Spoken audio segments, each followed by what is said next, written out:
5.3 The Farm, WHOP HD2 Hopkinsville, and online at 953thefarm.com.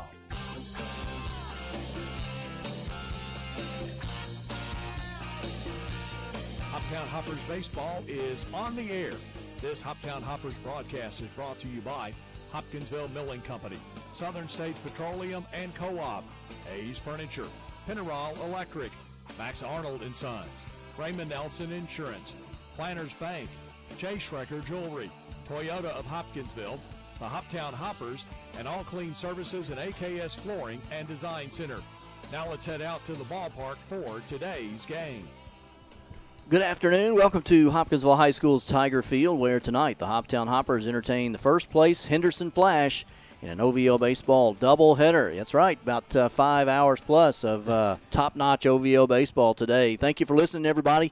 It's a little bit warm out here, but Hoptown Hoppers fans still rolling in. We're going to need all the help we can get tonight as we'll take on the Flash. They've won 4 in a row and lead us by a game and a half. So a sweep tonight puts us back into first place. And and if not, then, well, we're going to be right back where we were or possibly even close to being out of it. Yeah, I mean, this is the game. This is the games of the year. This is what everything is led up to at this point. You can't get in the first place without sweeping today, and, well, you can't win the second game without winning the first, the sweep on today's behalf. Because, again, it doesn't confirm everything, but pretty much today's the decision of who's going to be that number 1 seed in the OVL postseason. That voice you hear, Colin Carruthers, and Colin has, of course, been with us all summer. He's out of the University of Iowa from Cincinnati, and we appreciate him. And thank you all for listening to us as we have brought Hoppers baseball to you all summer. We'll have the rest of the home games. Well, I guess after tonight, just one more home game regular season, and then we'll have home and road games in the playoffs for you. Welcome to the pregame show. It's brought to you by Barbecue Shack, offering catering and custom cooking. Visit them today, Wednesdays and Thursdays, 10 a.m. to 6 p.m., and Saturdays from 10 until 3. They're located out 4687 Pembroke Road in Hopkinsville. Mindy and the gang will take care of you out there at the Barbecue Shack. Well, Hoptown led the OVL most of the season, but rain stopped the Hoppers for several games in a row last week, and the Flash got theirs in, and then they overtook Hoptown for the league lead. They lead by a game and a half, as we mentioned before, as they were able to get some games in. They've won 4 in a row, and they've been on a tear for the last, month or so. Yeah, I mean, honestly, both these teams are ridiculously hot. They both are playing incredible baseball. Both have really impressive offenses, and that's going to make this a slug match. That was what it was the last doubleheader we had with them last Wednesday, and it was just offense on offense and offense, and whatever team was able to just basically club a lot more home runs won that ball game. 7-inning games tonight since it's a doubleheader. So, and if you're not here yet and you're listening, you can still get here. Of course, we could sure use you in the first game, but if you can't make it, make sure you're here the second game. We'll have a special presentation for Ann Isom and the Pink Ribbon Network in between games. So we'll have some of that going on tonight as well. But everybody come on out and support your Hoppers tonight if they take on Henderson. Stay tuned. We're going to come back and talk to Hoppers coach Chris Benny. You're listening to the Hoptown Hoppers baseball on 95.3 The Farm and 953thefarm.com. If you're like me, you're probably ready to unplug for a bit.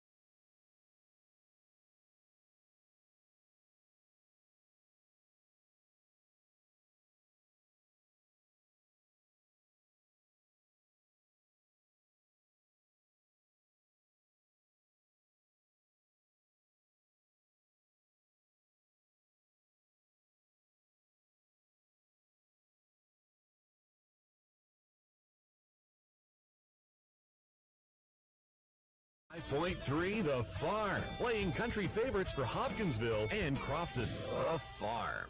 It's Joe Wilson. I'm with Hoptown Hoppers coach Chris Benny, and boy, a big one tonight. Henderson coming to town for a doubleheader, and I know I don't have to tell you how important this game is. And what's the feel of the team? Man, we're in good spirits. Excited to be here. Excited for the opportunity. Mantra since day one is kind of take things day by day, game by game, and so just another day at the yard in Hopkinsville. This one just has a little bit extra meaning, but the guys are in really good spirits and ready to go. They're ready to fight. Man, I tell you what, a couple nights ago, you get the triple in the ninth inning and score on the pass ball for the walk-off, and then last night you had to come back and beat Madisonville. This team just continues to keep fighting the whole night. Yeah, and that that's a credit to them and the type of players that they are. But it's baseball, so you gotta secure 3 outs in every inning for 9 straight innings, and so as long as there's life in the game, there's still gonna be life in the Hoppers. These 7-inning games, do they change your strategy, your thinking any at all? Not really.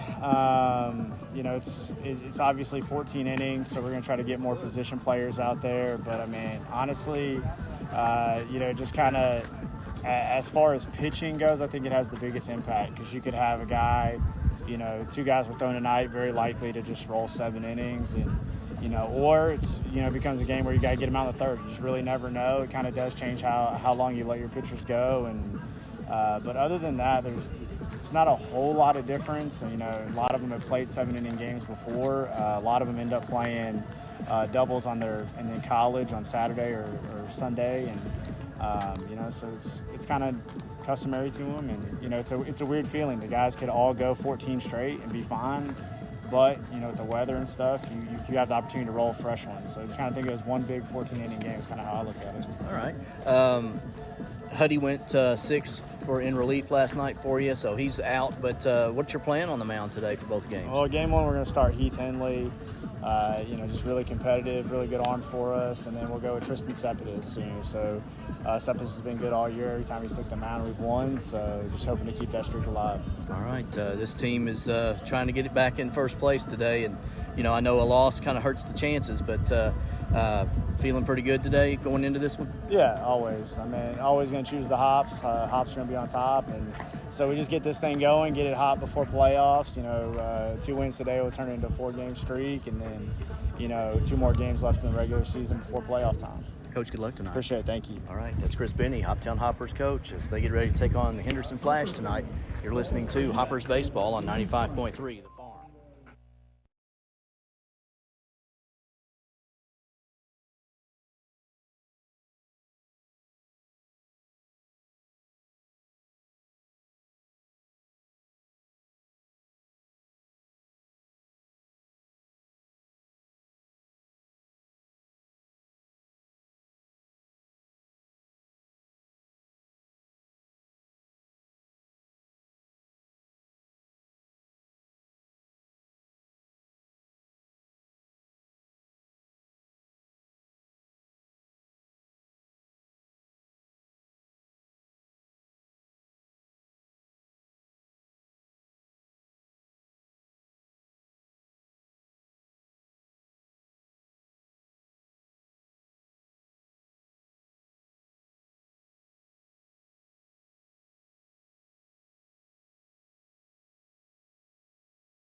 The Farm, your home for country's greatest hits. Welcome back to the pregame show from Hopkinsville High School's Tiger Field. Tonight, the 22-9 Hoptown Hoppers entertaining the Henderson Flash, winners of 4 in a row.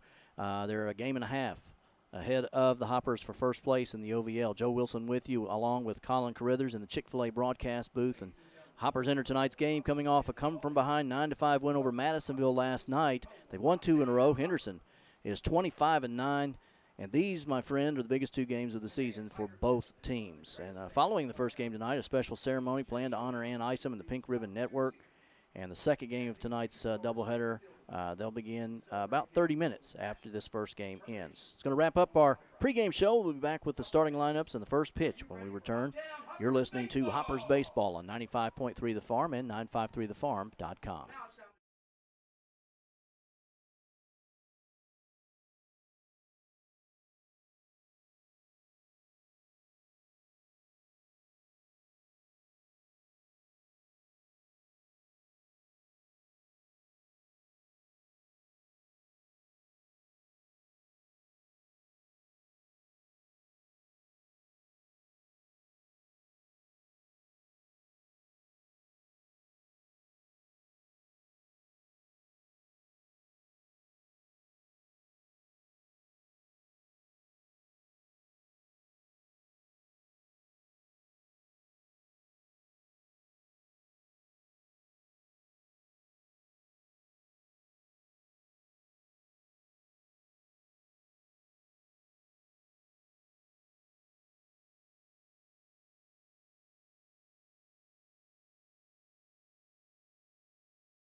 Welcome back to the Chick-fil-A broadcast booth, and about time for our national anthem. Scott Colley up here in the press box. He'll be singing for you, and we're going to be quiet here and let you listen to this beautiful rendition from Scott Colley.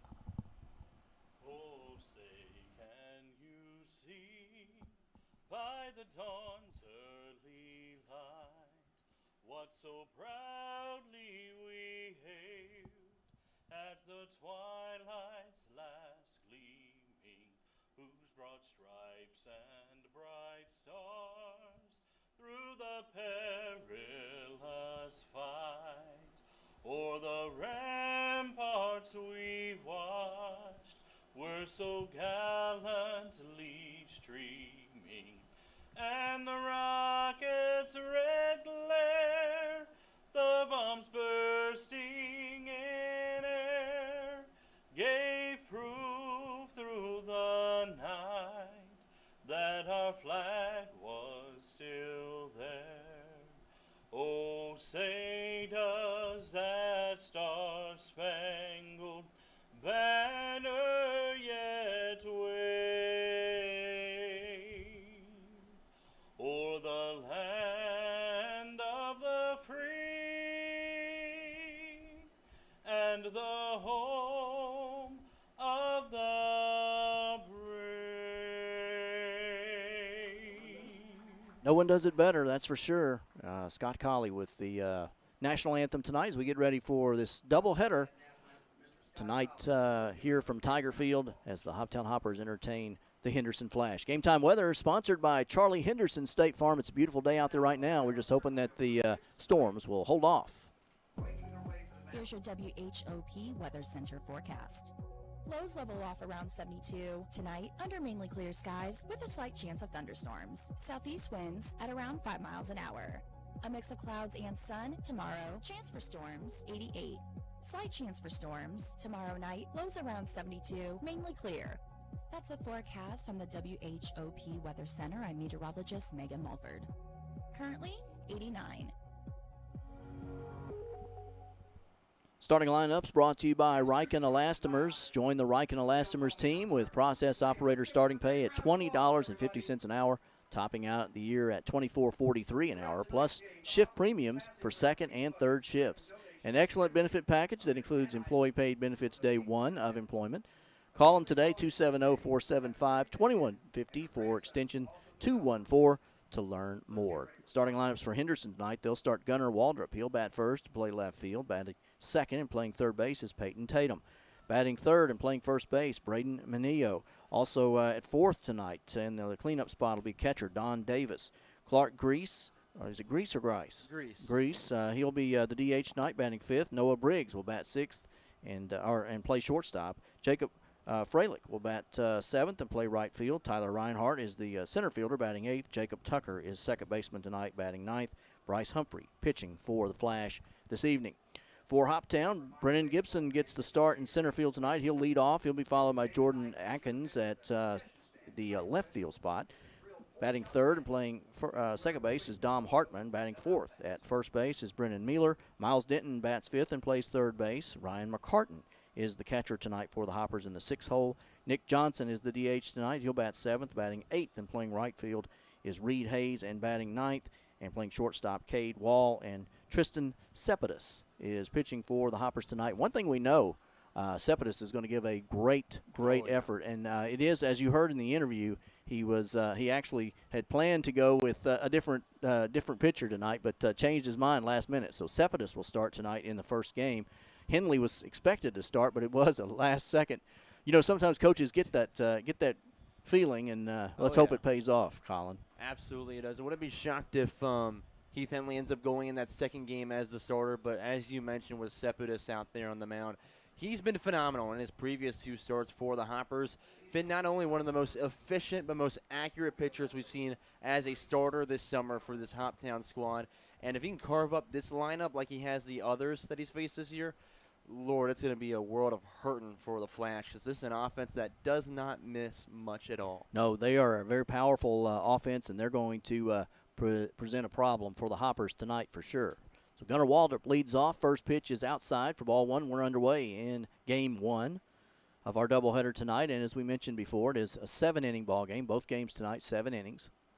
If you can listen to us, come on out and watch the Hoppers' big games here tonight. Strike on the inside corner makes it 1-1 on Waldrop. Waldrop's one of those guys who's going to be, making a name for himself as potentially the Cub Stokes offensive MVP this year. He's putting up numbers like no one else. This one is popped up. It's over into shallow right. Going over on it is the second baseman, but coming in and calling him off is Reed Hayes. And Hayes makes the play, and there's one gone here in the top of the first. Good job of communication there, hey? Absolutely. You're going to need a lot of that today. Again, it's going to be a long day. You're out in the heat. You get down. I know we're not to that point yet, but get down to those latter portions of the second game, you're going to be tired. So you need to make sure your communication is good now so that you're keeping that consistency throughout the game and you're not starting behind on the day. Peyton Tatum, first pitch swinging, pops it off over in the left side. It'll just get out of play. Denton gave it a good chase over there, but ran out of room. So strike one on Tatum here. These two teams met last week. It was a kind of a chippy ball game there there. So I guess that's what you get when you have two teams that are battling it out for first place. Second pitch here on the outside corner is a strike. Tatum didn't like it. We'll take it. One team's going to be at double-digit losses for the first time all year after this one. It's impressive that both teams have made it this far without 10 losses. It is because this is a competitive league. Yes, it is. You look at a team like Madisonville, they can put some runs up. Oh, yeah. And, them and Fulton both tied for fifth out of the 6-team league, but they're capable any night. Pitch here is hit into left. It's hooking, and Atkins makes the play out there. Akins. Is it Akins or Atkins? Atkins. Atkins, that's what I thought. So Atkins makes the play. And there's two gone here in the first. Sorry about that, but some of these guys come in late, and they don't tell us how to pronounce their name, so we do the best we can. And literally Atkins showed up, I think, 2 days ago. Yes. 4 for 6 last night with a solo homer, put him in the lead, right? He had a fantastic night. Yes, a home run to take the lead and never look back. So Braden Minio batting for Henderson here.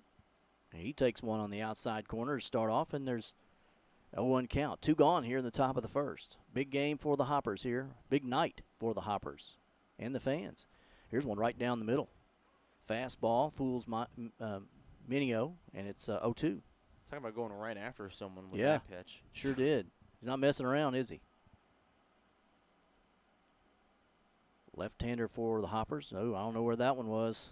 Just missed outside. That one actually was closer to the plate than one earlier, but doesn't get the call. So 1-2 now. That'd give Minio. Give McCartan good credit for bringing that in the way he did. Sure did. Your lefty deals and little off-speed pitch there, and Minio just gets a piece of it, fouls it into the backstop. Count remains 1-2. A lot of folks had to work. They're getting off now, starting to come into the ballpark, and we need all the help we can get. So if you're looking for something to do tonight, the shade's going to overtake the field here shortly, so it'll cool off a little bit. Come on out. Support your Hoppers tonight. The two biggest games of the season so far. 1-2 to Minio. Cepedus looks in, comes set, pitch on the way. Outside corner just misses, and it's 2-2. We got to have that call right there. Got to have that call. Yeah, if you're not going to get stuff like that with both teams as strong offensively as they are, you might as well be ready to start running around the bases all game long. It'll be a slow-pitch softball game, isn't it? Oh, yeah. This one is hit into the gap. Atkins going over on it, and he'll make the play. So the Hoppers get Henderson 1-2-3. Cepedus, impressive in the first inning. We're going to go to the bottom of the first. No score here at Tiger Field. You're listening to Hoppers Baseball on 95.3 The Farm and 953thefarm.com. For 60.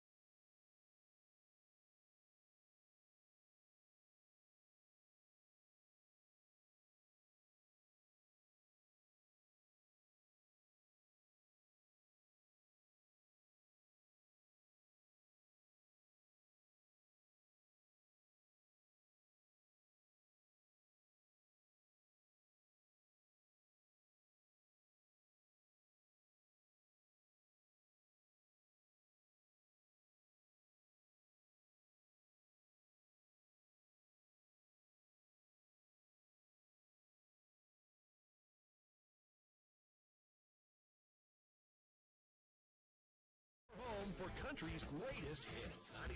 95.3 The Farm. WHOP HD2 Hopkinsville. Back here at the Chick-fil-A broadcast booth, we go to the bottom of the first, no score, as Henderson with 1-2-3 in the top half. Brendan Gibson, Jordan Atkins, and Dom Hartman. Well, that's a potent lineup starting off tonight, isn't it? Good luck. Yeah. They'll be going against a really tough pitcher in his own right, the right-hander for Henderson, Bryce Humphrey, who's pitching tonight. You're going to see some good arms tonight in this ball game, and actually the second one as well, as both teams know the importance and are playing some of the best arms tonight in these two games. Yeah, they're going to give each other their best looks all the way through. That's why you're seeing Saputis in with this one after getting held for a little bit, making sure he can come back from Nashville to pitch this one, and then probably Heath Henley in that second game, and they both have been phenomenal this year. Thank you, everybody, for listening. Thanks to our sponsors for making us able to bring these games to you. A lot of folks couldn't get here for the 5 o'clock game, but don't let that stop you. Come on in. Got another one after this, and as we mentioned earlier, they're both 7-inning games. And as you like to say and point out, the Hoppers sometimes get going in the 5th, 6th, and 7th. I would think that in a game like this, you really would like to jump on top early. You'd think a little bit, yeah. Right? And again, it's funny enough that the past few doubleheaders, well, they still take a little bit before hitting in gear and getting out into a lead. Gibson steps into the box. He's been red hot lately. Had the triple the other night that and ended up scoring the game-winning run on a walk-off in the 9th. And their win the other night over Fulton.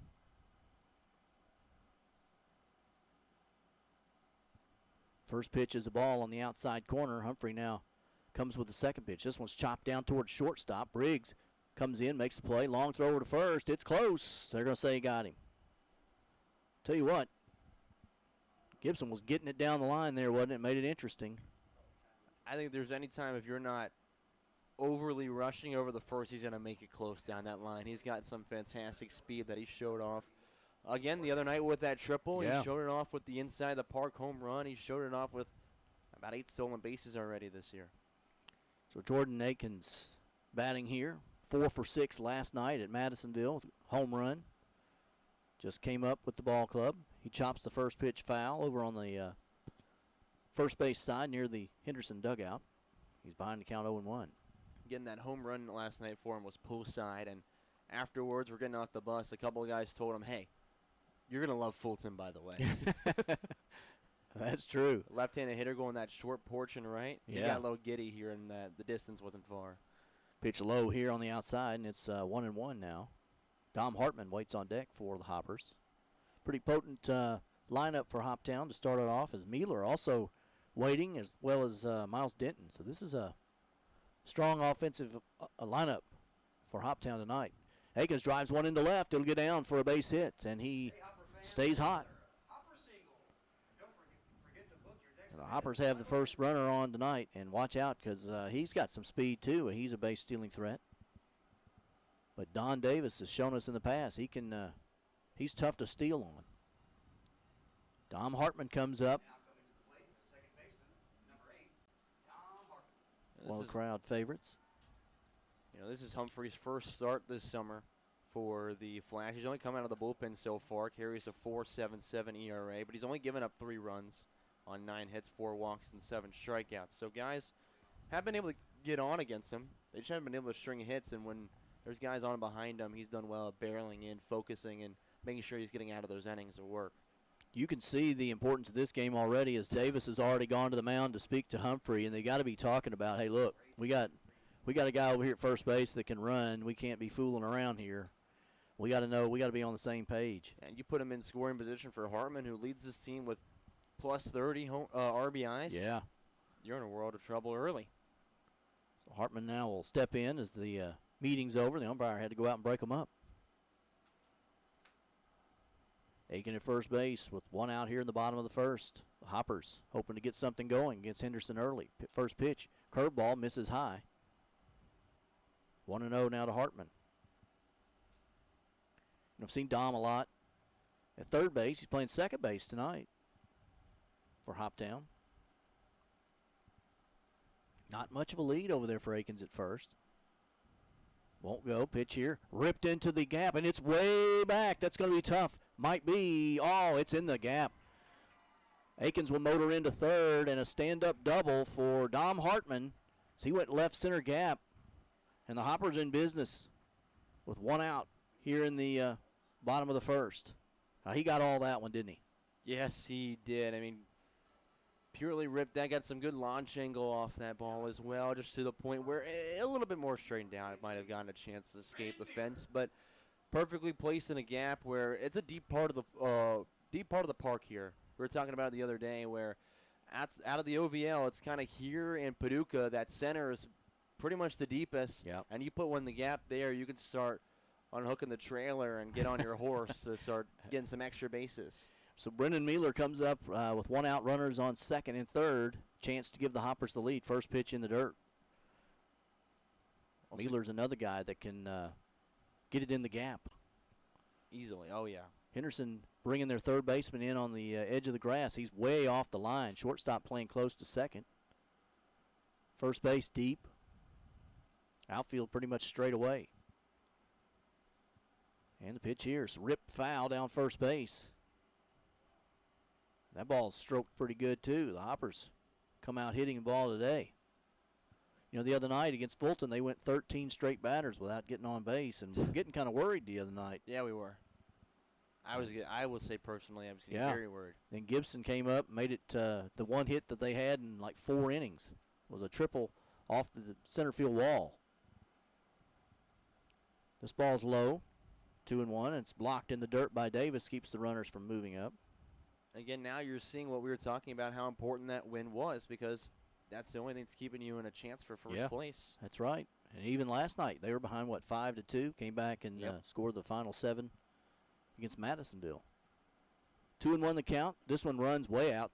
It's 3-1 now to Mealer.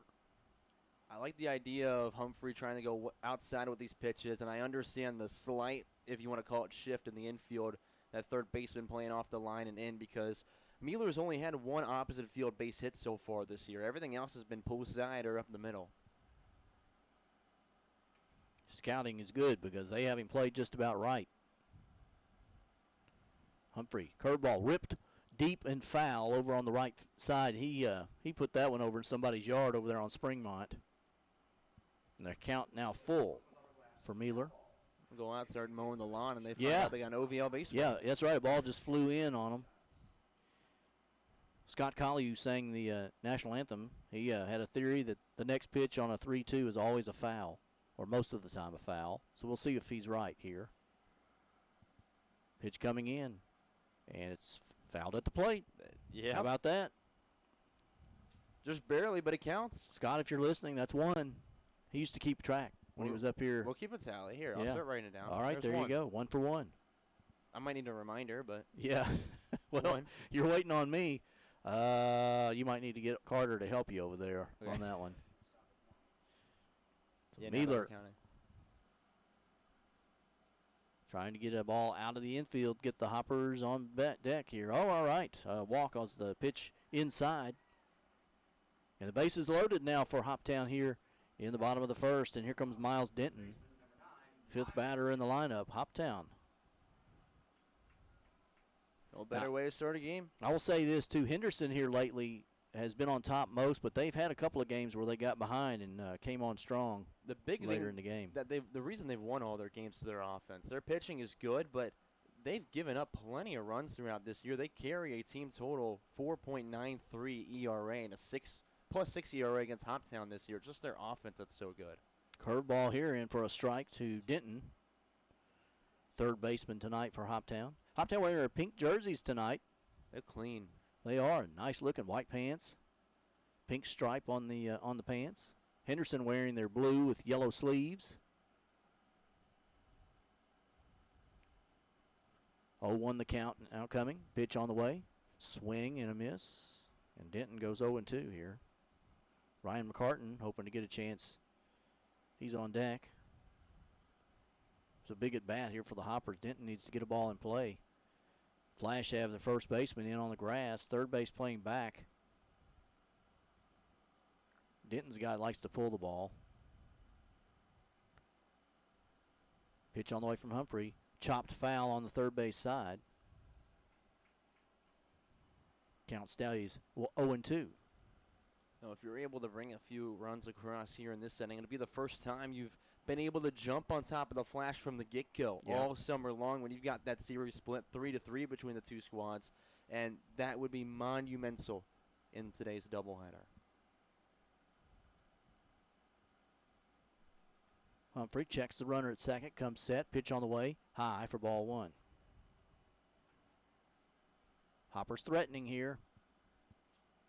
In the bottom of the first, no score between Hoptown and Henderson, a battle for first place in the OVL standings. I'm sure a lot of other folks are paying attention to this, but really nobody has a chance to catch either one of these teams. One of these is going to be the champ, the other one's going to be the second seed. Misses low here, 2-2, and that's important because you get a bye in that first round of the playoffs, get a little bit of a rest, even though it seems like the Hopper's been resting a lot lately due to rain. That is true. But it does help a lot, especially with the pitching numbers Yeah. and keeping your best guys available for that semifinal and potential final series. 2-2 the count, pitch on the way, swung, hit into right field. It's going to get down for extra bases. One run in as Aiken scores. Another run coming around to score. It's a stand-up double. They'll stop Mueller at third. Miles Denton with a two-run double, and the Hoppers take a 2-0 lead here in the bottom of the first. And just after I said he likes to go into left field, he just tattooed one down the right field line. That's a really good read on that ball, just taking it where it was pitched. He was getting his eye levels changed up the previous two, so at that point he missed high, missed low. He's going to be coming back with something close for the belt high there to try to get the out before he's behind in the count. And with that, he goes to the outside half thinking, yeah, he's going to probably be more of a pull side hitter. So Denton's able to just kind of throw his hands at it, poke it the other way, and when you're just throwing your hands at something with that velocity, it's going to have a lot of carry off the barrel. Yeah, and it did too, and it was hooking too. I thought for a minute it might go foul, but it got down the line down there. Would have been our luck. Yeah, Ryan McCartan bats here with one out. Runners on second and third for the Hoppers. McCartan swings and misses at some high heat. Can't catch up, and it's 0-1. Hoppers lead 2-0. Bottom of the first in this first game of the doubleheader, 7-inning contest. Humphrey checks, now delivers. Gets one in at the knees, and it's 0-2 to McCartan. McCartan with only limited at-bats, only 34 of them so far this summer. He's been pretty good up there at the plate. He's actually reached safely in 11 consecutive games that he's come up and hit in. Really good catcher backstop back there, too. Takes one here, it bounces to the plate, 1-2. Does a really good job back there. Yeah. Good player. Behind in the count, though, 1-2. Nick Johnson, designated hitter, he waits on deck. Mueller at third, Denton at second. Pitch misses here, and it's 2-2. Humphrey's pitch count getting up there here in the first. You know, Henderson's kind of been involved in some slow pitch softball games here the last few nights. Yeah, they have. Scoring a lot of runs, giving up a lot. Curveball. Ooh, I don't know where that is, but we'll take it. Because that one looked like it got right in there. Count full now, 3-2. Foul ball time. Yep, we'll see. Yeah, I mean, last night was 14-10 against Fulton. You're not kidding. I think they had one the other night. It was like 16-11 or something. It was crazy. I think so. Humphreys pitching on the way. Curveball in the dirt, and he walks Ryan McCartan. And the base is full for Hoptown once again here. And here comes Nick Johnson, designated hitter. We do have flashbacks to yesterday at this point because in that first inning against Madisonville, they brought up 7 batters like they have now with Johnson, and they scored 2 runs, hopefully looking to bring in more with just 1 out right now. And, again, that's what started them off just so well, and it was the offense or their own defense that beat them. Yeah.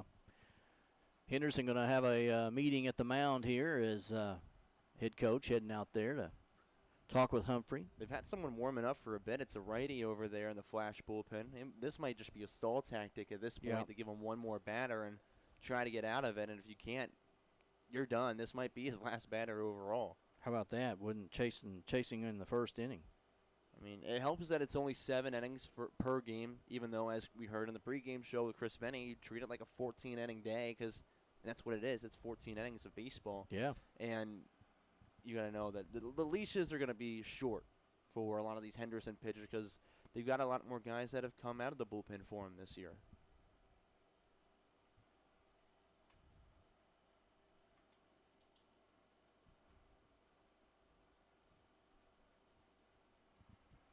So Hoptown will send up Nick Johnson here with 1 out, bases loaded. They lead 2-0. And outside, ball 1. Humphrey still struggling to find that strike zone. He was actually ahead in the count to both Denton and McCartan. Denton stroked one down the right field line for a 2-run double, and McCartan comes back and walks. He gets a walk to load the bases. Now Johnson ahead in the count 1-0. Base is full of hoppers. Pitch on the way. Swing can't hold up. Check swing there, and it's 1-1. That was a pretty nice pitch there. Yeah, it was. For Humphrey. You know Johnson didn't want that, though, at all. No. He started just reading it all the way down, then realized the bat's there. He's like, I got to pull that back. Yep, just a little too late, wasn't it? Oh, yeah. Committed already. So 1-1 the count. Curveball in for a strike. Unfortunately for Humphrey, I thought he got that pitch into Denton a while ago, and he didn't get the call. It came back to haunt him, but he got that call, so 1-2. Sometimes as a pitcher, you just have to battle through that stuff. Umpire trying to get used to the game as it starts, too. Here's a swing and a miss, and Nick Johnson down on strikes for the 2nd out of the inning for the Hoppers. Here's Reed Hayes. Johnson. Go ahead. Reed Hayes had a monster back half of the season as well. He's reached safely in 10 consecutive games, and he's lifted his average up to a 250 with a 361 on base percentage. He's really come out well after a slower start to begin the year. Yeah, and we had actually said one of those games about a month ago, if he could get hot, things would really go well for us. Fouls the first pitch off over on the right side. Look who was right about. Look at that. Look at us. I know, right? On the money. I'm going to give you all the credit for that because I believe you're the one that said it. But when in doubt, trust I was your just here. broadcasters. I was just here, just all I'm doing is running the board. Oh, yeah. I know where the talent is. Okay. Strike here. I don't know about that one, Colin. It's a little low, but 0-2 the count. That's 2 we don't know about right now.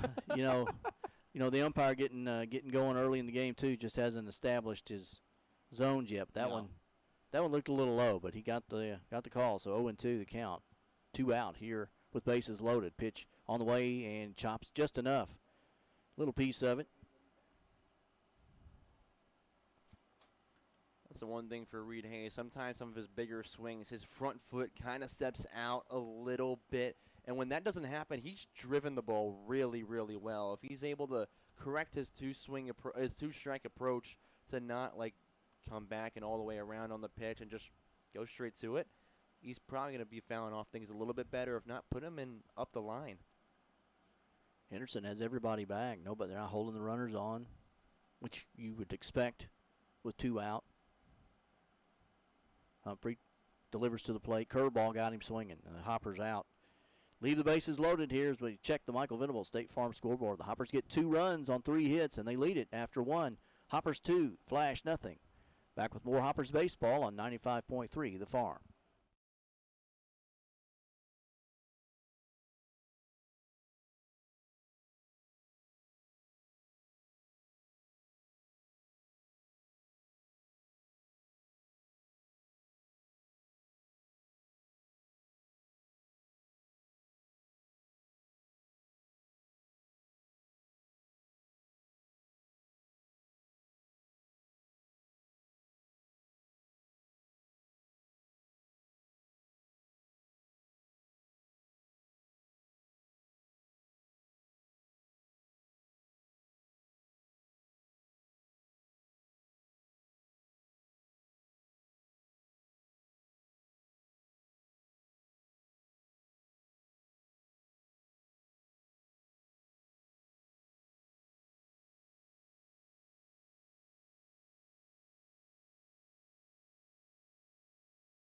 .3 The Farm.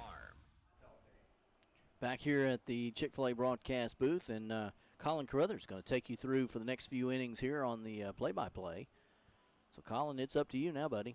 Yes, sir. Well, Saputis back out there as, again, the Hoppers just sent 8 up to the plate, scored their first 2 runs for a 2-0 lead. Just heard it here on the mic. National Hot Dog Day. Yeah. Are going on, which, of course, a ballpark staple. Perfect. I wish I could be. They just announced that 10 lucky fans would get a free hot dog. I wish I could be one of those fans, not going to lie. But, again, a lot of fun out here at Tiger Field with 2 7-inning matchups for first place. It'll be 4, 5, 6 to do up after the Flash went 3 up, 3 down last inning, beginning with their catcher, Dom Davis. Leading off the inning for Henderson will be number 7. Davis, when we last saw him back in the doubleheader last week, went 0 for 1 after he pinch hit for his catching teammate. So it'll be that left on right matchup, the left-handed dealer looking in for the sign from his catcher in this one, Ryan McCartan. First pitch of the second comes in, and Davis leaves it right down the middle for strike 1. Could not be placed any better. No, it was a beautiful slider there. It just broke right back over. A little late movement. Davis is probably thinking, don't throw that again. 0-1 pitch from Saputis. That one lifted up and right side out of play. No balls, 2 strikes. Davis, a junior out of Harding University out in Arkansas, from Bowling Green, Kentucky, though. Batting .358 as a catcher this year with a .436 on base percentage. Good baseball in Bowling Green. Lots of talented players have come out of there.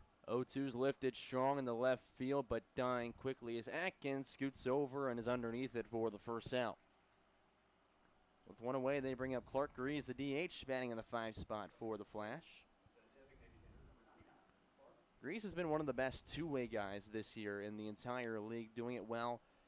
Of course, as a pitcher, even though it's been a while since he took the mound. But he's done really well at the plate with a .438 on base percentage and 48 at-bats. So it's not as many at-bats as a lot of the very talented guys on their team. He's done well with them as he drives first pitch right center field. That one's going to get down and spell extra base hit. Finally picked up by the right fielder, Reed Hayes, and brought in as Greaves goes in with a stand-up double with 1 out. Swung at the first pitch he saw, liked it, a little fastball down the middle, and he just turned on it, drove it right into the right center gap. First hit of the night for Henderson. First guy on for him, first hit. That puts Greaves at a 13-game hit streak, which means he's actually gotten a hit in every game he's come to the plate in. So, when in doubt for the Henderson Flash, they can count on him to get on when he's in a game. Yeah, you don't want to say, but leaving the bases loaded against a team like Henderson, you don't want to leave them in scoring position. You need to get them all in that you can get because this team's going to score a lot of runs. Runner in scoring position, Noah Briggs, the shortstop, up. First pitch, he goes hacking. It's a dribbler over the Denton at third, across the diamond, the first for the out, and Greaves remains on second with now 2 away. Hey, nice play there as Denton just fired a perfect shot over to first. Looked back the runner, kept him from advancing, and it was a really nice play there. We now go to the right fielder, Jacob Froelich, a freshman out of Broussard, Louisiana, who's up with still that runner standing 180 feet away. A left-on-left matchup here as Froelich stands 6'2", 210 in that left-handed box. First pitch he sees from Saputis, and he'll go swinging and missing for strike 1.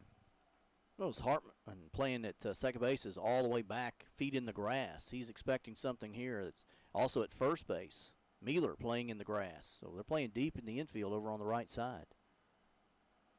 So balls 1 strike as Saputis comes back to the plate and misses down away as the count evens 1-1. But then you look at center and it looks like Gibson playing shallow. Way off the line over and left is Atkins. Yeah, plenty of room in right center field as well, looks like. The 1-1 pitch. This one, a little excuse-me swing finds its way into no man's land and left. Greaves gets the wave sign coming around. Throw from the shortstop wall, not in time, and there's the first run for the Flash. 2-1 as Froelich moves in the second on the throw as well. Yeah, Wall did a good job getting that ball, but as his momentum took him back, he just couldn't get enough on the throw. An RBI now for Froelich, which puts him at 19 on the summer. We go to the 8th spot. Tyler Reinhardt up today for the first time in that right-handed box. What tall drink of water this guy is. First pitch that comes in. Outside corner, catches it for strike 1. It's a funny game, baseball. You know, you can hit a hard line drive right at somebody and you're out, and you hit a little bit of a flare like that and end up at second base.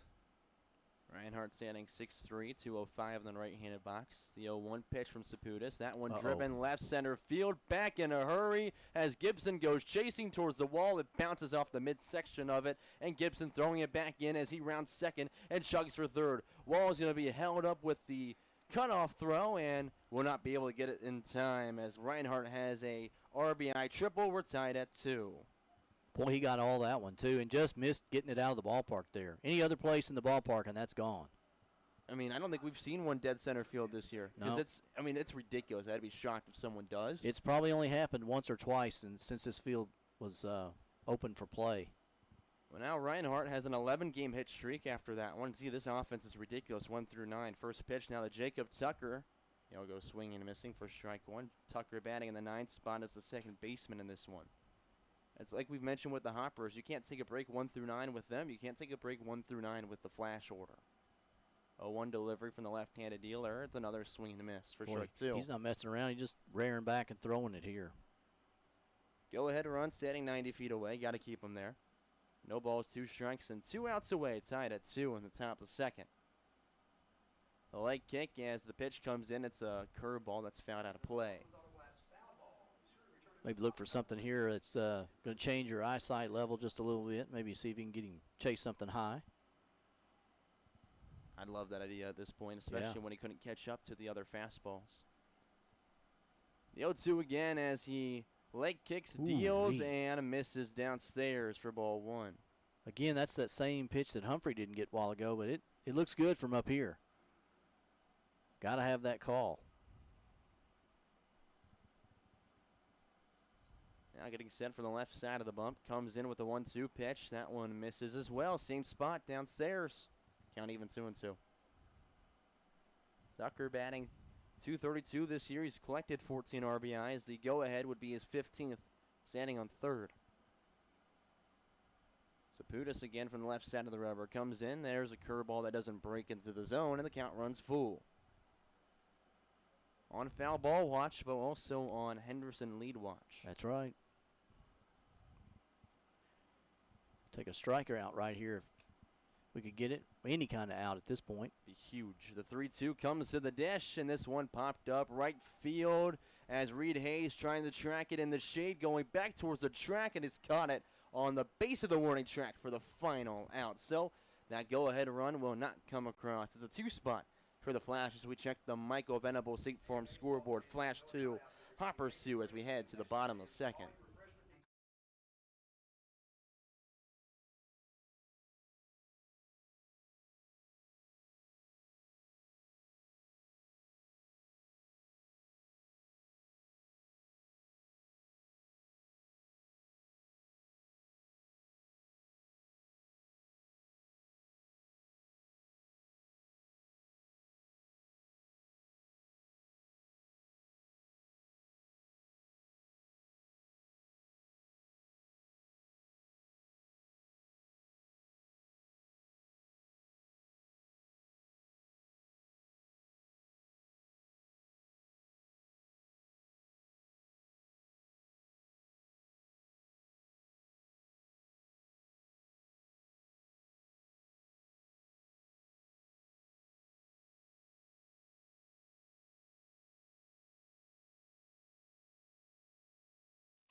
.3 The Farm. Bottom of the second here in the Chick-fil-A broadcast booth. Joe Wilson and Colin Crithers with you here on 95.3 The Farm. Tied 2-2 after the Henderson Flash just flexed their muscles. They showed off that powerful offense that they have and the reason they've been winning ball games lately. New ball game now. Absolutely. I really wish we could have had a hit with the bases loaded there and gotten a few more in. That doesn't come back to haunt the Hoppers. So Bryce Humphrey, the starter for the Flash, will waltz back out to the mound and try to settle in after he gave up 2 runs on 3 hits and a pair of walks. He ended the inning, though, with back-to-back strikeouts. He'll be facing Cade Wall in the 9th spot, and then 1 and 2 would be the minimum that we'd also see at the top of the order for the Hoppers. Yeah, you said settled in, but he looked after the visit from the coach. I don't know what he said, but 2 strikeouts to end that inning. he looked pretty good there those last 2 at-bats. Some magic words, some magic ritual, who knows what Yeah. happened. But it worked out for him very well. You know, it's funny. I'd like to have a mic on coaches when they went to talk to their pitchers Oh, yeah. to hear what's being said. That'd be great. Like, I think the only quote-unquote league, I'll put it this way, but the only organization I see do it constantly is the Little League World Series. Yeah, You that's actually right. see them do it, but that's about it. Yeah. Underway in the bottom second. First pitch, Cade Wall, ground ball, left side, off the glove of the third baseman. Shortstop picks it up, but can't get it the first in time. Wall reaches safely. It's going to be interesting to see how they score that. It could be a hit, could be an error. They are going to give it a hit. They put it on the Okay. wrong team up there, but they gave it a single. Next time you need to book your celebration. That's that home book. That's for you. right. Took kind of a late bounce. He didn't charge it. Had to go to his left just a little bit, and the hop kind of ate him up a little bit. So single puts the leadoff man on as the Hoppers are looking for the lead again after they scored 2 in the bottom of the first. Flash responded. It's now Brennan Gibson who's 0 for 1 with the ground outs to begin the game. First pitch, he sees in this right-on-right match will be delayed as there's a pickoff move. The first in, Wall's back in safely. Wall's actually creeping up on Dom Hartman for the team lead and stolen bases. Hartman's got 15. Wall's got 13 of them right now, so. Yeah, I don't know if it means anything, but he just tightened up his sliding glove over there. Oh, could So, see him go off. Yeah. First pitch in, and Gibson started to go around. Can't hold up in time. He's behind 0-1. Now there's one low and away to him as well. That's what fooled up Johnson last time. Humphrey looking in for the sign. Will shake off 2 and now accept the third. Set on the right side of the rubber. Fires from the belt after a pause. It's a curveball that just missed, hitting Gibson for ball 1. Yeah, Gibson turned his back almost like hit me, and somehow it missed him. Especially with, I'd rather a curveball than a Right, fastball. in the back. absolutely, yeah. Anyway, on in today's contest. Again, it's a big one between the Flash and the Hoppers. If Hoptown's able to sweep today, they take first place and control their own destiny for the regular season title. The 1-1 pitch as Wall takes off. Throw down towards second by Davis. Throw is there, but Wall is able to get around it and slide in for his 14th stolen base of the summer. How about that? He slid in, kind of came to stop, and then reached out with his sliding glove. The throw was there. It beat the runner. But really nice slide there by Wall. First stolen base of the game for the Hoppers. The other part, too, that tag was just completely misplaced. The throw was there by a mile. Yeah. And they just didn't get the tag out in front. It just kept it like kind of on top of the bag, so Wall was able to get around it. Pitch was a strike, so it's 1-2 now to Gibson with a runner in scoring position. Humphrey will look back towards second and come to the plate as it misses in the dirt for ball 2. Yeah, really nice job base running out there and on the slide especially. You know, they teach that now a lot of, even at the younger level. I don't know how you do it. I was lucky just to slide and pop up. Fair. 2 balls, 2 strikes. As the 2-2 comes in, the Gibson starts to go around. It will hold up in time as it's outside and the count runs full. Thought they were going to check. Oh, Now they will. I thought they'd check that, and they did, but he says no. That was mighty close.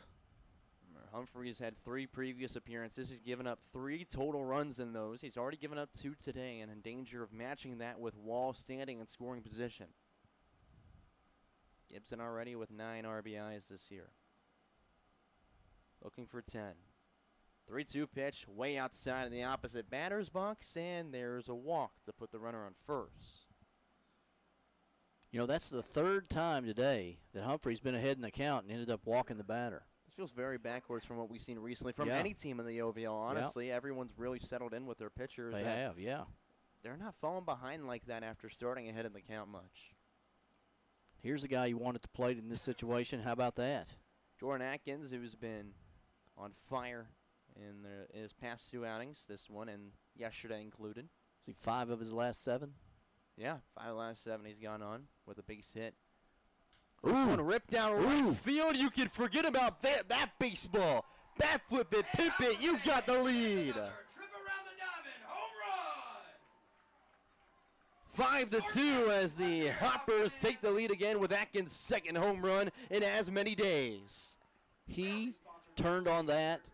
It looked like Reggie Jackson in the All-Star game in Detroit. I mean, if we'd had lights out there, look out. Fire us up, Atkins, to get us started here in the bottom of the second inning with another long bomb, and that's going to do it for Humphrey. He's kissed away with a moonshot from the Clarksville native. We'll see a new arm on the mound as the Hoppers retake the lead. It's 5-2. We'll be right back after this short break here on 95.3 The Farm.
The Farm, playing country favorites for Hopkinsville, Oak Grove, and Fort Campbell.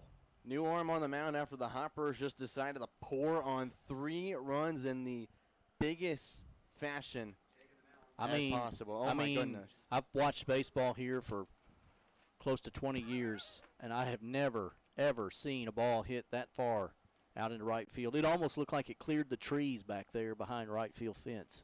Yeah, I mean, that one long way from Aikens, who had the 3-run homer. It's 5-2. New arm out on the mound for the Henderson Flash will be Mercer Krantz, who's gone 5 total appearances before this one, 4 of them out of the bullpen, and 8 total innings pitched. He carries a 6.75 ERA, giving up 8 runs, only 6 earned, on 8 hits, 11 walks, and 11 strikeouts. So it's been the free passes that have really hurt him in his previous appearances. And the Hoppers' offense is juiced. Everybody is just you can see everybody down there. You know, and sometimes when you hit like this, then it gets into the whole team.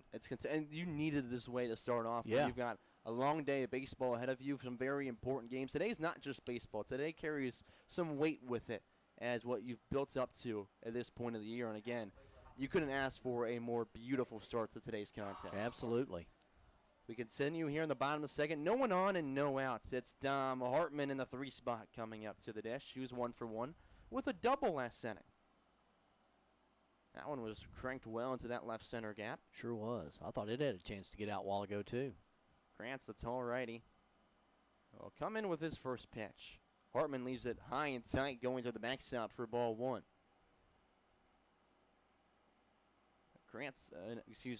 Hartman starts ahead in the count.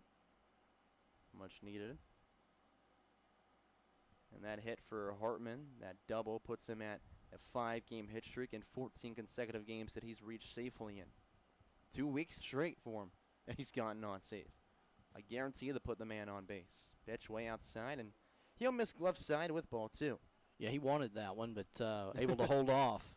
You know, after you see that, when you're seeing everybody, you really want to hit. It takes a lot of patience and self-discipline not to chase that kind of pitch because you want to hit it so bad. 2-0. That one also in the opposite batter's box. A little closer that time. It's 3-0 the count, though. Krantz will be coming back with that fastball. And if you're Henderson, you don't want to give free bases right now to the Hoppers. You can't afford it. Here's the 3-0 as he works through the windup, and Hartman, when swinging at it, fouls it backwards, and the count now 3-1. Hartman swinging on 3-0. How about that? I was going to wonder. I didn't say it because I don't want to say red light because I wasn't sure if he was going to have it there. Yep. Considering it was the first batter that Krantz was facing. Now the 3-1 as he works through the windup again comes to the plate, and Hartman goes swing underneath the curveball for strike 2. That's some wicked movement. That was a good pitch. Got to have a lot of confidence in that, too, at 3-1 to throw that. Hartman's loving facing the Flash this year. He's got 9 for 14 against them this summer after his hit earlier. He'll pop up the next pitch, foul territory, and we'll do the full count again. There's another foul ball. I think we're 2 for 4. I think it's 2 for 4 on that. Maybe you've got a different count. I've just got 2. I've only tallied the amount. I think they're 2 for 4. 2 for 4. Yeah, we'll do separate tallies here. There you go. One for how many they have and how many did not happen. 3-2 pitch again, and that's a curveball that misses inside before breaking back into the zone for a full count walk. You know, I'm not sure the umpire didn't get fooled by that because it was at Hartman's shoulder and late moved, broke right back over the plate. But maybe come in high, I guess. But that was a beautiful pitch. It must have just broke too late. Again, the starter in this one was Bryce Humphrey, whose line is closed after going an inning, giving up 5 runs, 5 hits, 3 walks, and a pair of strikeouts. Brennan Mueller now the batter with no outs and a runner on first. Technically, I don't think there's a run rule in doubleheaders, but not that we're getting even close to that yet. It's just Hoppers. Here comes a helicopter right over top of the field. How about that? Flyover for today's game. Yeah. That was scheduled, totally. Yeah. We'll count it. You probably hear that. Goes to the backstop as Hartman takes off on the wild pitch, and he's in now scoring position, a 1-0 count. I wonder if Carter Hendricks made a call down to Fort Campbell and got the pilot. You know, they got in trouble for that at Kid Rock's house. So, but that helicopter coming over low, a little flyby. Yeah, it was pretty low. It reminds me of there was a time at Kinnick Stadium, home of Iowa football, where they had a flyover that was literally like, I want to say, feet above the scoreboard. Yeah. Let's say they got in a lot of trouble for that. Yeah. Yeah. That Kid one Rock around here. Yeah, down in Nashville. Oh, okay, they that flew makes over sense. there, and they got trouble down in Florida. That they did a couple of flyovers at the beach a couple of weeks ago. But hey, it's okay. We're not going to say anything. We enjoyed it. They're having fun. That's right. Got a lot of cheers from the crowd here, Did. which has come in plenty so far. And again, they'll still keep coming out. If you're listening, come out for the second game for some great OVL baseball. The 1-0 pitch, Mueller leaves high and away, and it's 2-0 now to the batter. Mueller reached on a walk last time as well, so he's still looking for that illustrious strike with Hartman standing over at second. 5-2 lead for the Hoppers in the bottom of the second inning. Mueller's one of those. Count 1-1? Yeah. I think is it 1-1? I thought it was 2-0. It should be 2-0. They just put up their hands like it's 1-1. Yeah. This one popped up foul territory left side. I only question because both the home plate and field umpire went 1-1 for a second. Now the home plate umpire is correcting and saying, sorry, it is 3-0. Okay. Or now 2-1. Excuse me, yeah. that one. As I was about to say, both pitches were dramatically outside the zone for that to be called. So they got fooled up on their own stuff and fooled us at that point. Mueller's one of those that was way behind in the count his first time up, battled back, and got the walk. Long pause before the 2-1 pitch comes in. It's a curveball that does not break back to the zone. Count now 3-1. Hoppers off tomorrow. And then after this two tonight, they only have 2 regular season games left. When the last game of the regular season is Saturday night right here. We'll have it for you. 3-1 pitch after the pause, and he's back on with a walk. There's runners on first and second. With 2 on, we bring up Miles Denson, who's 1 for 1 with another cracked double to the gap. Yeah, he had a scorcher down right field line. His first time up, a couple RBIs. And again, just joined the team a couple of days ago out of Brentwood, Tennessee. Played with Henderson University this past spring after transferring there from Roane State Community College. Played with the Hoppers last year. He had a good summer with us last year at the plate. Right on the right matchup as the first pitch comes in. Denson leaves one down Broadway for strike 1. Hopefully we can stay out of the double play here. Henderson infield playing back deep.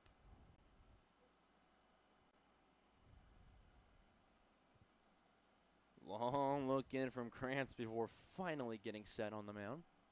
As the 0-1 pitch will come in to Denson. And he'll leave it for a called strike. Back pick the Mueller that got him.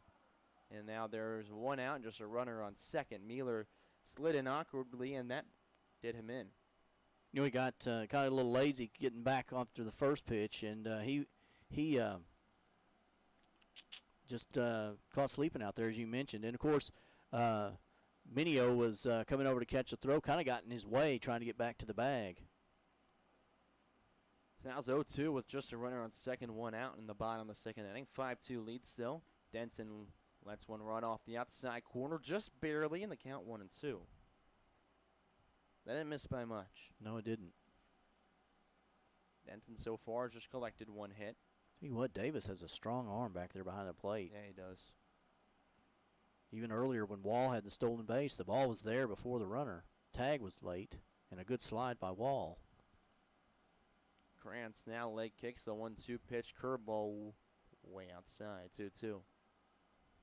But that throw down to first was money, right on the corner of the bag. I mean, couldn't place it any better, seriously. He's had a few. Again, that one you mentioned earlier, throw down the second. Gosh, he's dotted both of those balls. Krantz set again as he comes to the plate with the pitch, and Denson leaves it missing glove side, and the count now 3-2. All right, we're ready for it. Here we're we ready go. for it. Yep. Let's see here. We're 2 for Scott 4. Colley rule here. Will it be a foul ball? On deck after Denson Sands, the catcher, Ryan McCartan, who helped extend that first inning. The 3-2 pitch starts to go around, holds up as it misses upstairs, and there's now 2 on once again. So now 2 for 5. 2 for 5, yep. I wonder if Scott's out there going, my theory is I'm not sure about this now. Well, Scott did a great job with the national anthem. He always does. I think he should just record that. I think he could sell that, and it could be. It's the perfect length, perfect time. He does a great job. Sounds great. First pitch, McCartan misses glove side again. 1-0 to start the count. McCartan began the game with a walk. That continued that first inning after 2 strikeouts would follow him up. That puts him at a 12-game on-base streak for the Hoppers. Catcher looking to bring in some more as they lead 5-2 off a 3-run blast from Akins. Pitch outside, now count 2-0. He's throwing across his body now. He's trying to throw a little too hard. That's not going to do you any justice in this game. Not too good. 2 straight walks, too. Velocity's cool. Velocity's not the most important thing. Yep. 2-0 pitch. And just barely catches the high and away corner. Give Davis credit for that one. He pulled it back in and framed it pretty good. That was off the plate. The Lake Orion, Michigan native, towing that right-handed box again. As Krantz gets set with a 2-1 pitch. Looks back to Hartman before coming in toward the plate. And it's a called strike outside. Count 2-2. Found the black on that one. McCartan settles back in. Just 1 out here in the bottom of the second inning. With Nick Johnson on deck. Krantz will leg kick and fire, and McCartan's able to hold up as it's outside. Count 3 balls and 2 strikes. Scott Colley. Here we go, Scott. Chance for redemption. That's right. Krantz comes in with it. 3-2 is a swing and a miss from McCartan, and he's down on strikes. So 2 gone here. Tell you what, Krantz kind of needed that. He's struggling finding the zone. He's just really battling out there right now. And they've been saved with now 3 strikeouts in total. That's the first for Krantz. After came in, it's been 3 consecutive walks for him. Not what you asked out of your first guy in the bullpen. They do have slight activity down there right now in the flash bullpen, but no one really working hard. First pitch, a strike to the next batter, Nick Johnson. And Nick didn't have a very good at-bat his first time up. No. He went down with a strikeout swinging. Currently stands with a runner on first and second and 2 outs here in the inning. Next one misses outside. Count evens 1 apiece. Score in the first game with Mattisville full count. Full count leads 2-1 there early on in that one. A day of doubleheaders around Yeah, it the league. is. Yep. 1-1 from Krantz comes in, and Johnson leaves it a couple levels too high upstairs, and now the count 2 balls, 1 strike. I believe Fulton could grab the zone for strike 2, and the count evens at 2 apiece for Johnson. So I think full count's pretty much locked third place in, which puts Paducah at 4th, and I don't think that either Madisonville or Fulton, either one can catch Paducah. No, it's literally just who's going to be 5th or 6th as they're both tied 10 and 24 in the cellar. Johnson tips it back into the glove, and there's his second strikeout to end the second inning. We flash back to the beginning of this one where Jordan Akins came up and sent one all the way out of here. Probably left Christian County as well for a 3-run homer. We check the Michael Venable State Farm scoreboard. Hoppers 5, Flash 2 as we head to the 3rd at Tiger Field.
Broadcasting from the batter capital of the world, this is WHOP HD2 Hopkinsville, 95.3 The Farm.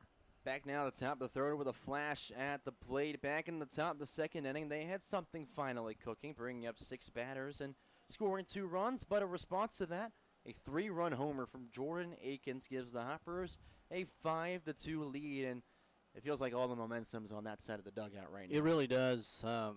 It's unfortunate, though, that the Hoppers have left bases loaded in both the first 2 innings. You hope that doesn't come back to haunt them later in the game. And they've ended both, not only with just bases loaded, but back-to-back strikeouts to end the 1st and 2nd. So now in the top of the 3rd, with the Flash down by 3, they'll go 1-2-3 at the plate, beginning with Gunnar Waldrop, who flew out to right field to begin the contest. First pitch he sees, he'll go swinging and ground ball left side foul for strike 1. Waldrop, with a 4-game, he's scored in 4 consecutive games for him, batting .375 and over 112 at-bats. And probably one of the lower averages out of the starting lineup that Henderson has. This one, right side out of play, and the count now 0-2 to Waldrop. Native of Murfreesboro, Tennessee, plays with Alabama Huntsville currently, leads the team with the most hits, most RBIs, runs, walks, stolen bases, a couple other categories as well.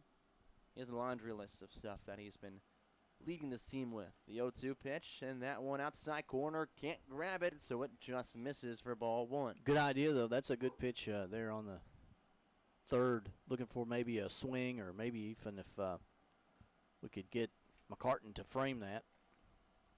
1-2 pitch, Waldrop drives left field, and that one finds some grass. He'll be rounding first and headed for second as the throw comes in from Akins all the way to Hartman at second, missing the cutoff man.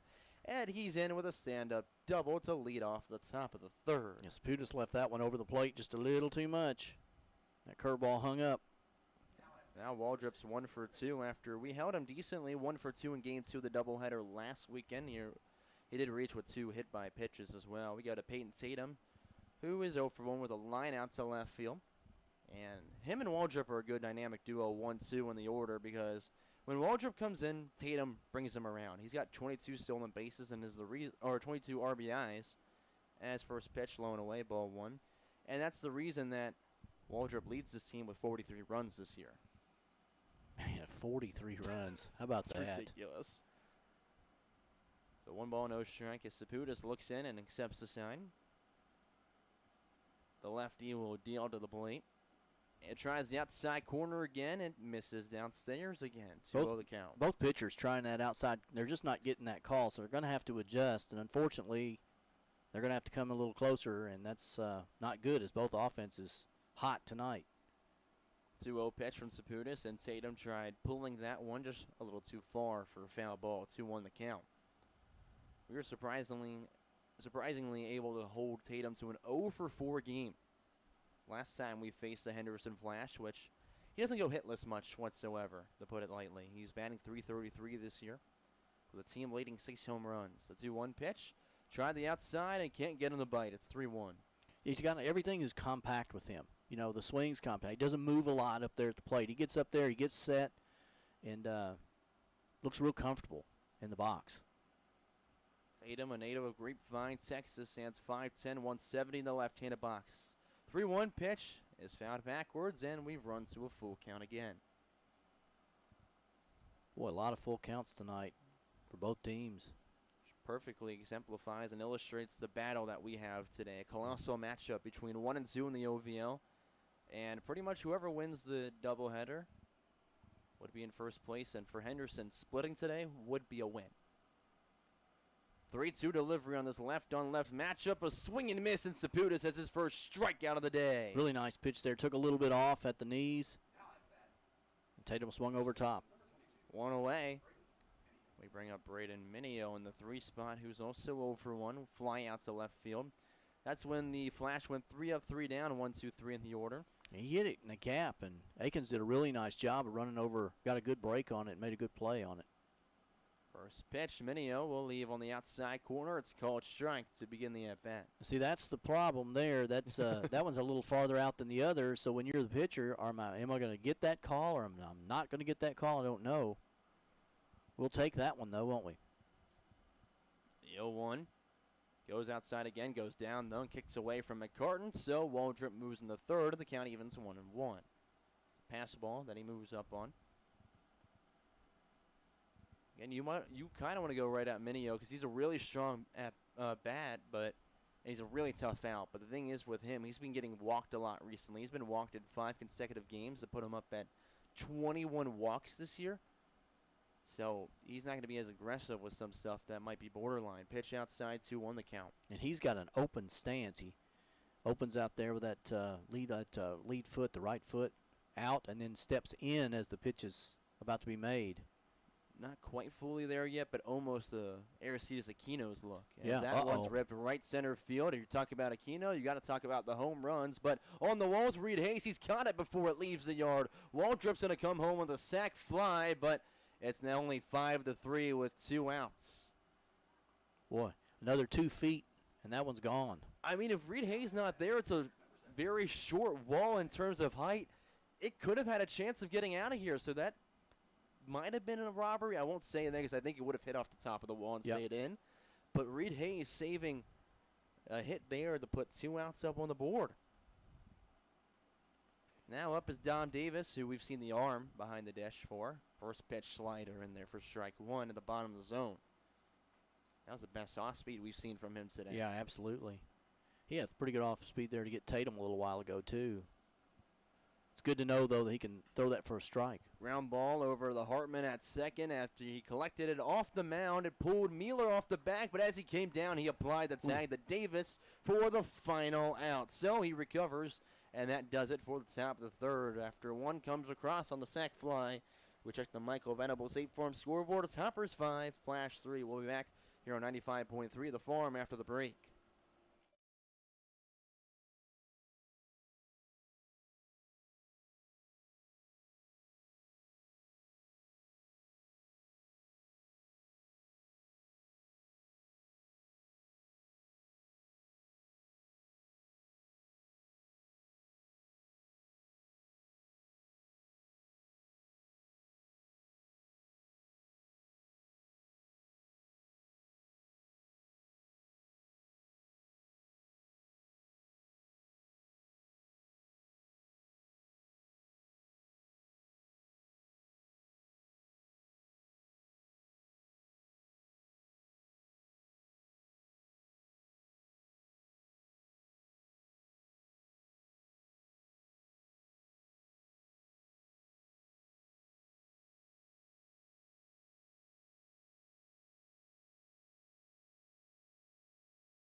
.3 The Farm, playing country favorites for Hopkinsville and Crofton. The Farm. Back down the bottom of the third. Hoppers are back in town and making some loud noise early in this one. They lead 5-3 over the first place Henderson Flash, which, as you brought up recently, they have been an offensive explosion against every team in the league. It's going to be a battle to see which defense, which pitching staff can really hold the other team to that minimal limit to come out on top. There may not be a magical number tonight of what you need. You just got to keep scoring. Absolutely. Kind of feels like those football games, where whoever has the ball last is going to score. You just keep going. Whoever has the ball last will win. Perfectly said. And it's going to be another story with tonight, no matter what. Even if you're up by, it feels like more than 2 runs, but just 2 runs with 5 runs already on the board. Got to keep tacking them on. Reed Hayes, the first batter, curveball above his head for ball 1. It's Mercer Krantz back out there, the deal for the yellow and blue. That one hit the mascot. It slipped out of his hand. It never even came close, almost behind the back. Stitches might need some stitches. Yeah, I know, right? Peyton Biakis down there taking pictures. He almost got hit. 1 ball, no strike as Krantz comes in this right-on-right matchup. Reed Hayes will dip out of the way as it's high and tight. The count 2-0. That was some, gymnastics ninja little matrix move there. Yeah, it was literally the matrix. Yeah, if I did that, I wouldn't be able to get up and wouldn't be able to walk for about a week. My back would be hurting.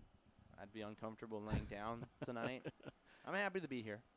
Instead, the 2-0 pitch from Krantz. Way outside, 3-0. Whoa, he's not got anything close. No, and it's interesting because in the warm-ups, every pitch was thrown, in the strike zone. But you put a batter up there, and he's really struggling. 8 batters came up last inning for the Hoppers. Reed Hayes the only one not to bat in the second inning. As the 3-0 pitch. Oh. That one was bounced in the dirt way in front of the plate, and there's a 4-pitch walk to put Hayes aboard safely. Yeah, and that was over on the far right side of the left-hander batter's box, and it never ever have a chance, even right out of his hand. And Krantz comes into this game with 11 walks and only 8 innings of work. He's now at 14 walks total after when he came in, it was 3 consecutive walks before. Back-to-back strikeouts. They've actually ended the first and second inning with back-to-back strikeouts against them. So Cade Wall in the 9th spot. Up for the second time today. Pickoff move. Hayes back in safely. Wall reached with a single last time.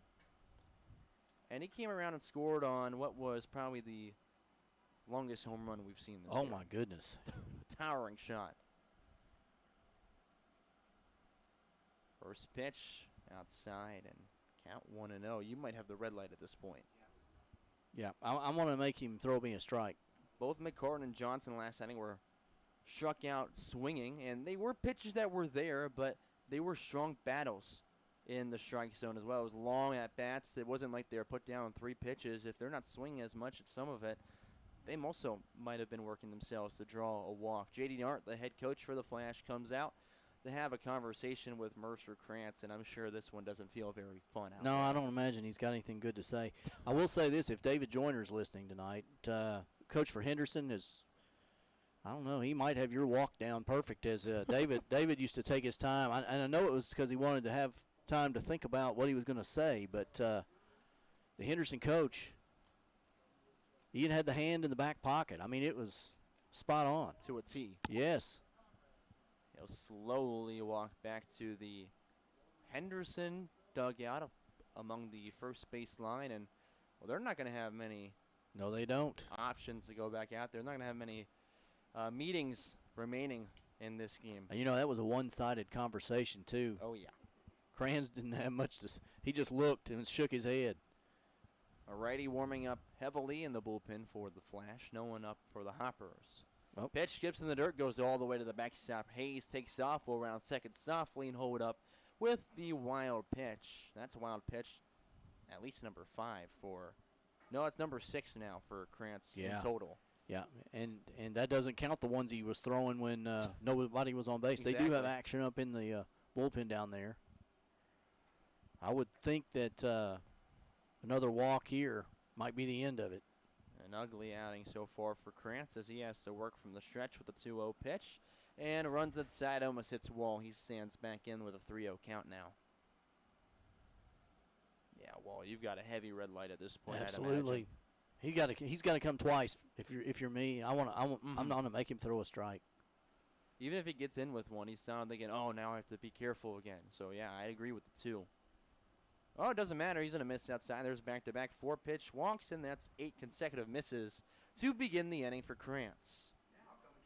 We flash to the top of the order with Brennan Gibson up for the third time today in as many innings. In the first inning, it was a ground down. The second, it was a walk. And now in the third, he comes up with no outs and 2 on in front of him.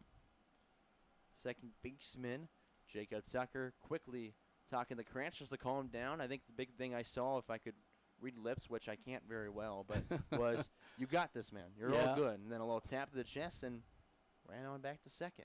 A lot of times that second baseman will say, hey, your defense, let your defense work for you. Exactly. And that's what you need, really. Both teams are going to hit the ball. That's inevitable. Though, Gibson is a guy that could change the score pretty quick. Go ahead. First pitch to Gibson. Again, though, I'm going to make him throw a strike. That's 9 in a row. And that one missed outside. And yeah, you're thinking easy red light at this point until he gives you something. You could take as many free bases as you can in this game. Just why not? I mean, again, it's inevitable that these teams are going to hit the ball. You got to pitch to them and just hope that the defense can do something for you. 1-0 pitch runs inside. It's 2-0 now the count. And you go down to Texas A&M, Mississippi State. They're chanting ball 10 at this point. Yeah, it's pretty frustrating. You can see Krantz is frustrated out there. You know, he's wide out, so then he tries to come inside, and he can't get that either. And that would bounce in the dirt, gets away from Davis. Hayes moves in the third, and Wall delayed goes in the second. There's 2 in scoring position. 3-0 the count as Gibson will, again, go up there with the bat on vacation. He's not going to have a chance to swing in this one. Grant's looking like one of those high school starts where they just brought in a kid and the team's up by about 15 runs or down by 15 runs. This kid's never pitched in his life. And, yeah, Krantz is really struggling. The 3-0 fired it as hard as he could and dots the outside corner. He's back in the strike zone for the first time all inning. And unless this is perfect, I'm not swinging here. No. 3 balls, 1 strike. Pitch to Gibson with 2 in scoring position to the backstop as Hayes is going to come home, flip to the plate, and Hayes will beat Krantz to the dish for the 6th run. It's 6-3 Hoppers. Another walk. That's 3 straight. And Hayes scores. They've got Galloway about ready to come in, I believe, for Henderson. There goes J.D. Arndt again. So after a not-so-flashy outing for Krantz, he'll be responsible for the runners on the corners and no outs. It's a total of 6 walks for him and only 2 strikeouts. We'll have a new arm after the break here for the Henderson Flash.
The Farm, your home for country's greatest hits.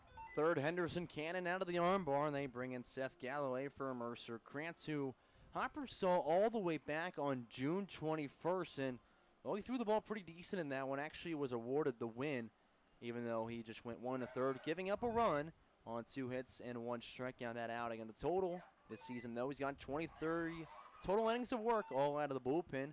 where he carries a 5.09 ERA, giving up 19 runs, 13 of them earned on 18 hits, 16 walks, and a whopping 21 strikeouts on his line. So he's been able to deal the K up there pretty well. It's just the big thing you're looking for right now for Henderson. It's going to be in the strike zone, that's for sure. That's right. They just want somebody that'll throw strikes and maybe get Hoptown to hit the ball and put it in play a little bit. This inning, it's been a walk, and you guessed it, another walk to bring in a run. Runners on the corners with no outs for the Hoptown Hoppers as they lead 6-3 in only the bottom of the third inning. It'll be Jordan Akins coming up, and as you watch the right fielder return back to his spot, he'll take a few extra steps back from where he was. Well, it doesn't matter where he plays if Akins hits one like he did the last time. Little Reggie Jackson. I mean, he went down like Reggie Jackson did in that All-Star game. The ball he hit in Detroit, for you older folks that remember that. Akins is 2 for 2 with a single, a home run, and now 2 runs already as he scored in the first, scored in the second, so now up for the third time in as many innings. We'll see what he responds with here against the new pitcher, the righty, Seth Galloway. First pitch from the stretch comes in. Akins goes hacking in. Left side fly ball near the foul line is coming in sliding as Waldrop. He's come up with it. Coming home is Cade Wall on the sac fly. He's going to score. Nice play out there, though, by Waldrop. A sliding catch on the line. And he hopped up quick and made a pretty good throw to home plate as well. Really impressive grab from Waldrop out there in left field. Sliding amongst the chalk.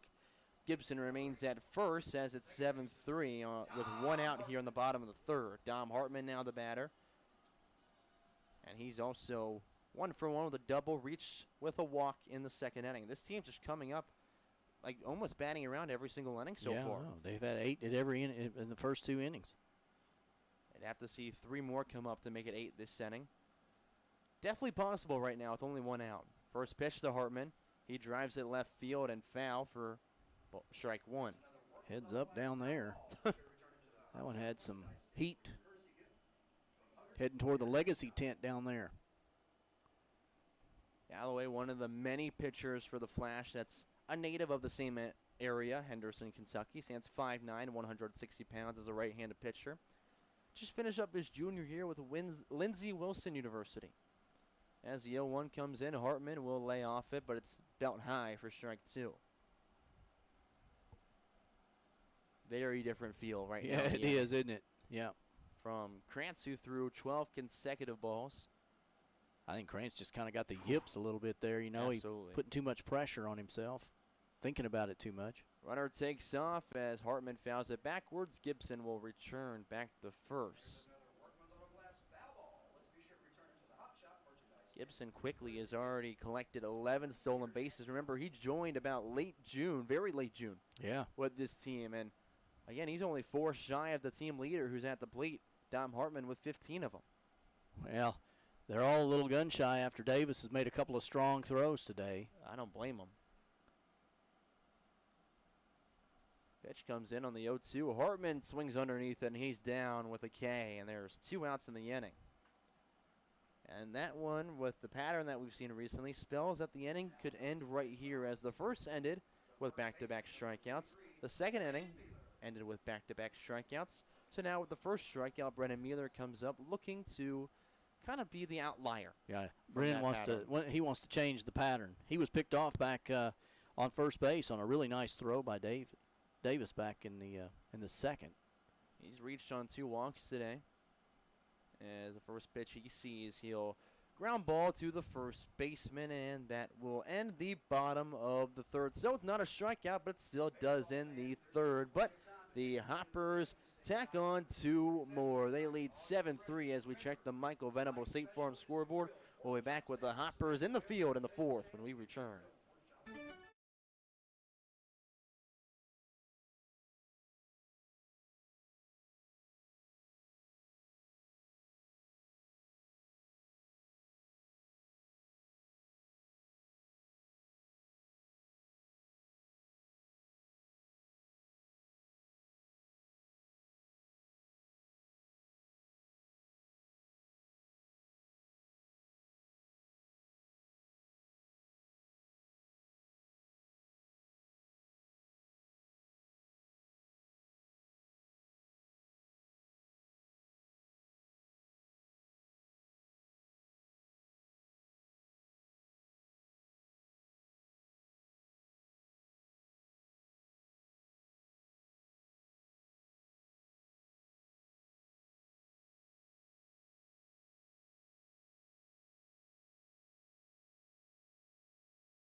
95.3 The Farm. We return here in the Chick-fil-A broadcast booth. The top of the fourth inning. Hopper 7, Flash 3 after they put up their first 2 runs in the first inning. Another 3 in the second. Another 2 this past half inning. Tristan Saputis back out there as the starter for the Hoppers that sport their pink tops for their Cancer Awareness Night here at the field. I will say, do not sleep on this Flash offense. A 4-run lead. Not much when you think about what they can do. Absolutely not, especially when you look at the total runs so far this year. The minimum that the Flash have scored against us is 4, which is only one more they have right now. But in general, they've scored at least 9 runs before the doubleheader. It was 9, or at least 6 runs before the doubleheader against us, excuse me. Saputis' first pitch as Clark Grease is at the plate. Outside corner and misses to the left-handed hitter. Yeah, Grease looked at his first pitch last time, drove one into deep right center. Now the 1-0 to the tall left-handed hitter. A two-way. That tries the outside corner again with a fastball and catches it for strike 1. Grease the DH in this one. 1 for 1 with that double that you just mentioned. As we go 5, 6, 7 due up for the Flash. The 1-1 delivery from the left-handed dealer comes in. And Grease will tip it backwards for strike 2. Saputis took a little off of that one. Fool Grease just enough to got a piece of it, but you don't want to mess around and leave something over the middle of the plate here. Grease now has a hit in all 13 games he's come up to the plate in, but that doesn't guarantee he has multiple hits. So now that's out of the way as there's a ground ball right side. Bounces just foul past first base, and there we'll do the 1-2 again. Hoppers again shading all out of the players over to the right is first base. Mealer playing in the grass deep there at first base. Hartman's deep, pretty close over to second base, shaded over on the first base side and deep in right field. Swing and a miss from Grease, and now there's 2 strikeouts on the day for Saputis. Boy, that's what you like to see to start off the inning, isn't it? Absolutely a beautiful punch-out from the Trevecca Nazarene product. As we now go to the 6th spot, Noah Briggs, who's 0 for 1 so far. Again, feels really different after the Hoppers are already going through their lineup for the 3rd time today. After sending 6 up to the plate in the bottom of the 3rd. Hopper in the Flash still going through the 2nd time. Nice pitch. Outside corner nails at strike 1 with a fastball. And Saputis began his career with Bethel before transferring to Trevecca Nazarene, where he's had a solid start with them. As the next pitch is popped up right side, out of play in foul territory. Now the count 0-2. Trevecca Nazarene's a solid program, too. And he's from the Murfreesboro, Nashville area. Obviously, Trevecca Nazarene over in Nashville. He sticks around there until he's called on the pitch for the Hoptown squad. And obviously, he's been fantastic in the 2 previous starts. Has been solid in this one here as there's a chopper left side in front of the Hoptown dugout. And the count remains 0-2 with the foul. It was a big inning for Saputis and the Hopper defense. If they can get out of here quick, get back up to the plate, score a few more runs, really put a lot of pressure on the Flash. A ball, 2 strikes. Saputis comes back in with it, and there's back-to-back Ks for him. And there's 2 away in the inning.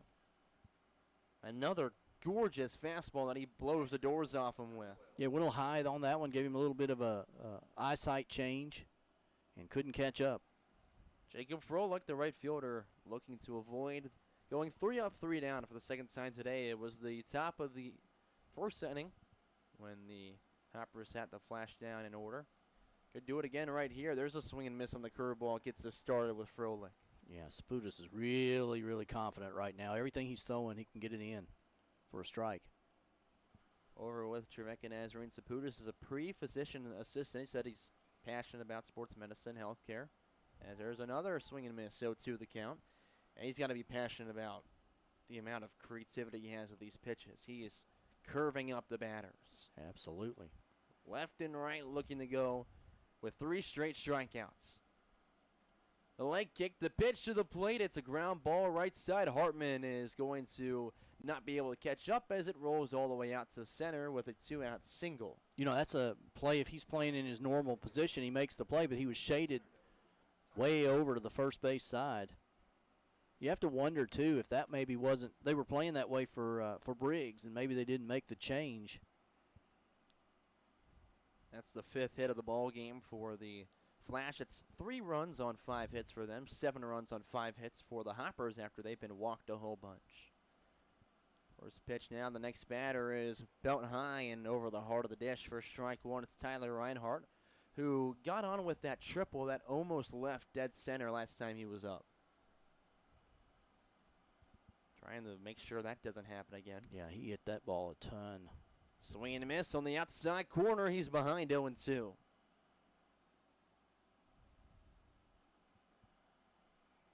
If you're familiar with the park, it kind of is between that fence post and the tall part of the center field wall out there, one of the deepest parts of the field. He hit it off of that. No balls, 2 strikes, comes back and goes upstairs. Doesn't get him the chase. It's a 1-2 count. They used to have signs out there that told you what the distance was, and I don't remember what it is.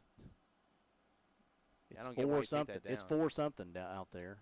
1-2 pitch. Doesn't go swinging and just barely misses the zone. Count evens at 2 apiece. Saputis wanted that, and it was a beautiful pitch.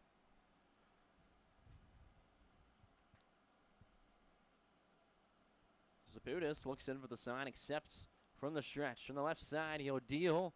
Goes with that curveball. That runs in the opposite batter's box. Misses release sign, and the count runs full. Saputis is getting real close here. The finally ending the inning. It was back-to-back strikeouts before the single from Froelich, and he's been a little bit of a thorn for the Hoppers this year. There's a curveball that's outside again, and the next 2 guys are on. One with a single and one with a walk. Froelich's been a thorn with a lot of the hits so far this year, as he's now 2 for 2 in this game. Reinhardt continues the inning to bring up Jacob Tucker in the 9th spot. Tucker flew out to right his last time up, and it was a pretty good poke over there. It took Hayes deep over in the corner. Quick meeting as head coach for the Hoppers, Chris Benny, begins the walk out to the mound to talk to Saputis, and the entire infield at the plate would be, again, as we just mentioned, Tucker. As the tying run currently stands on deck, but there are 2 outs, nothing too crazy happening yet. But again, you want to get ahead of it. You don't want to let it get right there, be borderline. Right, and Tucker is, even though he's a really good hitter, he's the 9-man in the hole. You don't want to let him on or possibly have him drive something in and then have the top coming up. They are dangerous, 1 through 5 for sure. I mean, one of the best top half of the orders in the entire league. That is without a doubt whatsoever. Home plate umpire in this one, that being P. Johnson, is walking out there to break up the meeting and should be back underway here in a second. Saputis will remain in this game, it seems like, as Benny and the home plate umpire are now having a 2-way conversation. That one might be, where were those pitches? Because they look pretty good. And I don't think either one, That is what this conversation is. And Benny's probably really close. He's got to watch out because if you argue balls and strikes, that'll get you a quick trip home. Yeah, that's a quick trip to ejection town, as he'll finally walk back after their first meeting in this game, and Saputis will toe the rubber once again to finally face the 9-hole. I'm not going to lie. I think he has a good argument there because he had a pitch there that looked pretty good when it was 1 and 2. Now, the last 2 were out, but I think Benny had an argument. Left on a right matchup as Saputis deals first one high and away for ball 1. Can't do that. Runners on first and second with 2 outs, the 1-0 count, 7-3 lead for the Hoppers in the top of the 4th inning. Saputis looking back towards second before he'll leg kick come to the plate with it. Tries a curveball that misses. Release side, count 2-0. Tucker, a native of Youngsville, Louisiana, stands 5'10" in the box. Plays with LSU Eunice, a JUCO squad. And is batting .232 so far this year with 14 RBIs. 2-0 pitch from Saputis comes in. He'll go waving by that one for strike 1. First 2 pitches were a little bit out, but that one just got him reaching. You can tell why he's going outside against him. Yeah, absolutely. It's set again. Oddly, though, Hartman playing closer towards second here, and they're working him on the outside, so you would think he would want to shade a little closer to first. Oh, yeah. As that one's found backwards, there's 2 strikes with just as many balls in the count. Hey, you think you'd shade him back over Yeah, that you way. would. Long center in from Sabudas, trying to escape the inning after he began with back-to-back strikeouts. He'll fire from the belt and misses low and in near the shoelaces, gets away from McCartan, and both runners advance. Count runs full. Nobody hurt there. Fans, get your wallets out. I see split the We'll put that one away and come at him here. Froelich third, Reinhardt second. And again, Tucker at the plate with a chance to start cutting into the deficit. 3 balls, 2 strikes. Pitch comes in. And there's another swing and miss for a trifecta. Strikeouts. Drop third over the first in time. And Saputis escapes with no damage in the 4th. We checked the Michael Venable State Farm scoreboard. Hoppers still lead 7-3 over the Flash. We'll be back with them at the plate. Don't go anywhere.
The Farm.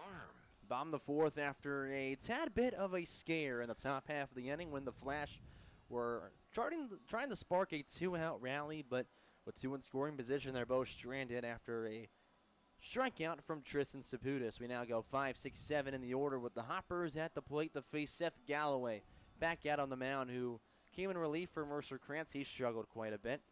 And after that, it was 3 up, 3 down for Galloway when he came in with a sac fly, a strikeout, and an unassisted ground out by the first baseman. Colin, as important as that was, the top 4th, getting them out with no runs, Hoppers really could use a few more runs here. Big inning offensively here coming up for the Hoppers. There is seriously, and there's no exaggeration to this, there's no way to explain it enough.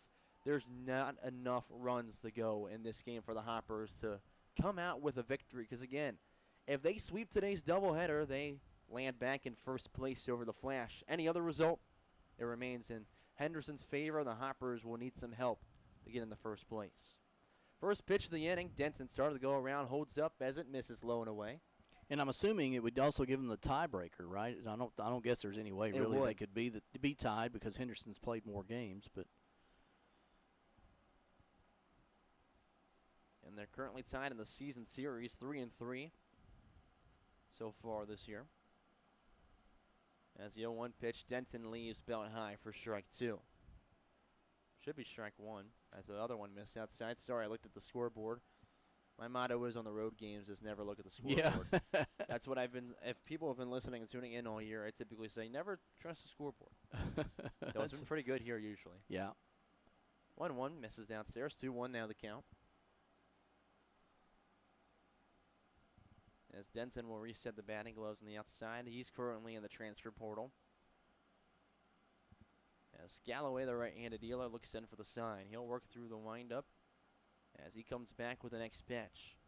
Denton drives one left field. This one going back towards the wall, and it's caught just before Waldrop crashes into it with a robbery for out 1. Yeah, he had to reach over to catch that one. No, he robbed him with a homer there. Gosh. With how good Waldrop's bat is, his glove might even be even better, platinum level out there. Yeah, he's holding his collarbone, but really, really fine play. He caught that one on the run, and his glove was over the wall out there and left. That's when you come around second and give him the Derek Jeter tip of the cap. That's on right. Your way to the dugout. Ryan McCartan Comes up, first pitch driven, left center field in the gap. This one with plenty of hang time for the center fielder, Reinhardt, to get underneath, and there's 2 away quickly. You don't want to go quickly here. You'd like to see us keep Henderson in the field just a little while. You don't want them back up at the plate. Then again, you work as many pitchers as you can out there, because not only does it help you in this game, obviously the more pitchers you see, usually you're doing a little bit better in a game, but also that can stunt Henderson in game 2, which Absolutely. is just as important today. Not that you're looking that far ahead for the Hoptown squad, but you need to keep that in mind. First pitch, swing and missing, is Nick Johnson. Now, Nick has not seen the ball well tonight at all. He has 2 strikeouts and was way behind on that one. Long pause for Galloway as he finally steps aside, works through the windup. 0-1 pitch. Johnson leaves skipping in the dirt. The count evens at 1. Yeah, Denton had about 5 more feet. He'd have had that one. Oh, yeah. But a good play out there in the outfield by Henderson's Waldrop. 1-2 the count as the next one. Fastball to knees against Johnson. He's behind. With 2 outs and no one on in the bottom of the 4th. Hoppers have brought up a minimum of 6 each inning. As that one's driven out towards center field, Johnson keeps the inning alive with a 2-out single, and they avoid going 3 up, 3 down. Good piece of hitting there by Nick. He just choked up and poked that one right back out there into center field. Didn't try to do too much with it. We're back to Reed Hayes, who's 0 for 1 with a strikeout and a walk. That walk began last inning where Mercer Krantz could not find the strike zone at all. His strikeout, though, that being Reed Hayes, wasn't the prettiest as he kind of pulled that front foot out of the way on it. First pitch he sees from Galloway. He'll leave down at the bottom of the well for ball 1. Hayes so far this year is batting .250 with a .361 on base percentage. In his 13 total hits, 10 of them have been singles, 2 doubles, and he does have a triple back over at Omer Kelly Field in Madisonville. Next pitch knee high with a fastball, count evens at 1 apiece. Yeah, Johnson still standing on first, so not much of a stolen base threat. Again, you want to be careful here to give your bats a chance. You don't want to be caught sleeping on the bases. Galloway comes in with the leg kick, and that one with a fastball downstairs again. 2-1 as Hayes is ahead. This is what you want for him, a guy with a violent swing. Yep, you do. And the ball is flying quite a bit today, as we've seen so far. Not a shallow park, but again, the humidity helps carry that ball a long ways. 2-1 pitch. Hayes leaves a slider that somehow breaks back into the zone. 2-2 the count. Yeah, he had Reed fool that way. He was bailing out when that one crossed the plate. And that was a pitch that started on the back hip before finding its way into the middle of the zone. So a deuce is wild now, and a runner on first in the bottom of the 4th. Hoppers lead by 4 as Reed Hayes is caught swinging, missing at another one that he pulled the front foot on. And there's the end of the 4th inning. We check the Michael Venable State Farm scoreboard. Hopper 7, Flash 3. We'll be back here on 95.3 The Farm after this messages.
.3 The Farm. Playing country favorites for Hopkinsville, Oak Grove, and Fort Campbell. Top of the 5th inning here at Tiger Field. You join us in the Chick-fil-A broadcast booth. Joe Wilson alongside Colin Carruthers for this game. And Tristan Sabutis back out there as the Hoppers lead 7-3 over the Henderson Flash in Game 1 of today's doubleheader that could decide first place in the OVO with the final game of the regular season coming up on Saturday. At the plate, it'll be 1-2-3 due up for the Flash, and honestly, this could be the game-defining moment here. Really it's could. already late here in Game 1. Yeah, really could. Of course, you know they'll still have 2 more at-bats after this, but you'd like to get out of here, out of the top of their lineup with no damage. Yeah, and if you go as efficient as Saputis has been in the previous 2 starts against this part of the lineup, you could be seeing them maybe one more time. If not, you could go 3 up, 3 down the latter way of this and never see him again in this game. Wouldn't that be nice? Pitch outside, ball 1 to get us started. If these guys get on, I think the Henderson comeback could be in order. But Yeah. without that, it's going to be slim pickings for them. 1-0 driven left field and deep, and Waldrop just sent one a country mile out of here. Smothered a solo home run. And there you go. A no-doubter. When in doubt, you can't count Henderson out as they make it 7-4. Yeah, Aiken just turned and looked at that one. That's his second run of the game to put him 2 for 3 after a double as well. And yeah, Aiken could do nothing but just churn. You know, he and stole away. a homer from us in the bottom of the last inning, and then he deposited one there. Dude, what are we doing? That's not very kind. I know. It's really Come on. not. You're a guest at our place. You shouldn't do that in someone else's home, right? That's what I'm correct. going with. First pitch to Tatum now, wing inside after that silent trip around the bases for Gunnar Waldrop. Went strong post side with it. That's the first home run Saputis has given up this summer. 1-0 now to Peyton Tatum. Goes inside that one. Curves for ball 2. I'd like to think that those are some setup pitches here. He's going to come back now. Maybe on the outside. Set him up with a curveball.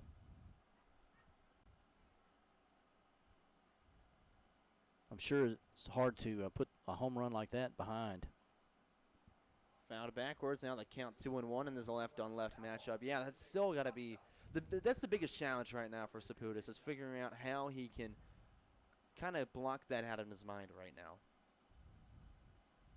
2 balls, 1 strike as it comes in to Tatum, who's 0 for 2 on the day. He leaves it dropping down low as he pulled the string early on it.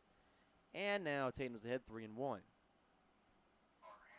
He got Tatum to swing at that for the strikeout back in the third, but Tatum laid off of that one. They've somehow done well against him this year as the rest of the league has struggled. That one nails the outside corner, and the count runs full.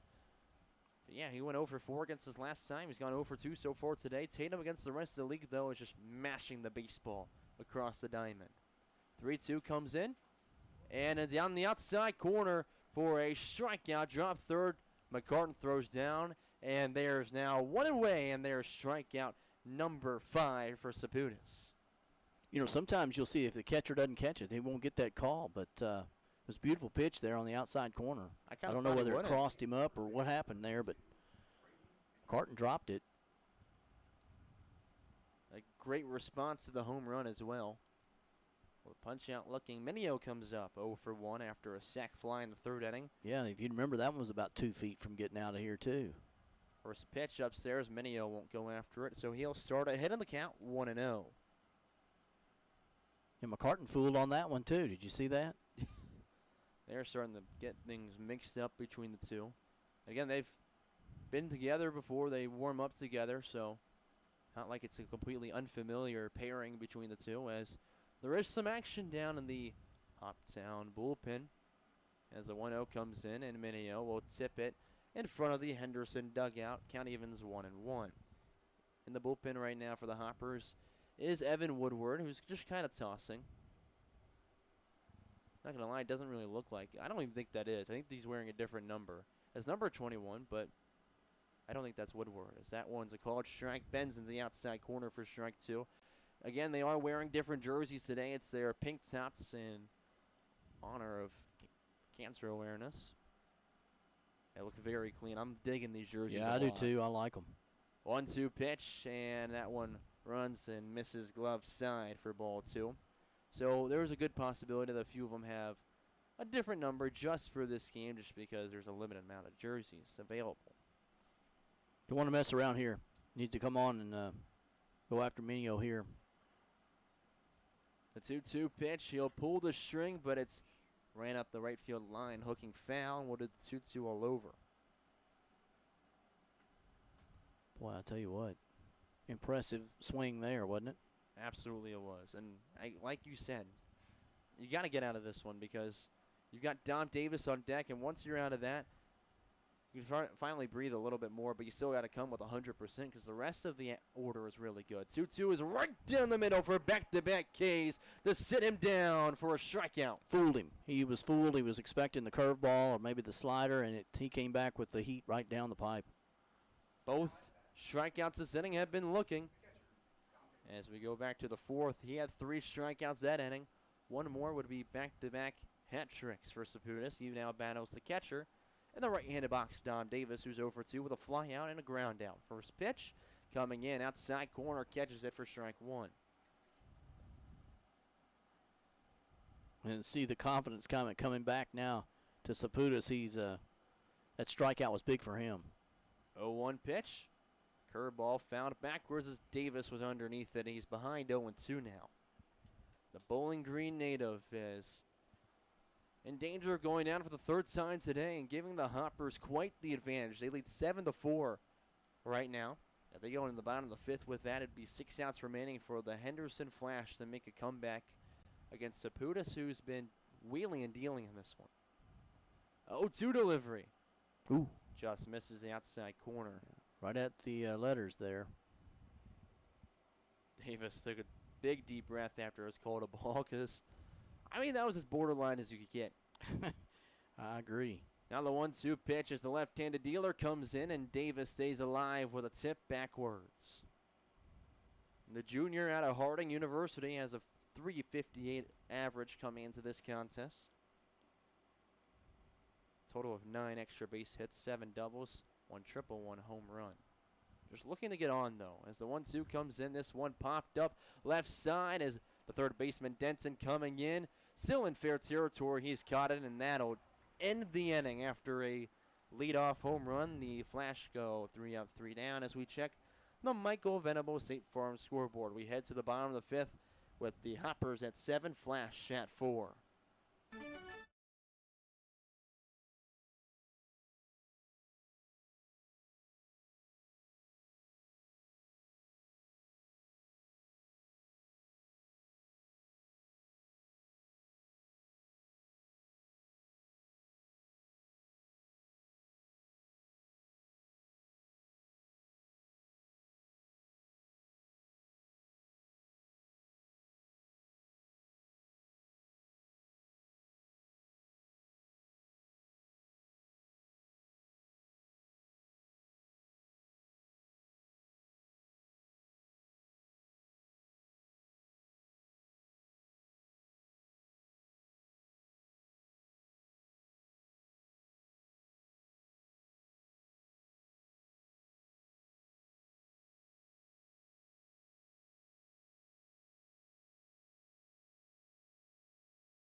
.3 The Farm, playing country favorites for Hopkinsville and Crofton. The Farm. The Cade Wall looking to get us started here in the bottom of the 5th inning, as in the top half, Gunnar Waldrop sent one plenty out of the yard for a solo home run, giving us a 7-4 score in favor of your Hoptown Hoppers.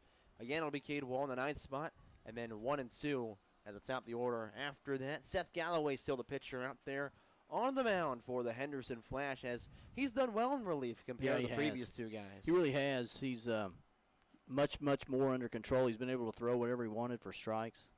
Both the starter, Humphrey, and the first relief man, Mercer Krantz, could only go 1 total inning of work. So now in his 3rd inning of work, again, Seth Galloway, who will start to recalibrate on the backside of the bump before towing the rubber. The face, Cade Wall for the 3rd time today. He's up with a 1-for-1 day, a single and a walk and 2 runs. First pitch, curveball just misses the knees for ball 1. Thought that was going to get him, didn't you? Yeah, I did too. I really did. Thought it was going to be a leadoff hit by pitch. Instead, the at-bat continues. Center fielder, Tyner Reinhardt, looks pretty shallow out there. He does. Another one. That's a fastball that runs inside for a 2-0 count. Outside of that, I'd say most of the field is pretty straight up. Yeah. But yeah, Reinhardt looks shallow in center. So a poke could be long run for Wall. He'll pull one into the Hoptown dugout as there's his first strike in the count. We already know Walbert can get on his horse. Yeah. I mean, this is a battle of good offenses and a lot of speed, defensively and offensively for both teams. They run well on the bases, and they run well in the field. 2-1 pitch, misses opposite batter's box, and the count 3-1 for Wall. To be honest, the difference really that's been pitching tonight. Oh, yeah. Is Henderson's given us a lot of free bases.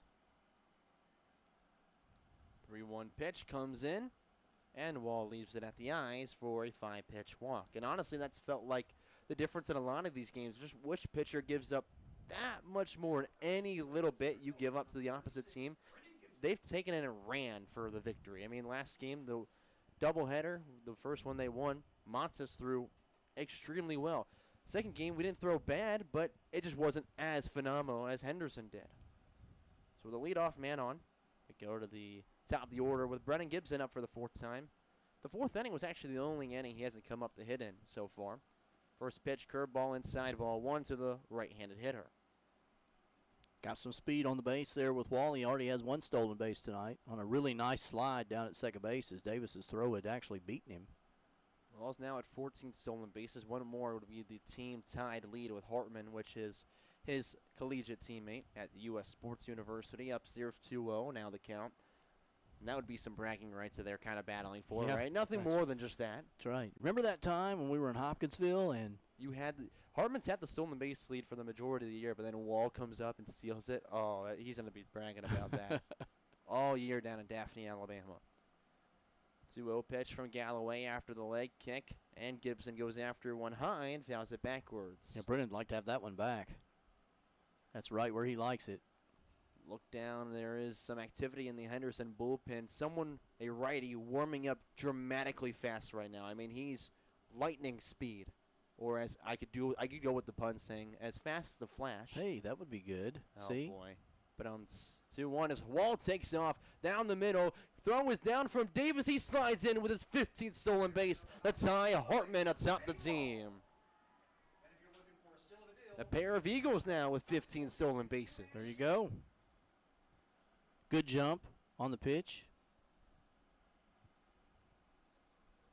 Runner in scoring position now for the Hoppers. That's great. We need it.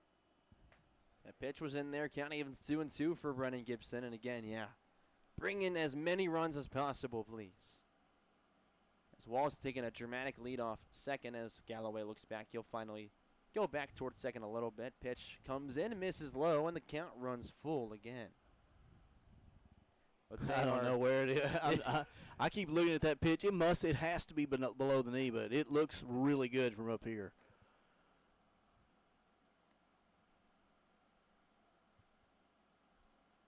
Three-two delivery. This one popped up right side and into right field. Froelich doesn't have to move much. He's caught it, and Wall will start to take off and return the second as the throw came in quickly, and there's one away. Yeah, you don't want to test Frolich's arm. He's pretty potent out there right field. And Henderson's really, tactically, they're really strong defensively. Everything they do is pretty much on the ball. Jordan Akins now up at the plate. As Wall really off third, they're not going to throw back. Akins' first pitch, blown away for ball 1. If you're Henderson, you don't want to mess around here. As Jordan with 4 RBIs already tonight.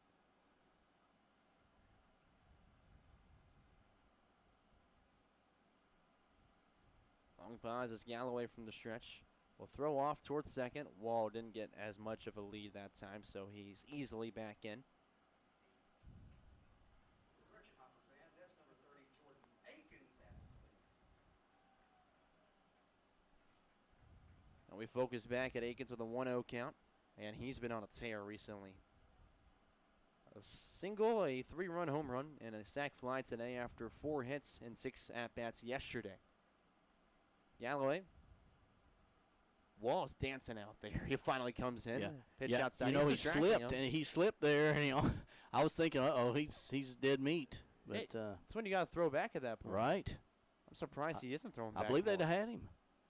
I don't know why he isn't throwing back more. I'll be honest. You don't have a limit with it. You just have a limit with as many times you can step off and not throw. As the 2-0 comes in, Aikens leaves it on the outside, and it misses the corner for ball 3. Again, it's Hoppers and Flash here in game 1 of the doubleheader here in the bottom of the 5th, 7-4 lead. We'll have game 2 after this one as well. Home plate umpire is going to send Aikens down the first as Jaden Arndt elects to give him the free pass. So now it's runners on first and second. I think the main reason for that would just be the force out and chance for a double play. So he's intentionally walked, and that's our first intentional walk of the year. Congrats, Aikens. You're treated like Barry Bonds. Yeah, well, he hit like Reggie Jackson, so I don't mind that at all. That decision. You know, literally in 31 previous games, have not had an intentional walk previously. And the other reason, besides giving the force out and the double play opportunity, would be giving a fresh slate for a new pitcher. J.D. Arndt comes out, and they'll bring in their 4th arm of game 1 of the doubleheader. We'll have all the details on him after the Hoppers have 1 out, runners on first and second, and a 7-4 lead. We'll be back in the bottom of the 5th. With Fly and Pink Eye.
The Farm, your home for country's greatest hits. Back now in the bottom of the 5th inning with our 4th flash arm out there. They bring in a righty, Egan Prather, who's actually served as a 2-way for the Flash, but hasn't hit in a while. He's been a phenomenal pitcher as of recent so far for Henderson. We look at his season so far on the mound. He's gone in 8 total appearances, 6 of them out of the bullpen, and 18 2/3 total innings of work. He carries a 2.89 ERA, giving up 7 runs, only 6 earned on 8 hits, 9 walks, and get this. You ready for this? Yeah. 9 walks, 27 strikeouts. Wow. Yeah. A big old wowzer indeed. Yeah. They bring in Wow. the big guns as they trail by 3 as the Hoppers look to bring in more. They'll have Dom Hartman at the plate with runners on first and second and only 1 out. Both of those runners are responsible to the previous man on the mound, Seth Galloway, who currently exits with going just 2 1/3 innings of work, giving up no runs, 1 hit, 2 walks, and 2 strikeouts. Yeah, and Henderson elected to go ahead and give Aikens a free pass as they're trying to set up a double play situation here. The Hopper's important, though, to try to answer the Henderson run in the top of this inning. Try to get at least 1 back, maybe having a crooked number up there. Would be nice, wouldn't it? Absolutely. It would. Again, it was already a 3-0 count to Aikens, but the big reason of, amongst many things, to walk him at that point is you don't want to leave that pitcher in the leave something well over the plate that Aikens could take for a ride into the next county over for another home run. So they just start with a new slate, and Dom Hartman, now the batter. He's hitting in the 3rd hole today. And up for the 4th time, he currently carries a 1-for-2 start with a double and a walk, and also 1 run so far in this game. A right-on-right matchup as the 6', 195 right-handed dealer toes the rubber and looks in for his first pitch. Egan Prather again, the new arm for Henderson. He'll leg kick and deal as Hartman leaves it near the shoelaces for ball one to get us started. He has a different delivery for sure. He doesn't have a high leg kick, and his arm's kind of quick to the plate. I say most guys definitely get up there, and helps kind of that rubber band sensation as a pitcher. Shorter leg kick usually means less power, but so far not for Prather, as we've seen earlier this year as well, as that one's found out of play right side. Count evens 1-1. Prather has thrown against the Hoppers a couple of times. Last time was on that doubleheader on July 9th, a week ago from today, where he went 1 2/3, giving up a run that was earned on 1 hit, 2 walks, and he did record 1 strikeout as well in that outing. And it's Wall on second, Aikens on first as the 1-1 pitch from the dealer comes in, skips in the opposite batter's box, and now it's a 2-1 for Hartman. That's a guy you can't mess around with either. No, you can't. And really, Brendan Mealer's been a guy that when he has the opportunity with people on base has made the most of it. He's due up next. It's not like you can just avoid Hartman because Mealer's right behind him, and Yeah. he can do just as much damage. Couple looks back towards second as Wall takes a good lead. Now the 2-1 pitch comes in. Hartman out towards right center field. Going back towards the track is Jacob Froelich. On the base of it is going to collect as both runners look to advance. Throw in the second. Aikens is going to be thrown out. There's a 9-6 double play to end the bottom of the 5th inning. So the pitcher out there again. Just coming in, Egan Prather only faces 1 batter as we head to the 6th, checking the Michael Venable State Farm scoreboard. Hoppers shut out in this one. They lead 7-4.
.3 The Farm. Top the 6th inning here at Tiger Field. Hoppers lead 7-4 over the Henderson Flash. Remember, in a doubleheader, they only play 7 innings, so only 6 outs remain for the Hoppers to make a comeback. New pitcher and new player on the mound. It's Cooper Johnson out there to relieve Saputis, who had a fantastic outing. He'll close his day going 5 total innings of work, giving up just 4 runs on 6 hits, 1 walk, and 6 strikeouts. Tip the cap to him. He did well and gave the Hoppers exactly what they needed in this game. Yeah, he did. He battled every inning and against a good offense here from Henderson. How would you like to be Cooper Johnson? Your first outing is going to be here at Hoptown against the #1 team in the league in a game that matters more than any so far this year. I mean, the literally biggest moment of the season. Yeah. And you're going to have to face Clark Grease first thing. Oh, my goodness. 5, 6, 7 again. Clarice, who has 1 incredible bat on him. He's currently 1 for 2 with a strong double. We've seen him take a ball for a ride up at Henderson, Bill Heath Field up there. He had a towering home run against us in their 11-1 run rule victory. First pitch from the righty, Cooper is outside. So Johnson misses 1-0.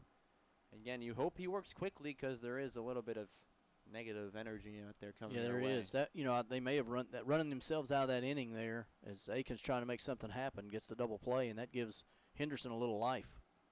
2-0 the count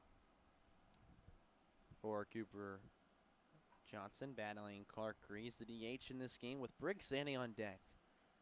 The righty works through the windup, and with the leg kick, he'll fire from the belt. And it's just going to miss low, I assume, for ball 3. All right. Yeah, Cooper didn't like that. He thought that was in there. And that's, again, that pitch that from up here looks good. It must be below the knees. And the 3-0 delivery. Way outside, and there's a walk. Already someone warming up for the Hoppers. Down in the bullpen as they also have another just tossing. They're both kind of just tossing right now. Nothing too crazy as we now bring up Noah Briggs with the leadoff man aboard. Hopefully they can move quickly in this one, as well as, honestly, Aikens running himself out might help speed up this game, which they might need with some weather potentially coming in. Knock on wood, please. I hate rain at this point. Don't say it. Don't wish it into existence, but it is looking pretty bad down toward Clarksville. First pitch, a gorgeous slider in there for strike one with plenty of bend. Oh, my goodness. Yeah, nice pitch. It really was. That's awesome. I love a beautiful curveball or slider that has plenty of vertical or horizontal run, respectively. As long as you're not up there batting against it, right? Yeah, that's why I like it from here. 0-1 tries a slider again, misses downstairs, 1-1. I could say from here I like it. Yeah, there you go. When I was still playing, no. Yeah. Yeah, those are the kind that get me dragging my bat back to the dugout. Yeah, those are wicked pitches there. We've seen a few of them from this Hoptown pitching staff throughout the summer, as he'll set with the 1-1 delivery from the stretch coming to the plate. Briggs will unload down the third base line, and it toes the line fair. Rounding second as Clark Grease coming in as Aikens finally picks it up, and there's a double for Noah Briggs to stand in scoring position. And just as we said earlier, can't be too careful with the flash. They are looking to make a comeback with the tying run coming to the plate. Yeah, that ball wasn't hit hard, but Denton was playing well off the line, and that ball stayed just inside the bag there at third. Rode the line all the way into left. This is a game you cannot give away. With Froelich coming up, he's been a thorn to the side for the Hoppers all summer long. You think you're doing well in an inning, and he just somehow comes up and continues it. He did it earlier in this one. He's won a 2 for 2 with 2 singles. And, again, it's every game like that. He comes up and finds a way to grab a couple base hits. First pitch he sees from Johnson, and that misses down the bottom of the well for ball 1. Yeah, he looks really confident at the plate right now, seeing the ball really well. All he needs is a ground ball to score a run, too, or a long fly. One run we can live with, but a couple, you're now feeling the jitters. Don't want anything in the gap, for sure. The 1-0 pitch from the right-handed dealer, and he'll leave it above the letters with a fastball for ball 2. The other thing with this one, again, you can't let this one get away because, one, that ruins your best chances of getting in the first place. You have an opportunity to directly affect the first place team. The other part, if, again, don't want to put it out there, but if that rain comes in and if it's too strong and you can't play the second game and you give up this one, things are going to go awry quickly. They sure are. 2-1 after the swing and miss. You just can't afford it. No, you really can't. You got to get this one taken care of. Gibson is shading to the right side at center field out there. Everybody else straight up, except for Denton again playing well off the line at third. Froelich still ahead in the count as the pitch comes in. He'll foul it out of play for his second strike with as many balls.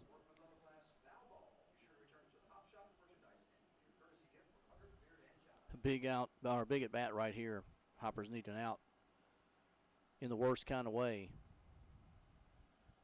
And Johnson making his Hoptown debut in this one. First 2 men are on, and they now stand in scoring position as the 2-2 pitch comes in, and it's just above the letters as the count runs full. Scott Collier is not really doing well so far. He's 2 for 8. Yeah. Yeah, he struck. It's not been the usual night on the 3-2 counts. Johnson gets set again, still working from the stretch. Pitch comes in, and he'll stay alive after dribbling it backwards. Yeah, Froelich ruined that. That was a good pitch. He just ruined it. Just a piece of it. And Froelich gets overshadowed with the summer he's having compared to how terrific this Henderson offense has been. He's got a .368 on base percentage with 18 RBIs coming into this contest. He couldn't make it 20 with one in the gap. 3-2 pitch yet again from Johnson. And it's right back up the middle off the glove of Johnson, and he's going to reach first safely with an RBI single, and it's 7-5. Probably saved a run, though. If that gets to the grass, that's probably both runs coming in. Absolutely it is. So take what you can get, but there's still no outs with runners on the corners, and now the tying run stands on first base. Max Kirby, assistant for the Hoppers, will come out now. This is where we were talking about earlier in the ball game. You know, the Hoppers left bases loaded in the first and the second with one out and weren't able to get any more runs in, and now it may be coming back to haunt them. This is one dangerous spot at this point. Froelich with a pair of RBIs in this one now puts him at 20 on the summer. As we take a quick moment, we can look at some other scores around the OVL. Madisonville Miners beat the full count Rhythm 6-5. Look at that. To put them out of last place as the Fulton Railroaders are hosting the Paducah Chiefs, and my game changer's got something wrong with it. It says 6-2 is a score in favor of the Railroaders, but I believe I got a text saying that the Paducah Chiefs hit a home run to cap off a comeback in the 5th inning, and I think they end up winning that game, if I'm not mistaken, possibly 7-6. I can't confirm, but that's a look around the OVLs. Everyone is playing a doubleheader today to catch up from the mass amount of rains we've had lately. Now with the runners on the corners, first pitch fouled backwards for strike one. Begins the at-bat with the center fielder, Tyler Reinhardt. He's up for the 3rd time today. He's reached with a triple and a walk, and a triple sounds disgusting right now as another one would tie us. That foul ball got the umpire. Hit him right in the face mask, so McCartan checking on him, giving him a little extra time to shake that one off. And all looks to be okay for P. Johnson behind the plate, thank goodness. As we return back to action. Reinhardt, the go-ahead run for the Flashes. They look to stay in first place. They lead by a game and a half over Hoptown on the road. 0-1 swings, popped up backwards. Reinhardt going back, and McCartan will run out of room as he ran into the netting. So it goes down to strike two. Yeah, I hope that one doesn't come back to get us. A lot of times you see something like that, and then the next one's a line drive base hit. I really thought that they'd try to get Froelich to second base to stay out of the double play opportunity for the Hoppers.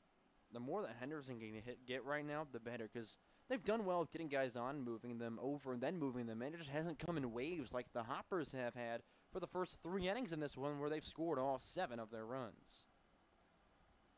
So Cooper Johnson ahead big time in the count for the first time in his short stint, as he'll set and come to the plate with the 0-2. Runner takes out for second, and the pitch missed low. No throw down. 1-2 with 2 in scoring position. And there it is. I'm surprised it took them this long. That's a straight steal for Froelich. And now number 7 for him on the summer. And no chance for a normal double play. With no outs in the inning. Johnson looks back before firing the 1-2. This one flied right side and out of play. Will do it all over as he stays alive. So all you're looking for Reinhardt is just kind of poking some over until you get something that you can drive. And again, tying run standing over on second base. 180 if you think about the 90 and 90. 120, a little over 127 feet if you want to think straight home to second. That's my math nerd for you. Okay, very good. 1-2 pitch. Outside corner, can't get it. Count evens. Well, with the runner moving up, you really need a strikeout or maybe even something on the infield here. You need some help. Not everything on the infield. Guarantees are on, though. That runner standing on third, Noah Briggs, can't come home in a hurry. Hopper's defense is playing back. Nobody playing up. 2-2. This one popped up right side and will scamper out of the field of play just behind the Henderson dugout. So we'll do the 2-2 pitch once again. Johnson's getting a really tough battle right now. And he's following up Tristan Saputis in this one, who had 5 terrific innings of work out there. A 2-2 pitch again from Cooper Johnson as he gets set. From the rubber, he fires and gets a strikeout swinging for the first out of the inning. That's a huge out, and a huge out for Cooper, and maybe we'll see him get some confidence now as he faces Tucker, the 9th man in the lineup. And, Tucker flew out to right and struck out his last time up, so you really need something here that without those runners moving around. Huge there as he pulled the string on one. And with 1 away, 2 still remain in scoring position. Jack Hagg looks like he's warming up in the Hoppers bullpen. Johnson comes in to Tucker, first pitch, and he'll go swinging at one upstairs, cannot connect. 0-1 the count. Tucker 0 for 2 with a fly out, a strikeout on his line. You started him out with a high strike on the last time with Saputis, but they must know something here. Oh, yeah. See what McCartan calls here for Cooper Johnson as he pitches the next one. Goes with that curveball that finds the bottom of the zone for strike 2. Gosh, that curveball is looking great as of the past couple of batters for him. Tell you what, though, that Gunnar Waldrop's waiting on deck, and he has been dangerous tonight. Got to grab something here. No balls, 2 strikes. Johnson back to the plate. Goes upstairs and misses. Inning began with a walk, and then it's been a double and an RBI single. Put runners on the corners, then Froelich took off and stole second. After that, it's been a strikeout for our first out. The score 7-5 for the Hoppers. Tying run in scoring position. Cooper Johnson looking to keep the damage minimal as he goes with a curveball that doesn't break enough, and the count evens at 2. Don't want to leave anything over the plate here. Don't want him driving anything here. That would be the worst thing you do at this point. Technically have a base open, but again, you don't want to give him much at all. Got to be careful here. 2-2 pitch for Johnson. Curveball misses just above the letters, and the count runs full.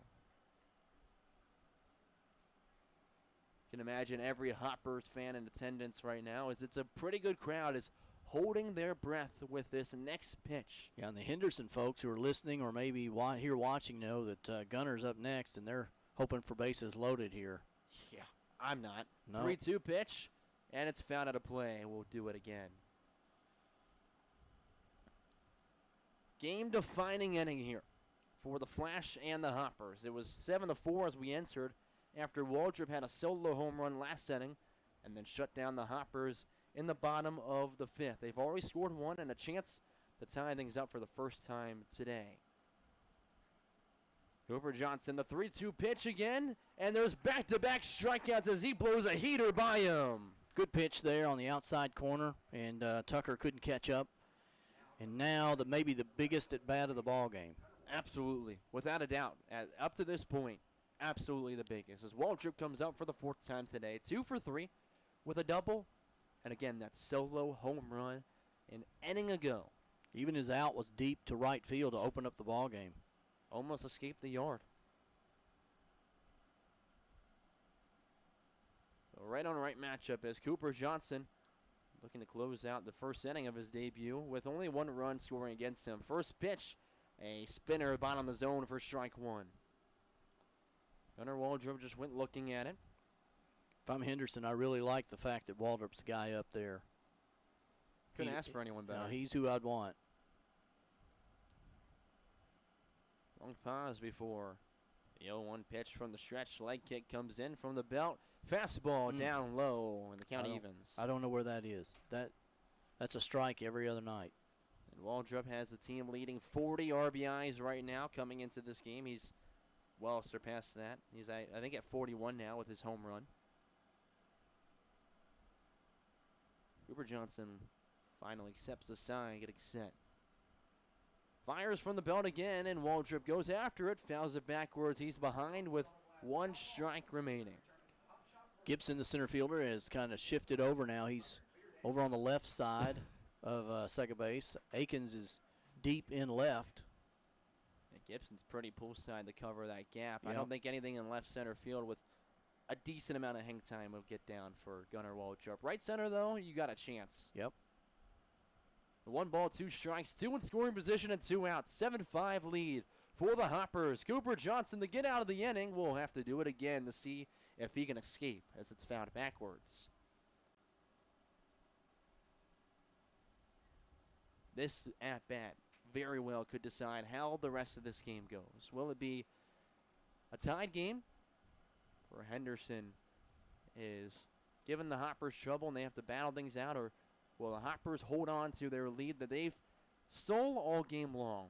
The next pitch, Waldrop, shallow right center field. Hayes charging quickly. Oh, my got gosh! it! Sports Center top 10 keeps us a 7-5 lead. Reed Hayes is still perfect in the outfield. What a play by Reed Hayes there. Full extension. Head first as we head to the bottom of the 6th. It's 7-5 as we check the Michael Venable State Farm scoreboard. We're back with the Hoppers at the dish after this break.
.3 The Farm. WHOP HD2 Hopkinsville. Bottom of the 6th, Hoppers lead over the Flash 7-5 here at Tiger Field. There aren't enough words to describe what we just saw with Reed Hayes' possibly game-saving diving catch. All you can say is da-na-na, da-na-na. Literally. I mean, gorgeous play out there from Hayes to keep the lead as Waldrop was up with 2 in scoring position. That gets down, both score, and we're tied at 7. Instead, the Hoppers hold on to their lead, looking for more. And honestly, I haven't said it yet because I don't want to jinx the guy, but I'll tell you, Reed Hayes told me that, and this includes his high school career, he's never dropped a fly ball. So when he goes after one, he's going to come up with it. Wow. Well, that one may be the best he's ever made. That was a fantastic catch and a key moment in the ball game. Ridiculous. Now, and that might give the Hoppers a little momentum. You know, we had talked about how Henderson had momentum with the double play to end the last inning. Now Hoptown with a little momentum. And you do well on the field. It usually translates to the plate. It'll be 4, 5, 6 as the Hoppers go through their heart of their order. With Mueller, the lead things off, still facing out on the mound for the Flash, Egan Prather. He'll come in with the first delivery, and Mueller leaves a curveball that sits about 5 feet too far above his head. When you look at Prather, he doesn't look like your typical pitcher, but obviously he's effective. Plays with Loyola University, just finished up his freshman year there.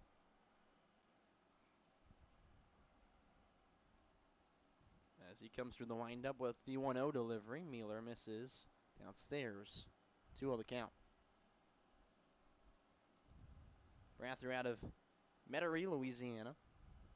Can stand 6 foot, 195 pounds as a right-handed pitcher. On deck is Miles Denson, and the hole would be Ryan McCartan. 2-0 pitch now from Egan Prather as he comes to the plate with it. And it's right down the middle, popped up left center field. It's shallow. Underneath it is Reinhardt, and there's one away. Just barely missed it. Caught a piece of it, though. Yep. Maybe a broken bat there. I'm not sure. Very well might have been, as that one died quickly. So Mueller's going to return back to the dugout now with an 0 for 2 day as he's reached with 2 walks. It's Miles Denson, who is 1 for 2 with a double and a walk. And had a home run robbed from him back in the fourth inning. That was Gunnar Waldrop in left field, who's been the star so far for the Henderson Flash. Would have been a golden star if he got that one in right field down. Prather comes in on this right-on-right matchup. Denson leaves it skipping across the plate for ball one. Denson could use a couple of good games here as he's still not committed to a new school as far as we are aware. Prather working through the windup again as Denson will swing underneath it for strike one to even the count. He does have a big bat. He's capable. He loves to hit to the gap. That's what he did back in the first inning with 2 RBIs. Actually, he hit that one down the right field line. We'll take another 2-bagger right now, wouldn't we? You always take it. The extra base hit would be lovely here as this one sky high left side foul territory. Here comes the third baseman, Tatum, near the fence. He's caught it for the second out. 2 away, they'll bring up Ryan McCartan, the catcher, who is 0 for 2 with a walk. We don't score here in this 9th inning. Our 7th inning coming up is going to get really interesting. It'll be intense. It'll be a bloodbath, and it might even get chippy at one point because the second game for sure should be pretty intense. The second game of last week's doubleheader, the first one was pretty fun. Second one kind of got a little chippy as things were really intense between these two as they're neck and neck for first place. McCartan, first pitch. He'll step out, but it's right down the middle for strike one. The crowd staying strong here in this game for the pink out at Tiger Field. Yeah, a lot of folks here, a lot of folks up on the hill. Fantastic first matchup they're getting in this one as the 0-1 McCartan ground ball right side picked up by Mineo, and that will do it as the Hoppers are retired in order. So we check the Michael Venable State Farm scoreboard. Hopper 7, Flash 5. We head to the 7th inning with 3 outs remaining for the Flash.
.3 The Farm. Playing country favorites for Hopkinsville, Oak Grove, and Fort Campbell. Back at the Chick-fil-A broadcast booth, and here we are, top of the 7th. Hoppers lead by 2. They brought in Ethan Ramage as a reliever to try to close this ball game out. Ethan is a tall drink of water out there, I'll tell you. Tall, lanky righty who's also making his debut in his first day here with the Hoppers. Look at that, back-to-back pitchers that are making their debuts in the biggest part of the season. I wonder if he has any idea how big this inning is for him and his team. As they'll go against Tatum, Mineo, and Davis, 2, 3, and 4 in the Henderson lineup. It is not going to be easy here for Ramage. Left-handed batter Tatum stands in. He's 0 for 3 tonight. And the first pitch outside for ball 1. And Tatum, as you mentioned, has been hitless so far in this one, but usually we were talking a little bit in between innings there. He's been really good against the league. We've got the best of him this year. Popped up shallow, shortstop going back on it. And making the play is Cade Wall. There's one away. I think, speak of the devil, actually, they just changed the defense up on us. So it looks like they moved Dom Hartman over the third. Oh, they sure did. Jackson Wilson comes in as a shortstop. Jackson Wilson making the play. Sorry about that. Wall moves into second. Okay. And I think the outfield remains the same. I'm glad you caught that. Yeah, Jackson Wilson. Sorry about that. First pitch inside on the outside corner for a strike. You know, Hartman's played third most of the year. Hartman's played, Walls played second most of the year, so they're back to where they are normally. Second pitch is in for a strike, and Minio mad at himself as he gave up on that one a little too soon. Ramage delivers, misses low, and it's 1-2. And a key here, just efficiency, efficiency, efficiency. It's been hard for both sides in this game as there's been plenty of long, shown out at bats just because both offenses are good. If you can be efficient against either team, you're golden. Ooh, that was a tough pitch there. Just misses. And we go 2-2 in the count. You're absolutely right. Both these teams just battling every pitch. It's felt like a championship game, hasn't it? Oh, yeah, without a doubt. Ramage comes back with the strikeout on the curveball. 2 gone here for the Flash in the top of the 7th. Really pretty pitch there from Ramage. Yeah, another one that just fell off the table there against him, and he just can't change his bat level on the swing, and that's all you're asking for. These guys really haven't changed where their bat location is on a lot of their swings throughout tonight. Dom Davis bats here. 2 out for the Flash. They trail 7-5. Hoppers trying to get within a half game of first place with this win. Another game coming up. There's one in for a strike. Davis is 0 for 3 tonight with a fly out to left, a ground out to second, and a pop out to third. This one in for a strike, and it's 0-2 to Davis. Flash down to their final strike. But, boy, I'll tell you what, you want to get Davis here because Grease is up next. He's a hopper killer. Pitch on the way. Inside, narrowly misses Davis. And the count goes now 1-2. A decent amount of Hopper fans are starting to get on their feet for this one. They are. They sense it. Trying to give them a little help. Ramage looks in. Pitch on the way. Chopped down towards shortstop. Wilson comes over. Long throw across the diamond. They got it. And the Hoppers win it. Your Hoptown Hoppers a half game out of the lead here in the OVL with another game to go here tonight against the Flash. But they win this one tonight, 7-5. As we check our Michael Venable State Farm scoreboard, we're back to wrap this one up right after this.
Three, The Farm, playing country favorites for Hopkinsville and Crofton. The Farm.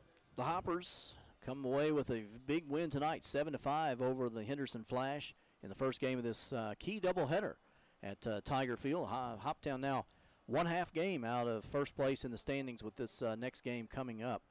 The roundup for this one, Hoptown took a 2-0 lead in the first inning, and it was a big hit coming there from Miles Denton, the 2-run double there, put the Hoppers up. Henderson comes back with a couple in the top of the second, but then a big home run from Jordan Akins. It's probably still in the stratosphere. Yeah, it is. 3-run homer gave Hoptown a 5-2 lead. Henderson gets one in the top of the third to make it 5-3, and then back come the Hoppers with 2 more. As Jordan Akins had another RBI with the sacrifice, and Hoptown was able to put 2 on the board and made it 7-3. And then Henderson with 1 run in the 5th, 1 run in the 6th. And how about the play now of Reed Hayes out in right field, a diving play. It probably would have gotten down and maybe have tied the game, possibly even been a triple if it had gotten past him. So Reed Hayes with a game-saving play there in the top of the sixth made it 7-5, and then Ramage comes in, and it's 1-2-3 in the seventh, and the Hoppers win tonight 7-5 in the opening game of this doubleheader. Henderson 5 runs, 8 hits, and no errors. Hoptown 7 runs, 6 hits, no errors.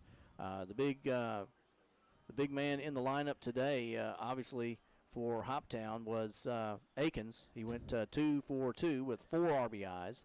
Also, Hartman and Denton with doubles tonight for the Hoppers, and Denton with a couple of RBI as well.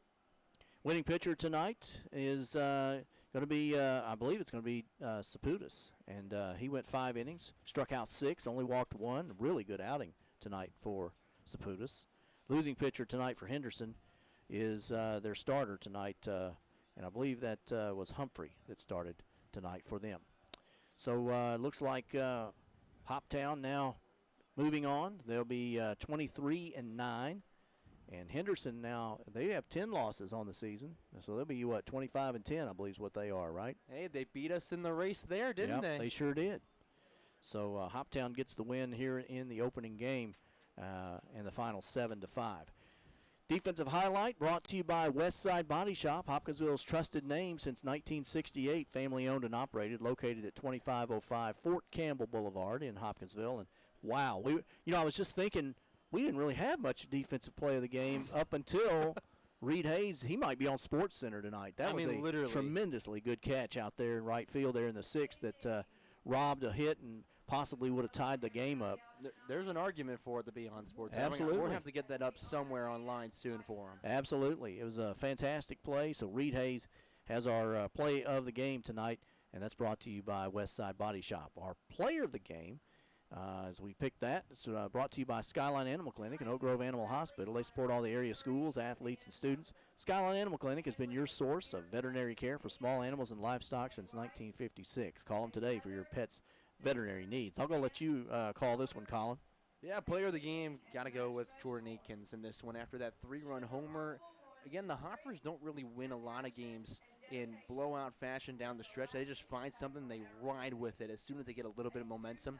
Akins was that momentum. He's shown up and been fantastic, and that home run just completely shifted things on their side. I texted Caleb Slaughter, father of Caden Slaughter, on the team, and I said, thank you for helping bring him in, because he knew that contact. And, again, a massive congrats to him on today's performance as well as yesterday's. Yeah, that home run he hit over there might be the longest I've ever seen hit in right field. And, of course, he had 4 RBIs tonight, 2 for 2 at the plate. So Jordan Akins is our player of the game tonight. It's brought to you by Skyline Animal Clinic and Oak Grove Animal Hospital. They support all the area schools, athletes, and students. Skyline Animal Clinic has been your source of veterinary care for small animals and livestock since 1956. Call them today for your pet's veterinary needs. Hoppers win tonight in the opener 7-5, and now we're going to go to game number 2. And that was the most important game. Now this one becomes the most important game. Jeff Sisk will be back. He and Colin will have the call for that second game tonight. So we're going to leave you here for about a half an hour as they're having a little ceremony for Ann Isom and the Pink Ribbon Network between games, and then normally it takes about 30 minutes anyway before we can get back to action. So we're going to leave you with for about 30 minutes, and we're going to come back. We'll have the second game of tonight's doubleheader from here at Tiger Field between the Hoppers and the Flash. Joe Wilson and Colin Carruthers saying thank you, and stay with us and be back for the second game tonight.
To Tiger Field, I'm Jeff Sisk along with Colin Carruthers, and we welcome you into Hoptown Hopper baseball tonight. It's game 2 of a doubleheader tonight as the Hoppers get set to take on the Henderson Flash. And Colin, an excellent first ball game. They got that one full game back, so now they're a half game back, and this second game has got a lot of meaning to it. Absolutely it is. This is to decide who is in first place. Literally, the winner is in first. Hoppers win, they're in by a half game.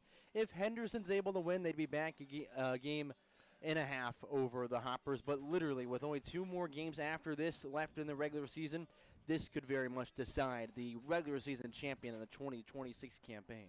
Exactly right. Tonight's broadcast is brought to you in part by the Barbecue Shack, offering catering and custom cooking. Visit them Wednesday and Thursdays from 10 a.m. until 5:30 p.m., Fridays from 10 a.m. until 6 p.m., and Saturday from 10 a.m. until 3. They're located at 4687 Pembroke Road in Hopkinsville. Game time weather, of course, so we've had a sprinkle or two here at the ballpark, but is not going to dampen spirits as of the moment. No lightning in the area, so we're ready to go. And our weather normally brought to you by Charlie Henderson State Farm. We're just doing an abbreviated pregame tonight, as you might understand, for the second game. And our starting lineups, we'll get to those a little bit later on, but they're brought to you by Riken Elastomers. Join the Riken Elastomers team with a process operator starting pay at $20.50 an hour, top out in a year at $24.43 an hour, plus shift premiums for second and third shifts, and an excellent benefit package that includes employee paid benefits day 1 of employment. Call 270-475-2150, extension 214 to learn more. With the first couple of innings of play-by-play, here's Colin. Well, we're already underway. First pitch fouled off. It's Heath Henley on the mound to get things started.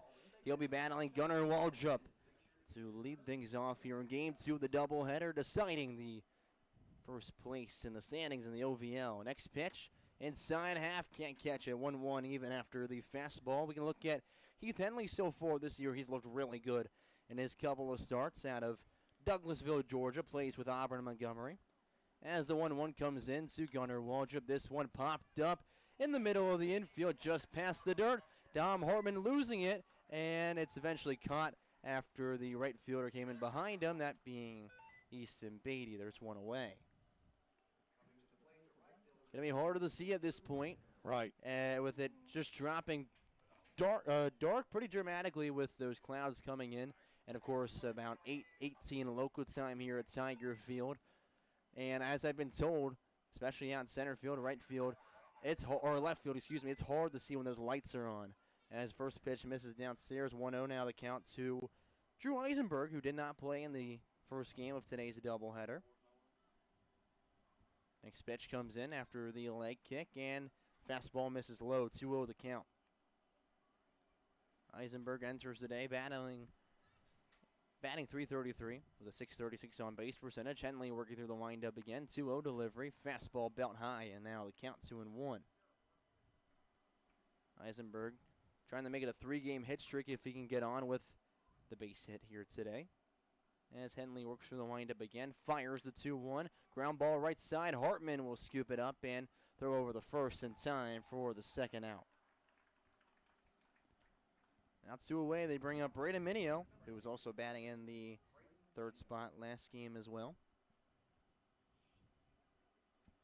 We take a moment after Waldrup, Eisenberg, and Minio in the order to be the catcher, Dom Davis. Clark Greaves will be batting 5th and playing DH, as well as Noah Briggs back out there, but playing 2nd, batting 6th.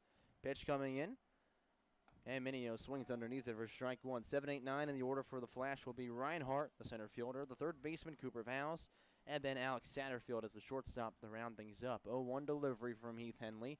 He goes with the heater. That's below the knees. Count evens at 1. And Henley's working really quickly in between pitches as he already is delivering the 1-1. And it's a swing and miss from Minio. Strike 2. Began with a fly out. And it's been a ground ball looking for the K right here. 1 ball, 2 strikes as Henley comes in to the dish.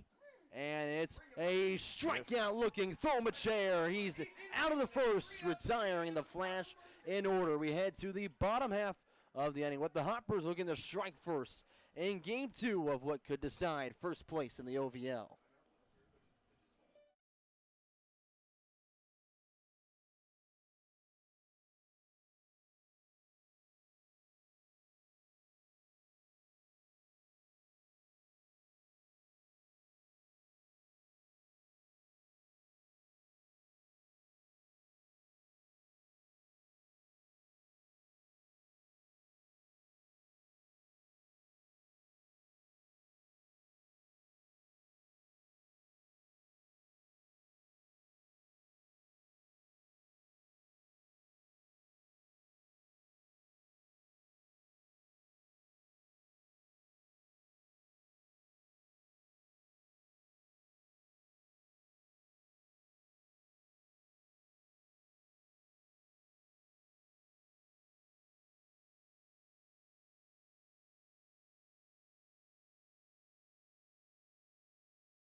95.3 The Farm.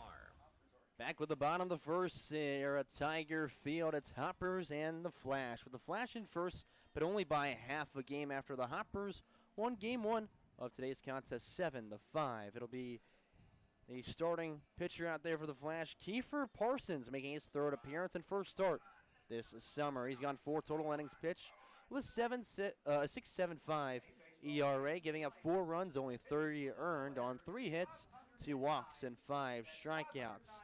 It'll be Brennan Gibson to lead things off for the Hoppers, playing center field. And as we go through the rest of the starting 9 for the Hoppers, it'll be Jordan Akins back up as a left fielder, batting second. Dom Hartman, the second baseman, batting third. Then Evan Jacob will be the DH, followed by the third baseman, Miles Denson. Batting sixth is the catcher, Mark Harmon, followed by Connor Scheidt. Playing first, Gavin Powell, the shortstop, and the round things out, Easton Beatty, the right fielder. There's your starting 9 for the Hoppers, with Gibson coming to lead things off. Last game, it was 2 runs in the very first inning for the Hoppers that gave them their start. And again, that's all they really needed to grab their momentum on route to winning game 1. As we just mentioned a little bit earlier, too, they don't really win games by too much as they have not down the stretch here. First pitch outside, ball 1. They grab a little bit of momentum, they grab a little bit of a lead, and they just seize it. They go off from there. So Gibson with a 1-0 count. The lefty Parsons comes in with the next one. Fastball at the belt for strike 1.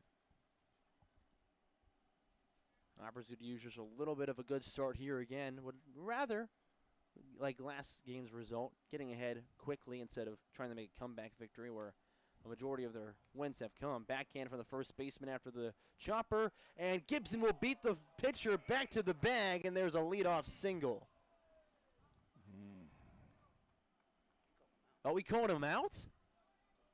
Yeah. I thought I saw him I thought he was offer on the safe, and I thought he beat him by a good by about full step and a half. Gibson was behind first, so I apologize for my mistake.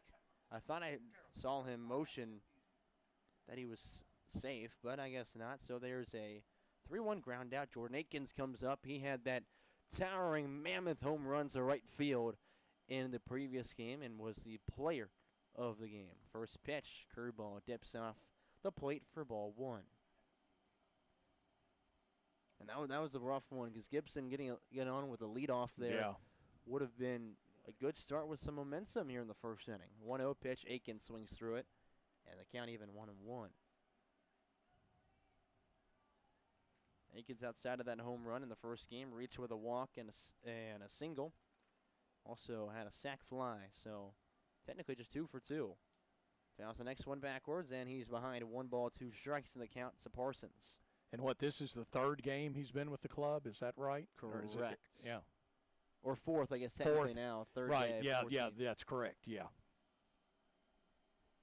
Making his presence known. Fourth game in 3 days, yeah. There you go. Pretty impressive. There you go, yeah. There you go. The Clarksville native waits as the next pitch comes in this left-on-left matchup, and he's sat down with a strikeout. 2 away as we go to Dom Hartman. Flash went 3 up, 3 down. Hoppers are looking to return the favor if Hartman can't get on here. The second baseman, who was also batting third last game with a 1-for-3 effort, a double and a walk on his line. Steps into his left-on-right matchup as Parsons finally accepts. He's working from the stretch even though no one's on behind him. First pitch misses high and away, ball 1.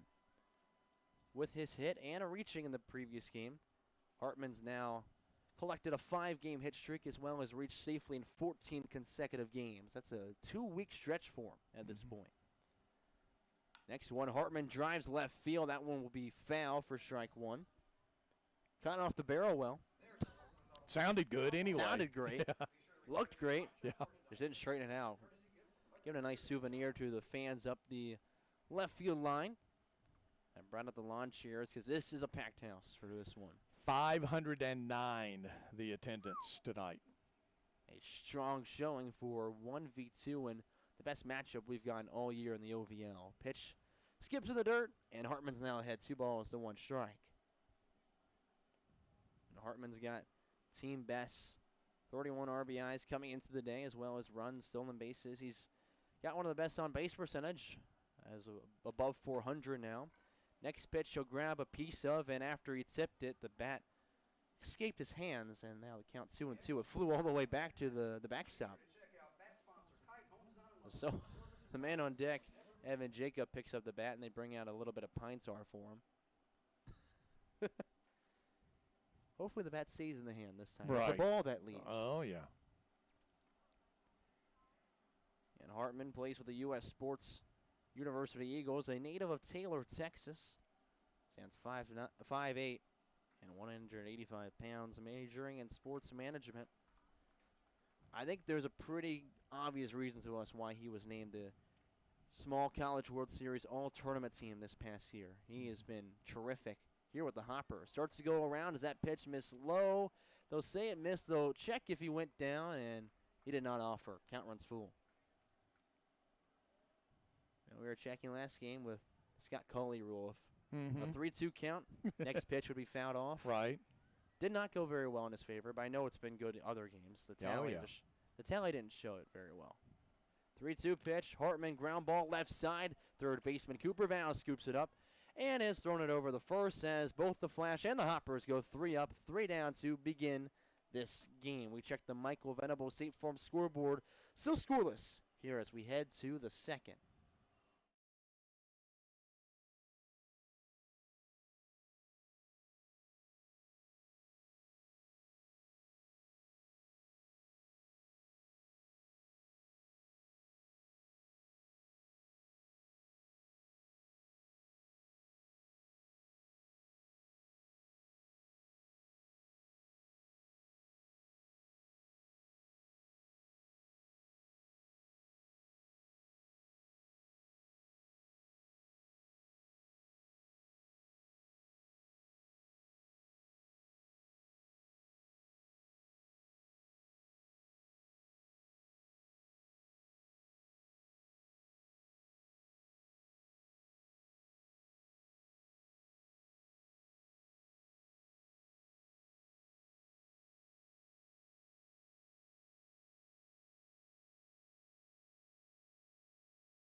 Give me a second. Here we go. 95.3, The Farm. Back now at the top of the second inning at Tiger Field. Both the Flash and the Hoppers went 3 up, 3 down. And with how good these offenses are, how contrary would it be if we have a little bit of a pitcher's duel brewing up here? I would think so. Yeah. Again, it's early, but you got to remember they only play 7 innings, so when they get to that middle portion of the game, it'll really be the latter portion, the late portion here at Tiger Field. The winner of this sits in first place and controls their own destiny to the finish line for that regular season title, something the Hoppers have coveted since 2019 and would like to gain again for the first time in 7 years. It'll be 4, 5, 6 to do up, beginning with Dom Davis to face the starter. Heath Henley, first pitch to the right-handed hitter. Misses eye high with a fastball, 1-0. Davis could not get on safely last game as the catcher as the 1-0. That one inside half got the strike zone. Count evens. Kind of impressed they're going with Davis again in the doubleheader. It's hard to catch 2 straight games. That's a lot on one dude. 1-1.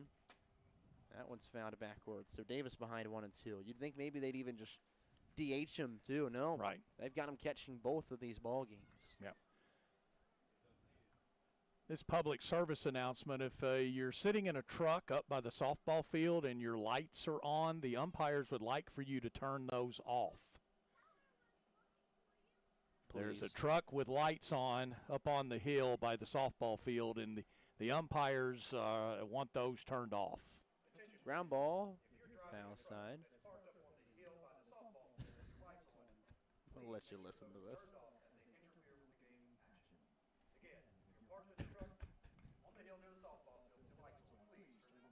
Thank you, Carter.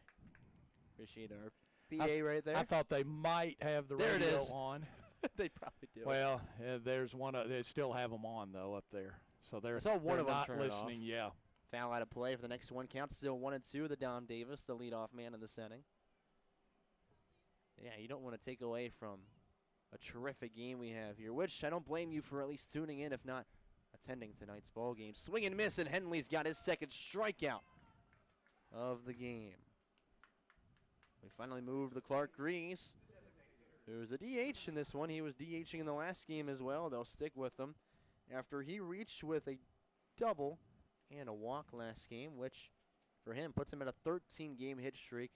On top of that, though, he's got a hit in every game he's come up to the plate in. Not guaranteed for many, but at least guaranteed for one. He'll swing through the first one, is behind 0-1 as Henley blew the heater by him. Come back with that. Henley working quickly again to the left-handed hitter. He'll deal to the plate. This one roped over and on top of the shortstop, Gavin Powell, in the left field, and there's your first base hit of the ball game.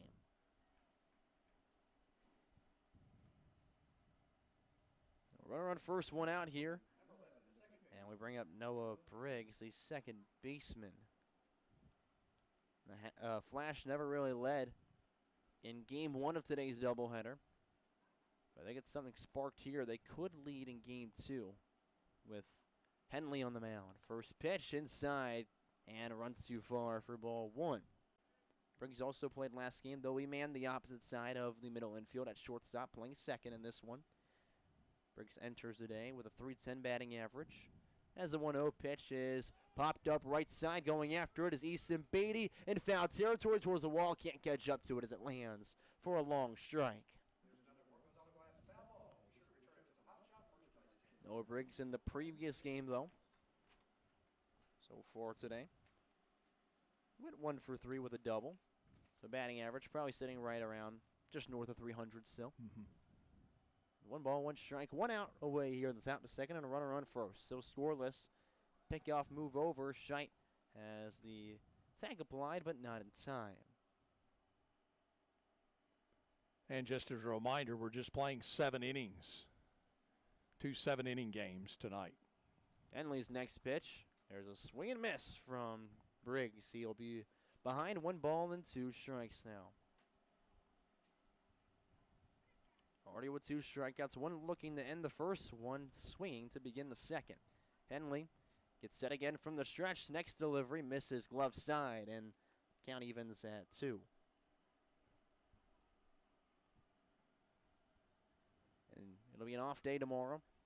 And then at Fulton before taking on the Madisonville Miners on Saturday, back at home for the final regular season game. Ground ball up the middle. Hartman with a backhand over the first after stepping on second. He'll twist the double play by himself up the middle, and that'll do it for the top of the second inning as we check the Michael Venable State Farm scoreboard. Base hit for the Flash, but they can't make anything work from it. We're still tied scoreless as we head to the bottom half.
.3 The Farm, playing country favorites for Hopkinsville, Oak Grove, and Fort Campbell. Party ball sends us into the bottom of the second inning. It's Hoppers nothing, Flash nothing. Here on 95.3 The Farm, you join us here in the Chick-fil-A broadcast booth. Jeff Siss alongside Colin Grithers for Game 2 of today's doubleheader. Hoppers went 3 up, 3 down last inning with a couple groundouts and a strikeout, so it'll be the heart of the order with Evan Jacob to lead things off as the DH in this one. Jacob did not play the first game, but has had a terrific bat on his shoulder down the stretch here recently. He enters the game with a 6-game hit streak. In all 6 of those games, he's had multiple hits. First pitch, upstairs with a fastball, 1-0, as the man on the mound is still Kiefer Parsons, who got the start for the Flash. A decent-sized lefty, firing it in well. 1-0. And that one is belt high on the outside corner for strike one. Hoppers are sporting their pink tops in this one after they had their pink out in game one. As the 1-1 comes in, and Jacob swings underneath it. He's behind. In between games, they had a few honors and had a couple grandkids throwing out the first pitch. All three of them, with their baseballs they would receive, every single player on the team signed those baseballs. Oh, nice. 1-2 pitch, high and away, so the count even 2-2. Also was given to the rest of the family out there. So I want to say about 12 baseballs given out, signed by the entire Hoptown team. Ann was definitely a special lady, that's for sure. 2 balls, 2 strikes. Curveball misses downstairs, and the count runs full to Jacob. A terrific tribute here at Hoptown. And hopefully it pays off for a second win as well. The 3-2 pitch, and Jacob sat down with a strikeout. And he went down swinging, as Denson will come up after.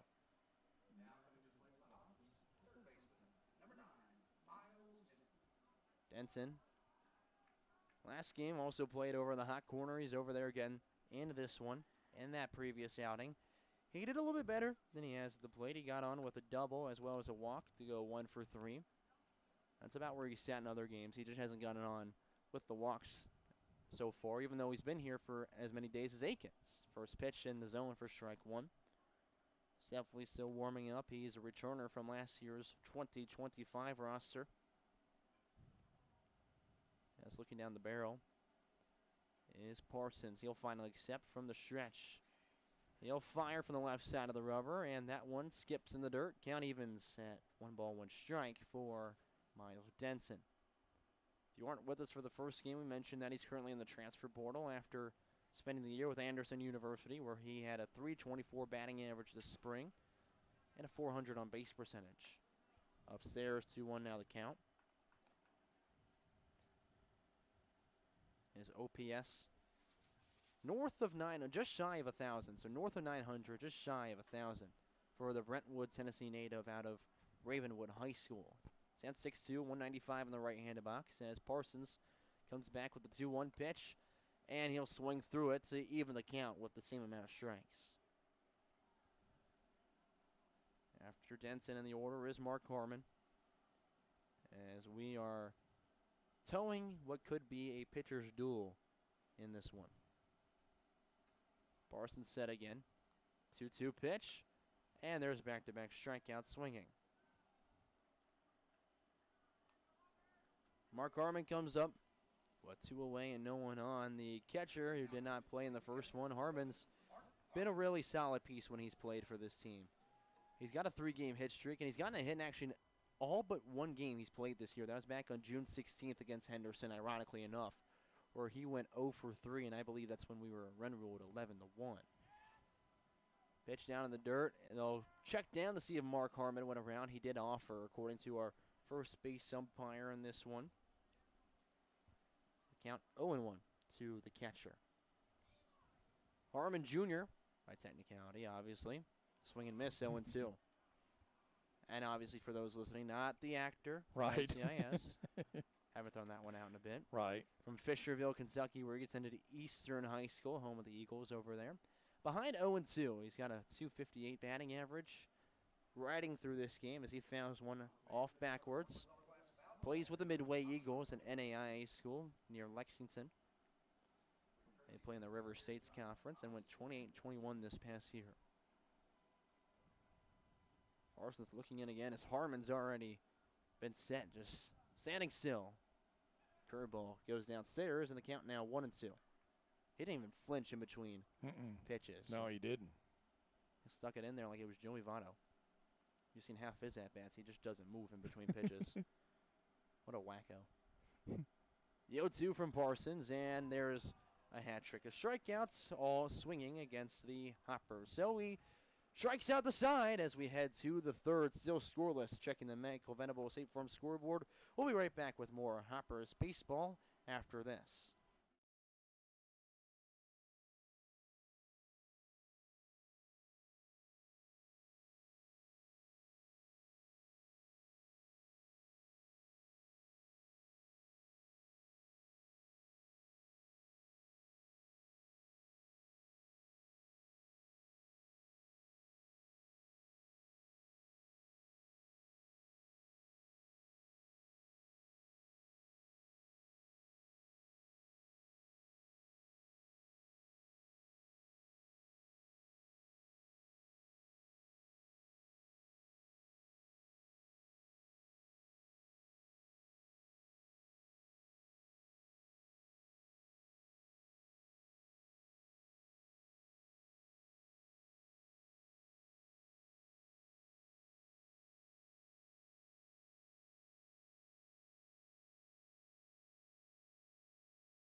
The Farm, playing country favorites for Hopkinsville and Crofton.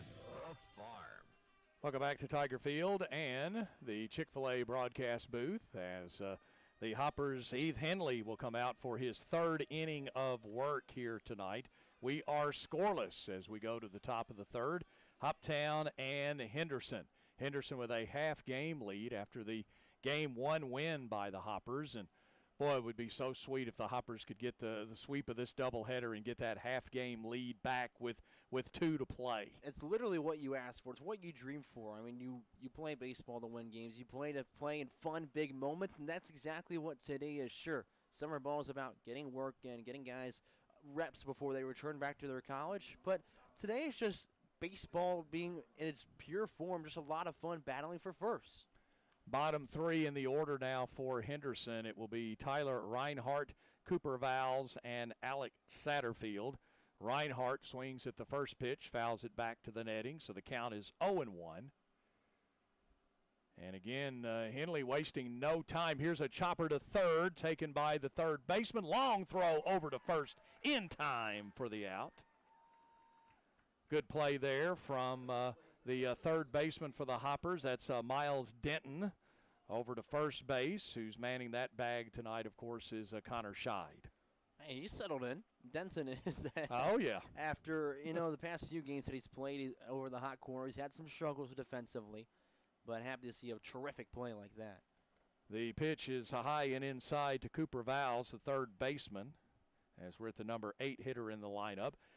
Been pretty efficient so far as Henley has faced the minimum to this point as he's set them down 1, 2, 3 in the first 2 innings, looking to make it 3 innings in a row here.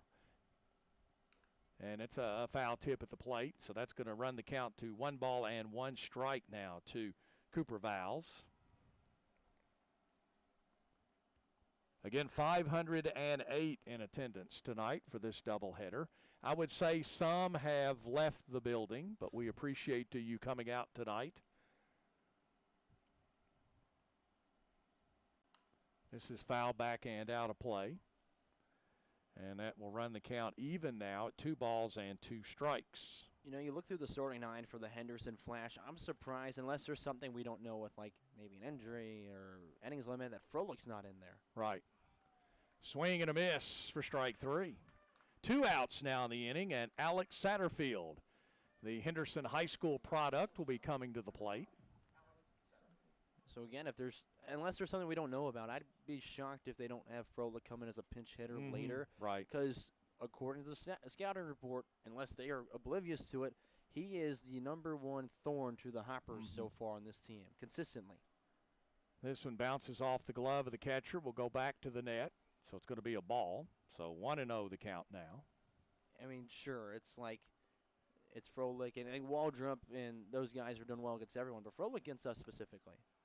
Pitch catches the inside portion of the plate for strike 1. 1-1 the count, 2 outs. No score. We play here in the top of the third. Hoppers and the Flash. And that one's right down Broadway, as they say, for strike 2. So 1-2 now the count. Talk about going right at someone. Gosh. Here's the payoff pitch, and it hit him. Ooh. He stood right in there and got that one.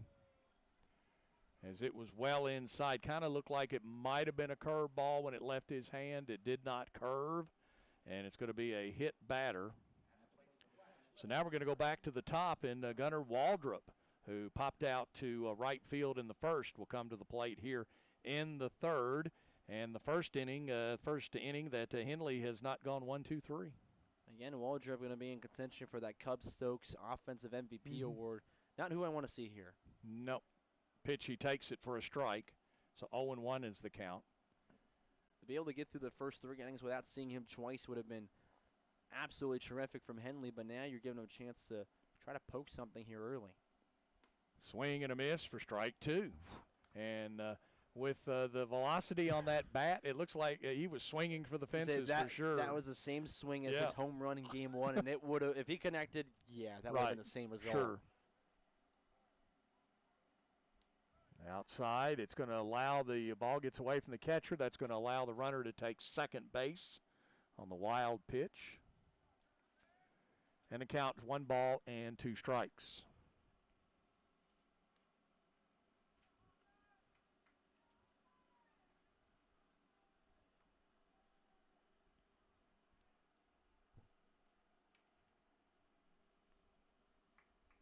One and 2 the count.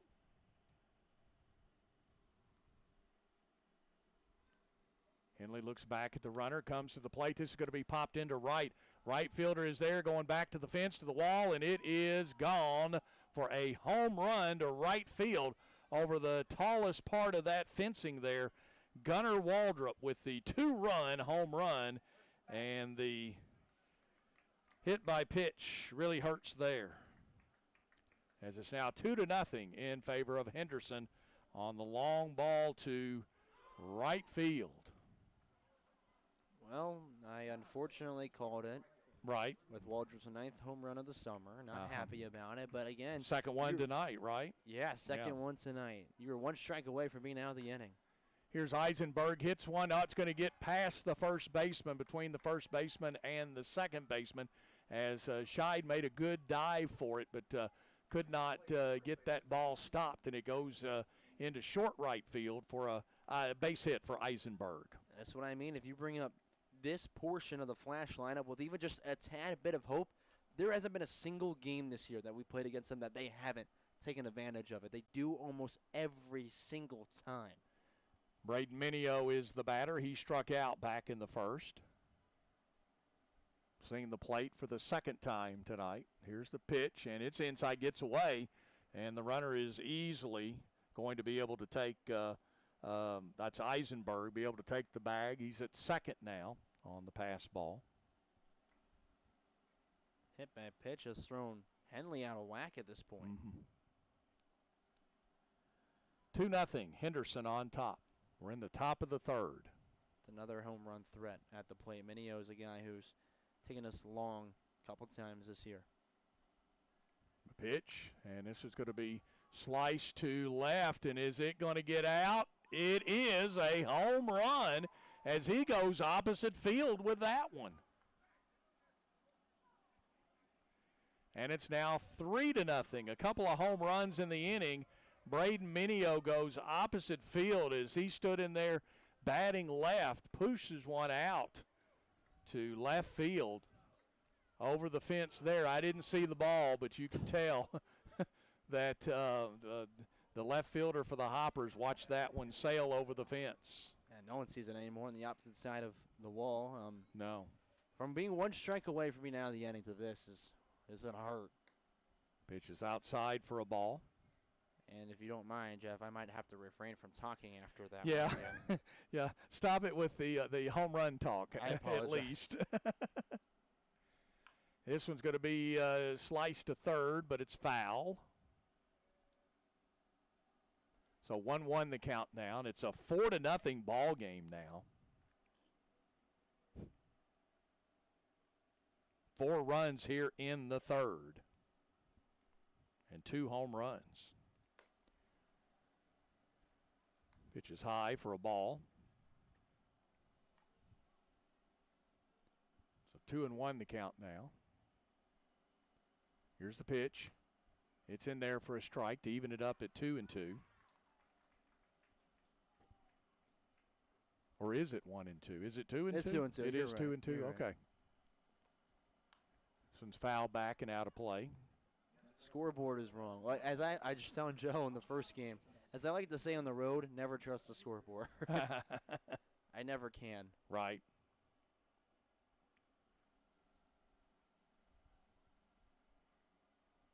Here's the pitch. And this one's going to be popped up. Right fielder is going to camp out underneath it in fair territory for out number 3. But a lot of damage in that inning. There was a hit by pitch. That was Alex Satterfield, and then the wheels kind of fell off from there. A home run by Gunnar Waldrop, a base hit by Drew Eisenberg, then a home run by Braden Mineo. And just like that, it is 4 runs on 3 hits, no errors, and 1 left on base. We go to the bottom of the third. Hoppers have got some work to do. It's Henderson 4 and Hoptown nothing as we check the Michael Venables State Farm Insurance scoreboard. We'll be back right after this.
The Farm, your home for country's greatest hits. Well, let's see here if the Hoppers can answer Henderson. Don't need it all at one time, but need to start chipping away here as they are now down 4-0.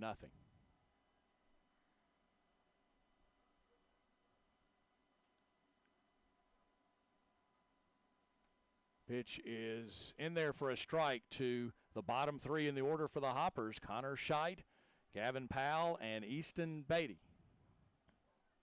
Again, as you mentioned, don't need it all now, but you definitely need something here because if you don't get it, you're probably feeling like you're going to be in a deep hole after this inning. Here's one popped into left field. Left fielder makes chase, gets underneath it, makes the play for out number 1. And by that, I mean not just in a deep hole like a 4-0 run like deficit. It's going to feel like more than that, honestly. It feels like a mountain to climb, which you just went hills at a time. 4 runs in 1 inning on 2 outs, that's a mountain.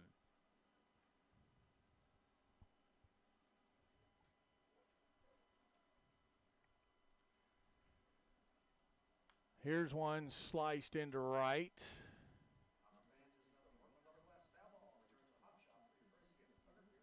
And it's going to be 0-1 now, the count.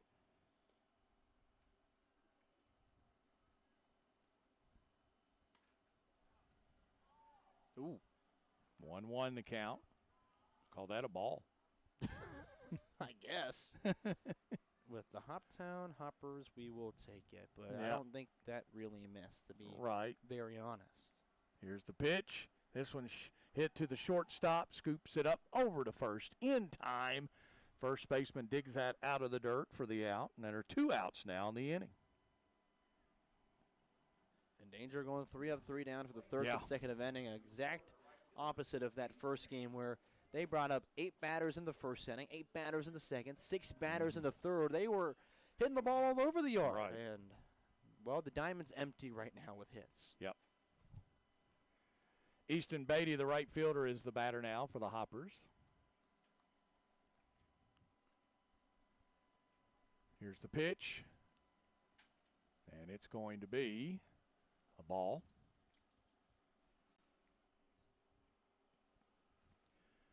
One and 0 now the count.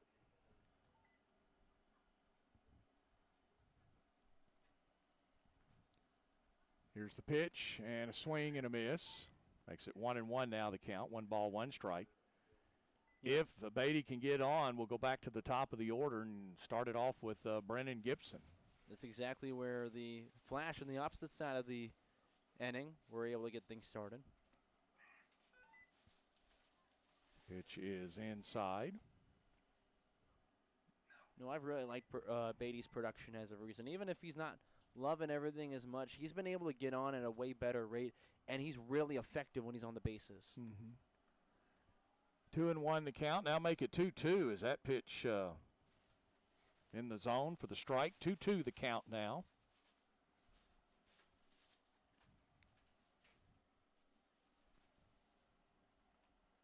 Comes low and in the dirt. Runs the count full at 3 balls and 2 strikes. Henderson leading this one 4-0.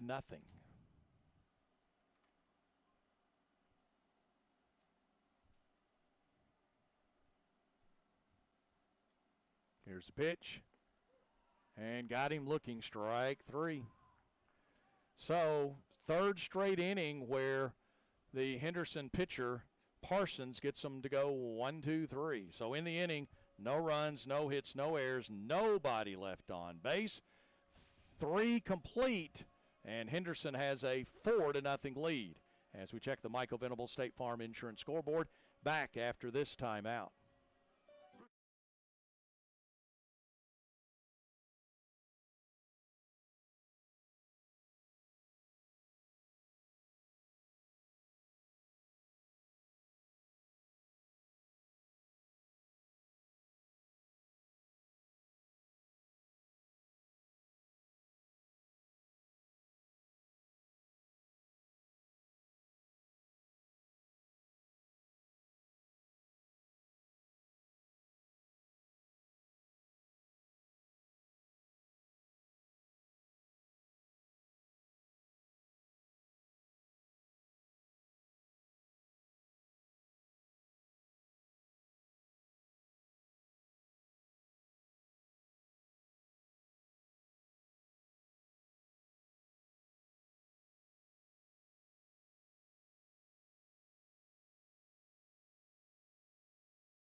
The Farm. Well, Henderson comes to the plate here in the top of the 4th. They have a 4-0 lead, and Clark Grice will be the batter, the DH. A base hit in the 2nd inning of play.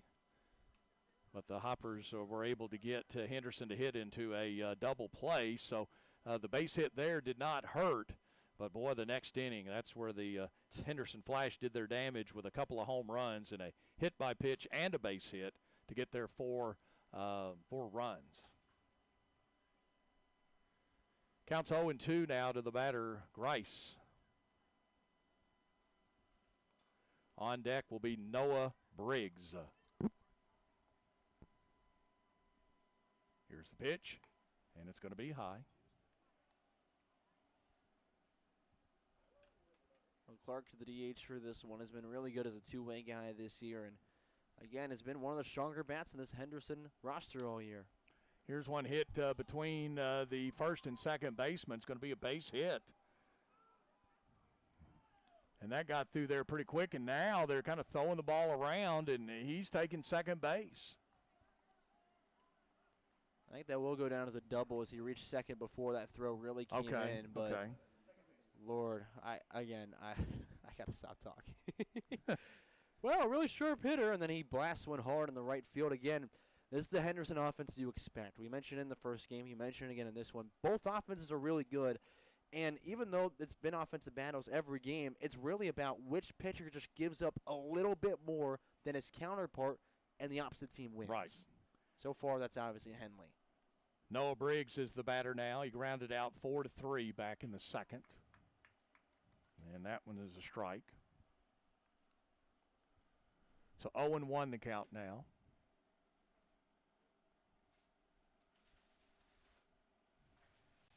Here's the pitch, and this one's foul down the first base side. That pushes the count to 0-2. Henderson with a runner at second, nobody out.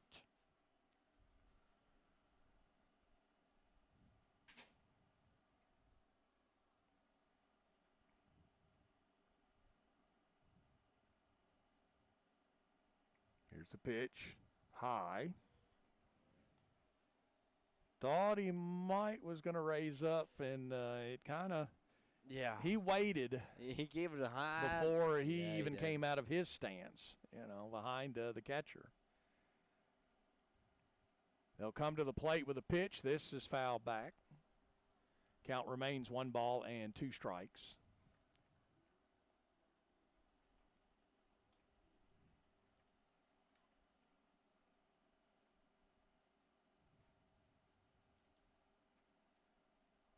Henley looks in.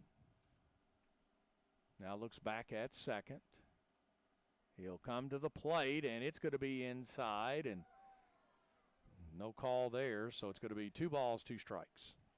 Another good pitch from Henley. That's the same thing that he threw, that curveball that ended up being the hit by pitch to start last inning's chaos. But that one broke quite a bit more, just died a little too quickly to be staying in the zone. And here's one. It's kind of a nubber off the end of the bat, and it's going to drop for a base hit. And so Henderson will have runners at the corners with nobody out. Kind of when it sounded like to me when it left the bat, kind of a dud. It did. When it really, yeah. You think of the beautiful sound of a bat off or a ball off a wooden bat, and nothing did not sound anything like it. No. No. And you could tell it wasn't going to go far, but it went far enough to get between the second baseman and the right fielder for the base hit. So now with runners at the corners, and we're going to have a visit now from the pitching coach. Does not look like Coach Benny. So Max Kirby heading out there right now just to calm his guy down. While we have an opportunity, it's a little past 9 o'clock. Let's pause here for station identification. Playing the greatest country hits of all time. WHOP HD2 Hopkinsville 95.3 The Farm. Henderson with runners at first and third. They already have a 4-0 lead, and you really can't afford to let them tack on any more runs at this point. But again, we're only playing 7 innings. Yeah, man, you don't have much left to work with, honestly, already in the 4th inning. You'll have, the bottom of the 4th and 3 more innings after that, obviously. But the other part is that Henderson's going to keep scoring. There's an offense that won't slow down. You got to stop them when you can. Keep things minimal as much as possible so that you have that chance to stay within striking distance all game long. If they tack on a couple more here, it's going to feel out of distance. Here's the pitch, and it's going to be a ball. I didn't think it was out of reach to call that one either, though. Right. 1-0 the count. And the pitch. 2 balls now, 2 balls and no strikes. And nobody out with runners at the corners. Grice is at third, Briggs is at first. Here's the pitch, going to be high and outside. A quick throw down to first, but the runner paying attention and is able to get back. And it's a 3-0 count now. The batter, of course, is Tyler Reinhardt. He grounded out 5-3 in the 3rd. He was the first out of that 3rd inning.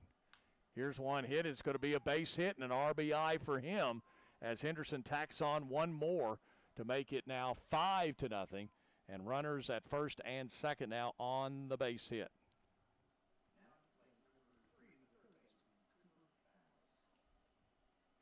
Batter now is going to be Cooper Vowles, the 3rd baseman. He struck out in the 3rd. Vowles had a big night last night in their win over the Fulton Railroaders where they let up 10 runs. But again, it's just the offense that pulls out most of these wins for Henderson. Pitching staff is good, not the greatest. The offense has been terrific, though. Pitch is in there for a strike. Just saw one of those trucks that was up on the hill that fired up their lights again and just backed up to start headed away. Oh, okay. Hoppers are kind of giving that feeling out and deflating this crowd at this point. Tough start. Swing. Foul tipped it, but it's going to be a strike. So now it's going to be 0-2. Yeah, the line for Henderson, 5 runs, 6 hits, no errors. Hoptown, nothing but zeros across the bottom. Through 3 innings for the Hoppers. We're in the top of the 4th. 5-0 Henderson, and a swing and a miss for the first out here in the inning after a double, a single, and a single. Yeah, it felt like just one minuscule thing could go wrong for the Hoppers, and their energy just flatlined at this point. They felt like they didn't have as much energy coming out in Game 2 as they did in Game 1, even though this is the one that decides first place. And they felt fired up after winning that game in a close contest. Things just ran a little flat, and one thing went wrong, and there's no energy here in this park. Swing and a miss by Alex Satterfield. He kind of got things started in the bottom of the top of the third. He's the number 9 hitter, and he got hit by a pitch, and it snowballed from there. 0-1 the count now.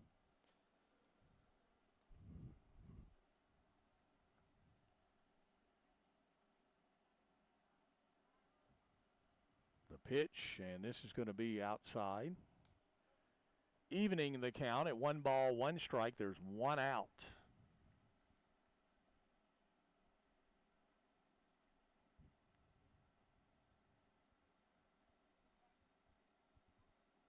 Here's the pitch. High for ball 2. 2-1 now the count.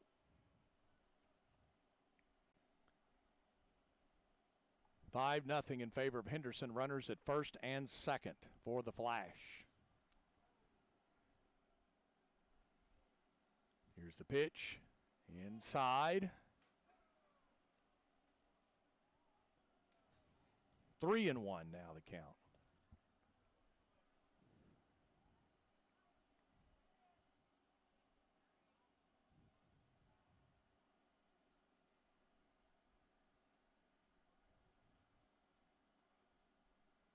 Henley looks back at second.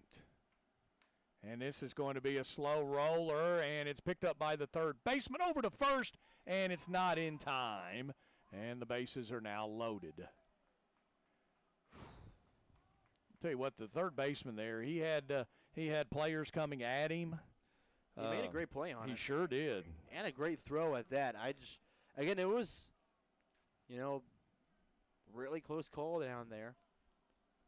They pretty much, Scheich caught it as he hit the bag, so I think that could have gone either way.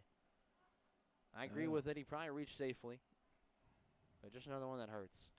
Yeah, Satterfield's got some wheels, too. So now the bases are loaded with just 1 out. A double play would be nice here. I don't like who's up. I know it. It'd be the second of the night, and you go back to the top. And last time he was at the plate, Colin mentioned a home run, and I'm sorry. Connor Waldrop obliged. He obliged. I'm not saying anything.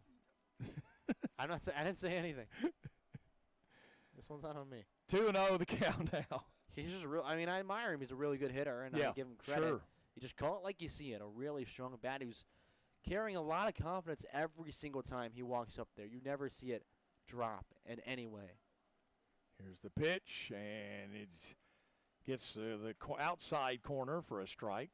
2-1 now the count. The other thing that's in his advantage right now is that Henley's been struggling a little bit with the past few batters, so he's going to come more with that fastball. It's going to be sitting in the zone. He's got enough feel that hit it off the barrel. You don't have to hit it too hard. It's going to fly distance. Sure.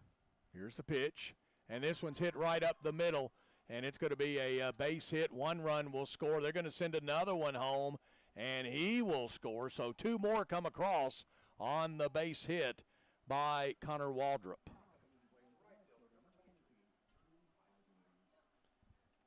And that now makes it should be 7-0 now in favor of Henderson. And Drew Eisenberg, who had a base hit back in the third, he is 1 for 2 tonight at the plate. And this, I believe, is going to be all for. Yep, it's going to be all. So we're going to get a new pitcher for the Hoppers, as Henderson now has a 7 spot on the board. They lead it 7-0 as we check the Michael Venable State Farm Insurance scoreboard. Back right after this. You're listening to Hoptown Hopper Baseball, presented by Chick-fil-A.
Well, a young man that knows this field very well, Andrew Mays, on the field to pitch for the Hoppers. Andrew May. He's on now in relief of Heath Henley. Of course, Hopkinsville did not field a team last year, and Mays transferred to Christian County and played for the Colonels this past season. Drew Eisenberg is the batter. Base hit back in the third inning of play.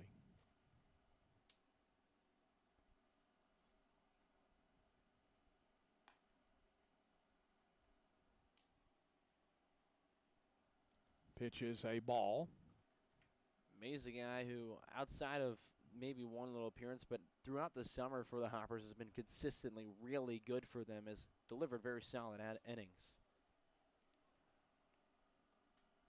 Pitch is in for a strike, so it's 1-1 the count.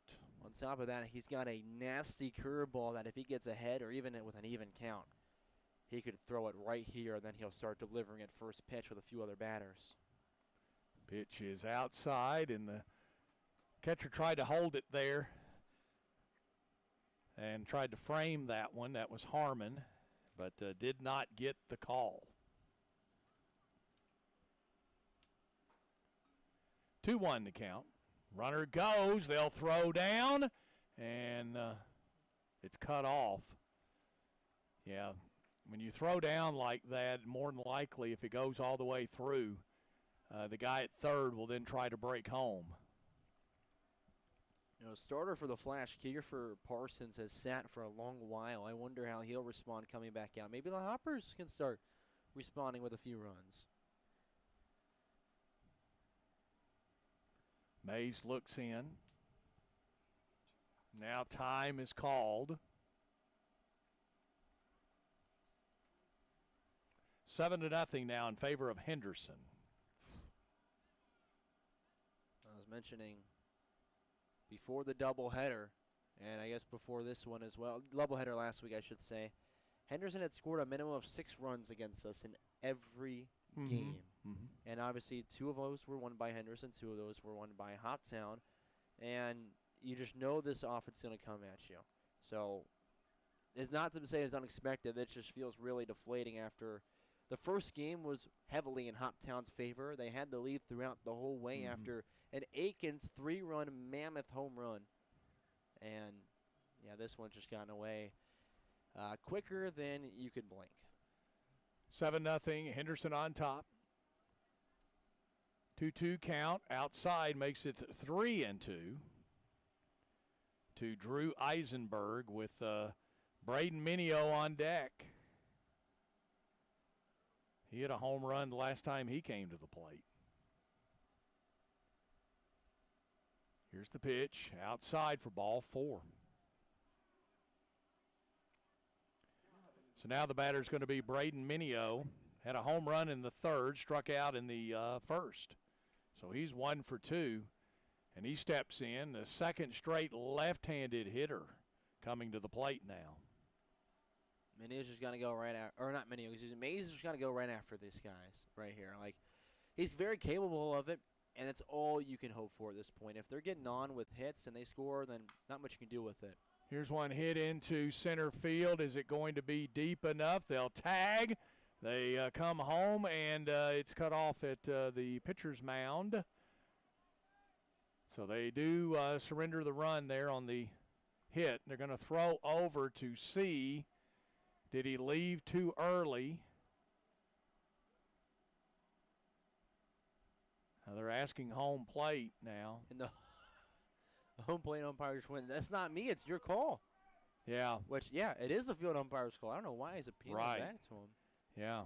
Scheitz fighting this hard with him and saying, no, he did leave early, which, I'm going to be honest, I'm not really sure he did. So, yeah, no, and I just heard a fan. I'm going to quote them because they're absolutely correct. As I did watch the umpire on it, no one was looking at third from our 3 field umpire, or our 3 umpires in total. I saw them all, and I know for a fact none of them were looking as well. So, Well, now runners at first and second for Henderson, and it's an 8-0 ball game with one out, and the ninth man in the lineup is going to be Dom Davis.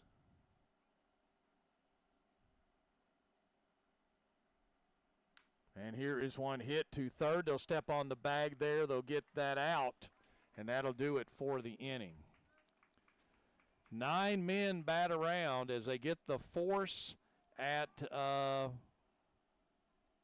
third, unassisted for the out. So they bat around, and they score 4 runs in that inning on one. Let me just start from the top. 1, 2, 3, 4, 5 base hits in that inning.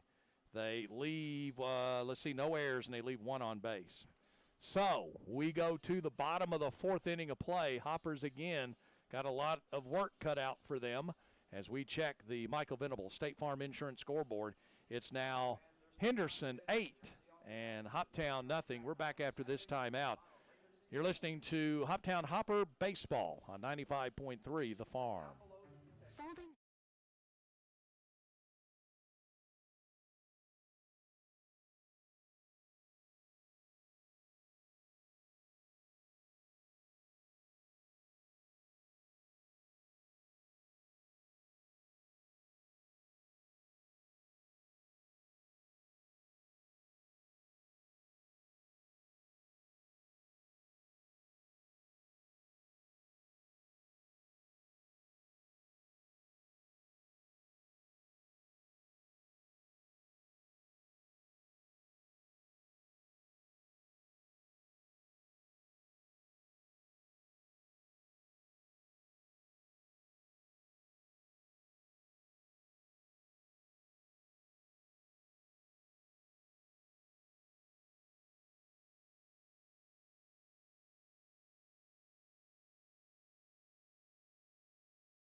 Farm.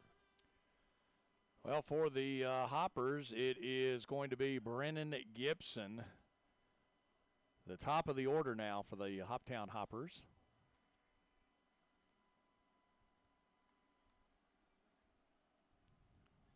Here's the pitch. It's going to be high. So 1-1 now the count. If you're looking for first place, you got to start chipping away here. You need a run this inning. It's pretty much undefiable. You need a run. Swing and a miss for strike 2.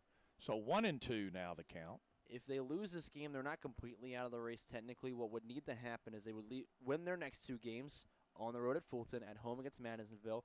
But Henderson would also have to lose their next 2 games at full count and then hosting Fulton. Here is a fair ball. Goes down in the corner. It's going to be a double for Brennan Gibson, and that's the way to start the inning. Start chipping away now. That's all you can do. You can't grab it all at once. It's not physically possible. You just have to go little by little, at-bat by at-bat, and slowly start to climb back. That's your first hit of the entire game for the Hoppers. Yeah, I was going to say Brennan Gibson breaks up the no-hit bid. Perfect as well. Yeah. So now the Hoppers with a runner at second, and the batter's going to be Akins, Jordan Akins. He's 0 for 1 tonight at the plate. He bats left and does have some power.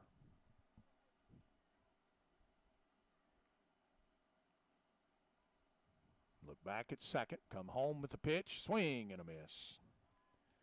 Evens the count at 1 ball, 1 strike. Dom Hartman's on deck, and he also has some home run power as well. Like I said, we need base runners right now. I mean, we'll take home runs. Don't get me wrong, but we definitely need some base runners. This one's fouled out of play, so the count's 1-2 now. I mean, it's fancy, it's flashy, the home runs are nice, but getting guys on gives your team a chance to bring them in. With no one on, you don't have a chance to bring them in without a home run. So that's really what you need. Just keep replacing guys on base. You got a man at second, go replace him out there. Here's the pitch, and it's going to be outside. And Jordan did a good job of holding up on that one. Kind of flinched a little bit like he wanted to swing.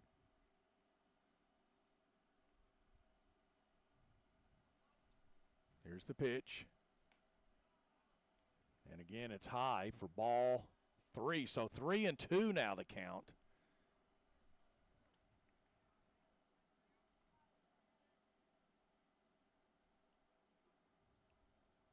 Batter is set, so is the pitcher. Here's the 3-2 pitch, and he fouls it back. We'll do it all over again.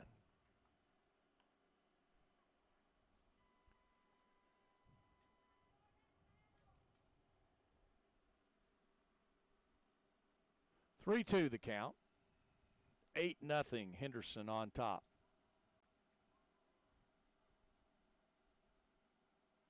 Want to run through the signs again. They're set. Both pitcher and catcher in agreement. Here comes the pitch. Swing and a miss, and he strikes out. So 1 out now, and Dom Hartman will now be the batter. At the very least, you just got to find a way to move him over, too. Even if that means there's a runner on third with 2 outs, it at least gives you something after Parsons went through the first 3 innings perfect, saying, okay, we can get to this guy. Now we see him a little bit better, so we can respond in the 5th inning with some runs. Whoa, bat, it goes flying. My goodness. That's 2 bats now that have both from him. Yeah, and that one went way past the dugout on the third base side. Now let's send the ball flying. Yeah. That was a big old helicopter out of the hands. It sure was. From top over bottom was spinning, I think, about 5 different times. Yeah, they're going to send him up with a whole new bat. Well done, Dom. It's happened twice tonight already. One, though, didn't travel as far as that one. Not even close. That gets the award for traveling.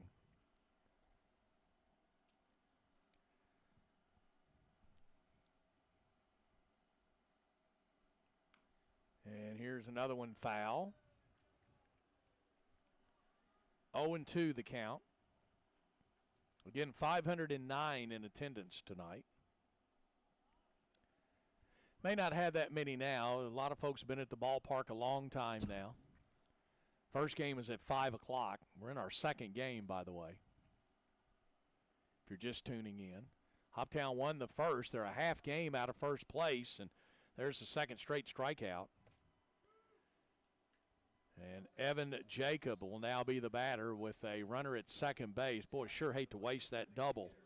Yeah, you that would. That leadoff double with Gibson. Boy, you hate to waste that. Now Parsons at 7 strikeouts, and I will say this in the most respectful way I can because he's really good, has some great stuff, but he's not the very best. He's one of the top arms we've seen, but not the very best arm we've seen. And I don't get what they're getting fooled up with every single time up there, just flailing at pitches on the outside. It just seems like they're just grasping for straws at this point, and Parsons got him in the perfect position to pitch to his abilities. Here's the pitch. This one's foul back. 1-1 the count. I mean, Parsons throwing against every dude as perfectly as you could imagine in the scouting report against them. But again, the Hoppers are just flailing at stuff that they haven't flailed at so far this summer, which speaks volumes of how good they've been, though. Here's the pitch. That one's in there for a strike. 1-2 now the count.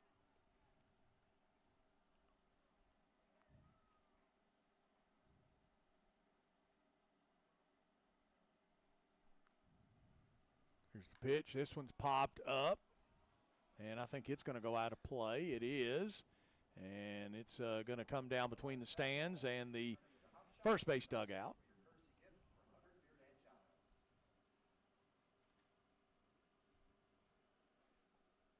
So 1-2 now the count with 2 outs. Runner at second for the Hoppers. That's Gibson.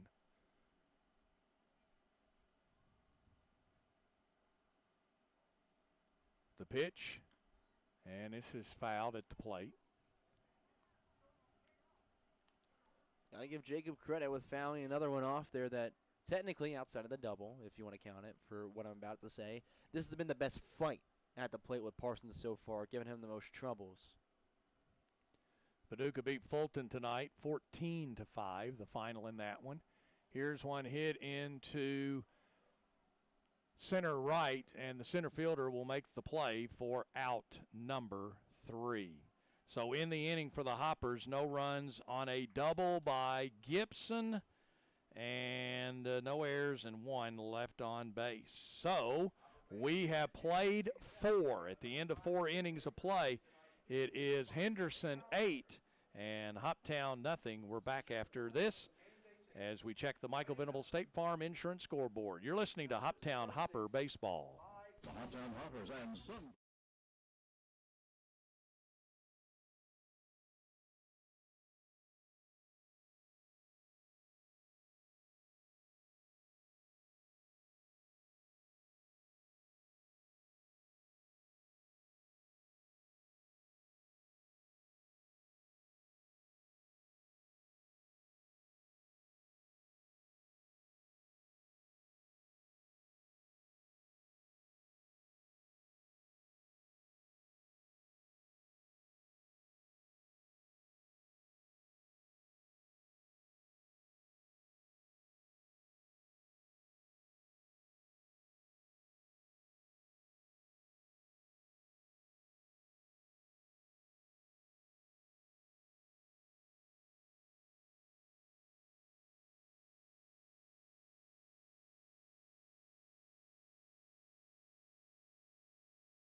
What, next Saturday or this Saturday?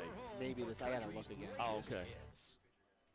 Yeah, we got a new pitcher on the mound for the Hoptown Hoppers, and it's going to be Matthew Heupel. Matthew Heupel is our brand new pitcher.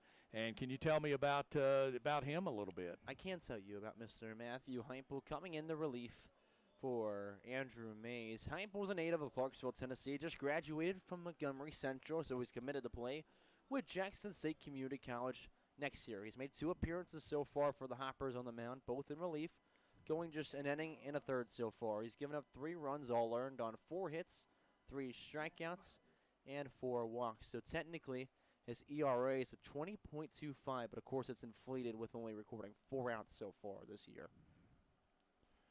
Heupel again takes his warm-up pitches, and this one goes back to the netting again. It's high. 8-0 is our score.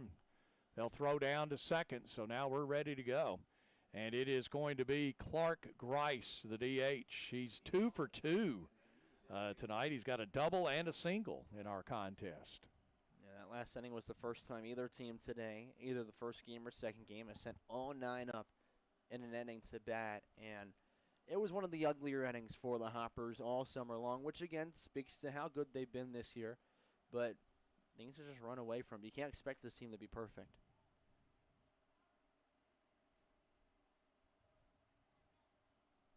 Now the pitcher's ready to go.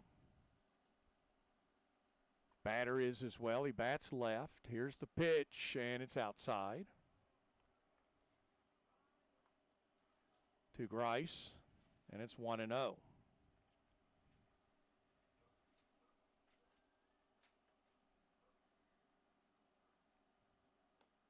Inside, ball 2. 2-0 now to count. This ballpark pretty quiet right now. Yeah. All the energy and air has been sucked out of this place. After an exciting first game. Boy, is this the opposite. Swing and a miss. 2-1. I'm guessing because he's wearing 99, he asked that he's an Aaron Judge fan.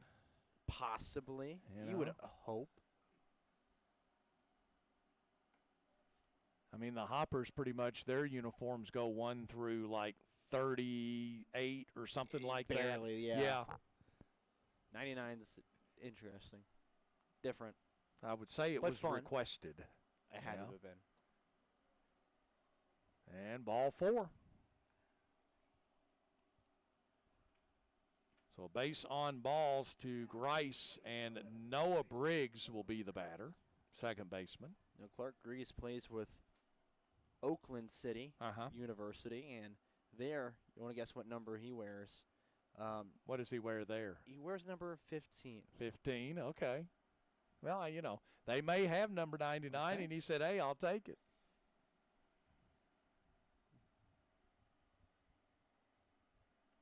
would have thought 99 again, but. Right. Oh, it's like a pitch clock violation on Heupel. Okay. Yeah, there it is. Things keep looking down. So 1-0 now the count.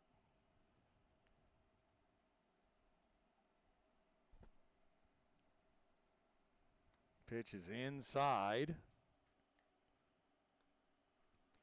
2-0 now the count.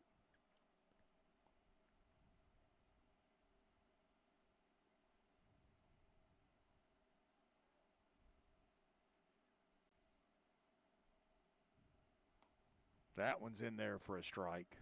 Good pitch. Just keep coming back with that. Even if they're going to put in play, at least they earn the base hits. They earn the runs. You can't give up free passes, and you got to let your defense help you. Story of the night.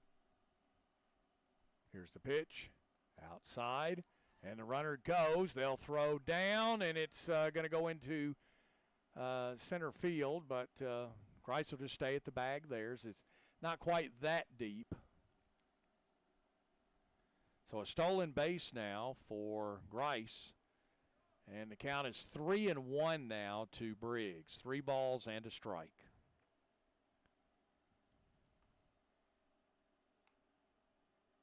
They wanted a new ball, so they got a new one. It did rain in between games. Wasn't a lot, but it did rain. So the grass is probably still very wet. Had a lot of rain on and off in the area. Pitch is inside, ball. Oh, did it hit him? I guess it did. No, I think that was ball 4. Oh, okay. I was just going by the scoreboard, and it is ball 4. It is ball 4, yeah. So 2 straight walks now, and Henderson has runners at first and second. I look to the fans. I look to the dugout for Hoptown. I can tell you how it feels in here. The only way to express it, yeah. Dang. Tyler Reinhardt is the batter. Pitch to him is a ball. And that's the only expression you can give to what it feels like to be at Tiger Field right now.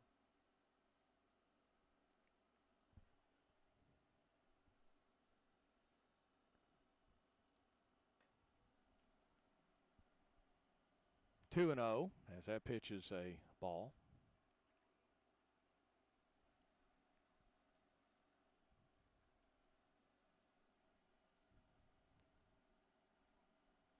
Comes the pitch and a swing and a miss. So 2-1 now the count. Nobody out. Runners at first and second. Henderson with an 8-0 lead.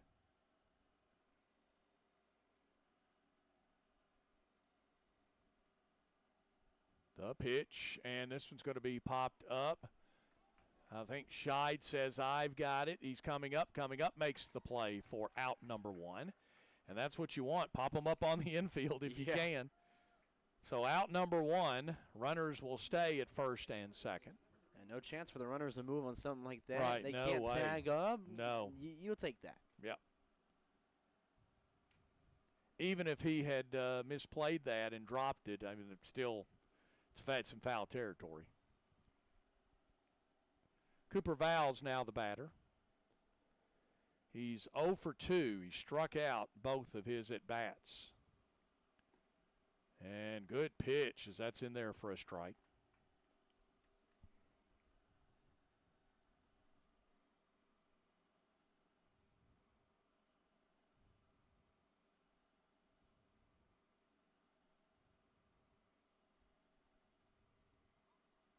Runner goes, and there'll be no throw.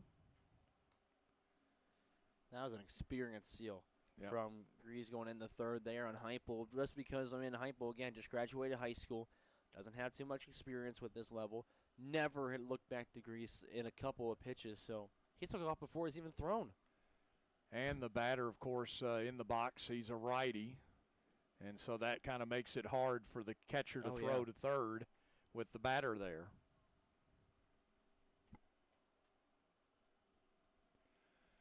1-2 the count now. 1 ball, 2 strikes.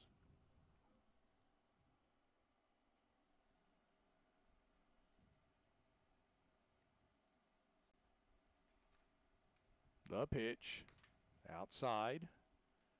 Ball 2, 2 balls and 2 strikes. Seemed like he ran up that fastball a little bit more than some of the others, but you don't need that right now. You can take something off of it, and again, ground balls are your best friend at this point. Threw over to first. Runner gets back, so the count stays, of course, 2 balls, 2 strikes. Hopper's off tomorrow. It's an open date in the league tomorrow. Get set for the final 2 regular season games. Swing and a miss. And the runner goes on the pitch, so he's now at second and third. And we've got 2 outs. And the batter's going to be Alex Satterfield. He's been hit by a pitch and a base hit tonight, so he's 1 for 1 at the plate for the Flash. And now runners at second and third.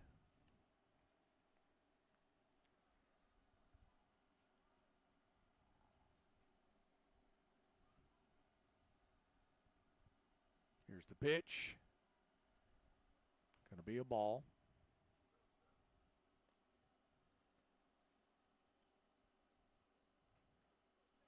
You know, 2 outs, you've got to get this out here. With Waldrop standing on deck, it's the biggest part you got to avoid.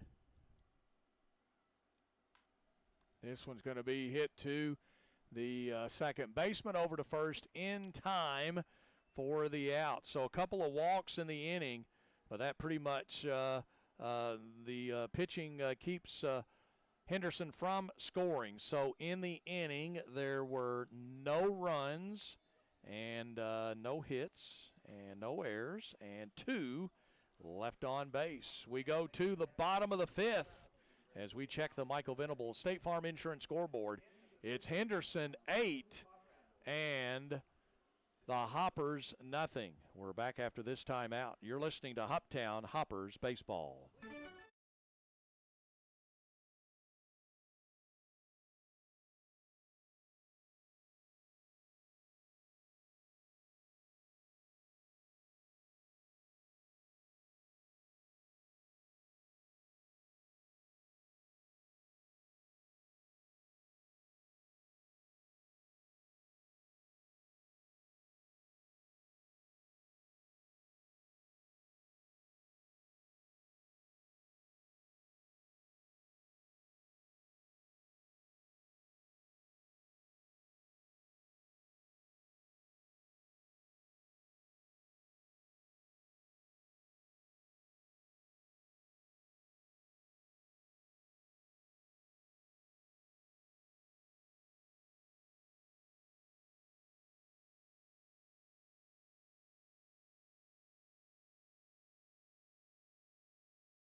The Hoppers have been held scoreless through 4. They come to the plate here in the bottom of the 5th, trailing 8-0.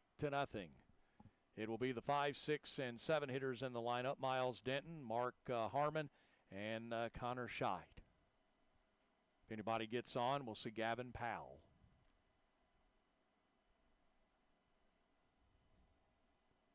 Here's the pitch, and it is a ball.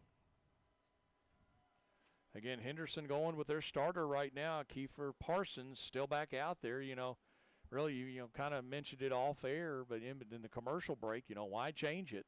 I mean, he's doing such a great job here tonight, really causing the Hoppers a lot of trouble. Only 1 hit for the Hoppers in this contest.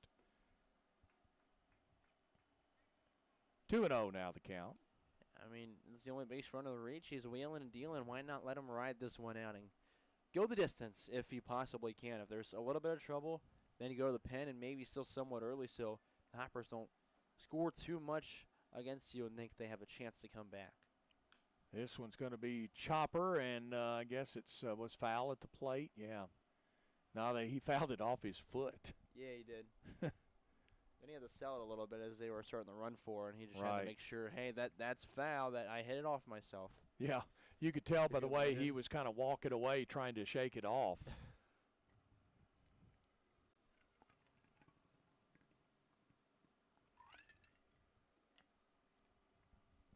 Two 2-1 the count.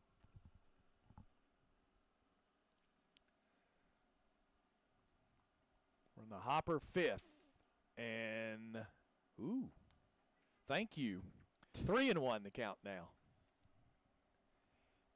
As you said on a couple of other pitches, we'll take it. We will. When in doubt, take what we can get. And here's one hit up the middle, and Satterfield will scoop it up, though, over to Minio in time for the out. So that goes 4-3. And the batter's going to be Mark Harmon, the catcher. He struck out in the 2nd. I don't know what could spark this team back to being alive for this one. I'm not going to lie. You don't want to get that negative. You still want to give them a chance. It's not over. And the Hoppers are known to score late. But there feels like there's nothing there to give them a spark to eventually maybe get something started.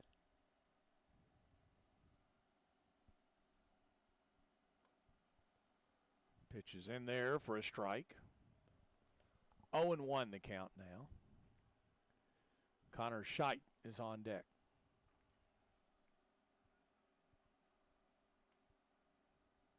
Pitch, this is foul back. And now the count's 0-2.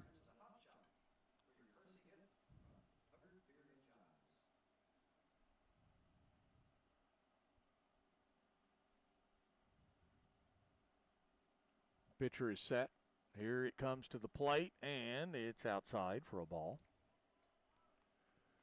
1-2 now the count.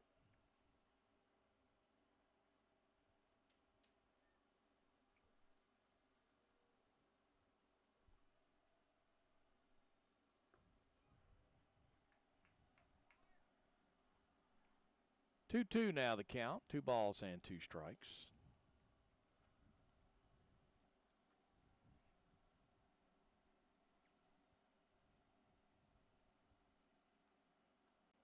Inside, ball 3. 3-2 now. Again, Hopper's in desperate need of base runners. And a bunch of them. Sing that to the choir at this point. I know it. They absolutely are. Still, again, as we mentioned earlier, only one guy got on with that double from Gibson last inning. And here is one hit to the shortstop, who will throw over in time for the out. And there are now 2 outs in the inning as this goes 6-3. I think a moment ago I said Satterfield to the first baseman Minio, but it was actually Briggs to Minio, and that one was Satterfield to Minio. So 4-3 and 6-3, the 2 outs so far, and the batter is going to be Connor Scheidt.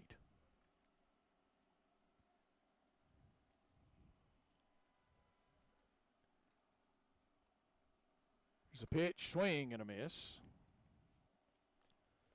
You know, when a team's down like this at any portion, any point of game, any level, they say that team typically just to get through the end of it kind of looks like they're just going through the motions. And from these swings from the boys, that's what you're seeing. They're just going through the motions right now. 1-1 the count now. 1 ball, 2 strike. 1-1. 1 ball, 1 strike. 2 outs. It's unfortunate, too, because this Hoppers team has shown fight all year long. They've never really given up no matter what the score is, whether they're up by a lot, down by a lot. This is the only time I'm really saying it feels like they have. Foul ball. Back into the netting. It's hard with 14 innings of baseball on your plate, but they've done it before. They've split every other 2 previous doubleheaders and line to split another one and keep the season series split with the Henderson Flash.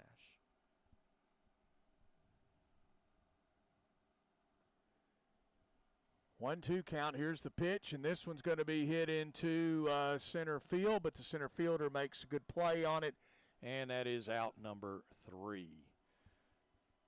So in the inning for the Hoppers, it's a 1-2-3 inning for the Hoppers. No runs, no hits, and no errors, nobody left on base. We have played 5 as we check the Michael Venable State Farm Insurance scoreboard. It's Henderson 8 and Hoptown nothing. Colin will take you the rest of the way right after this timeout. You're listening to Hopper Baseball presented by Chick-fil-A.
We're back here in the top of the 6th inning where the Henderson Flash have scored 8 and the Hoppers have scored not 8 runs. It's been an empty goose egg up on the scoreboard for him so far.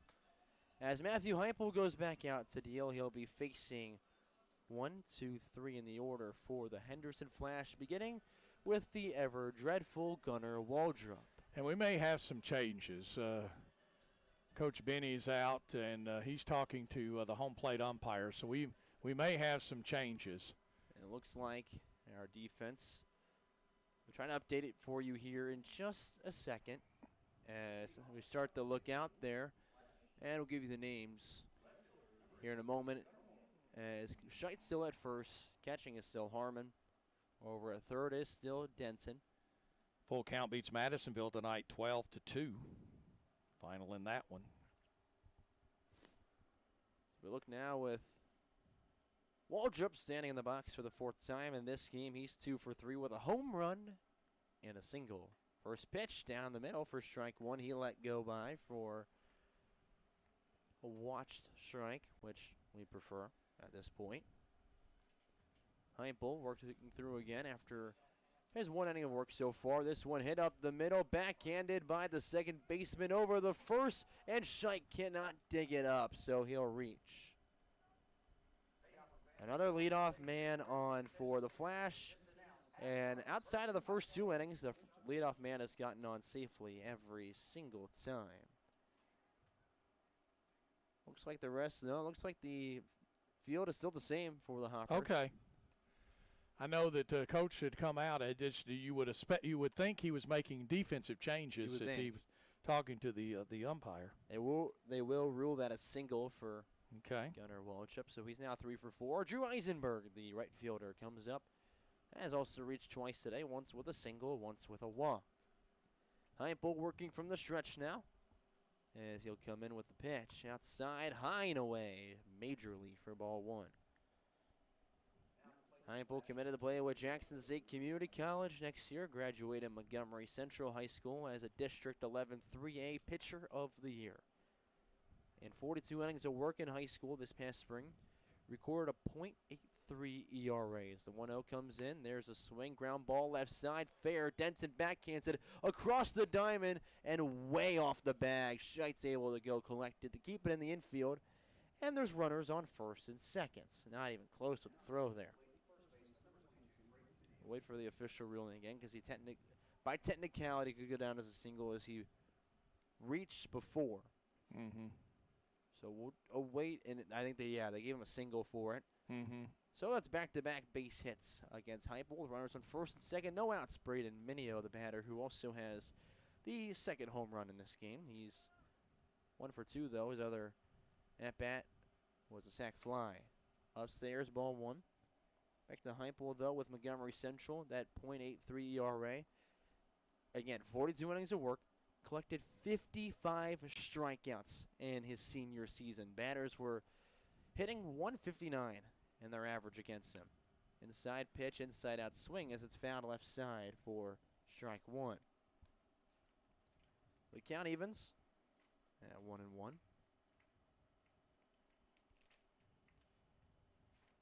As we await again, Heupel getting set.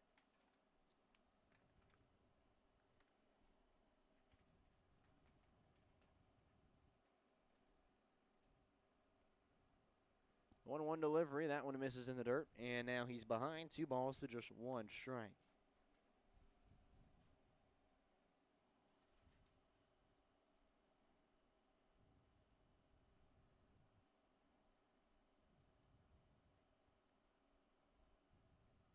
Comes back with the next pitch. That one's found backwards, and we're even again in the count. Still no outs on deck behind Minio's Dom Davis. And Minio's had a really good summer down in Henderson, even though it's been a little overshadowed because this offense is so powerful. They've had a lot of really good players on this team. Pitch runs outside, count full. It's been a back-to-back singles last inning. For Heupel, it was back-to-back walks before he sat the next 3 down in order with a pop-up strikeout and a ground out. Well, they'll repeat that here after the first two men get on. 3-2 is fouled backwards, and Minio will stay alive with another pitch coming up. He's a freshman at Harding University down in Arkansas. He's a native, though, of College Station, Texas, and 6'2", as a left-handed hitter, even though he throws righty. Heupel against it. He'll deal from the right side of the rubber. There's a swing and miss from Minio, and there's one out. Nice strikeout for Heupel for his second K in today's stints. They bring up the cleanup batter, Dom Davis, who's 0 for 3.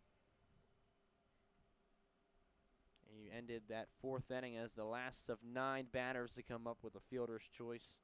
Ground out, unassisted to the third baseman, Miles Denson. First pitch he sees in the at-bat. Skips in the dirt. Good block by Harmon. Keeps everyone where they're at. 1-0 the count. That's still Waldrop on second. Eisenberg on first. An 8-0 lead for the Flash over the Hoppers here in Game 2 of our doubleheader. Top the 6th inning. 1-0 right side. Up the line and foul the chalk. So that's our first strike to even the count with as many balls. So everyone will scamper back to where they were. Davis following Minio, his Harding University teammate. He also plays there, even though he's from Bowling Green, Kentucky. Not too far from here, just about an hour. That one up the right field line and past the diving Connor Scheidt. Fair. Rounding first is Davis as Waldrop scores. Eisenberg holds up at third as there's an RBI double for Davis, and it is 9-2, not 9 runs.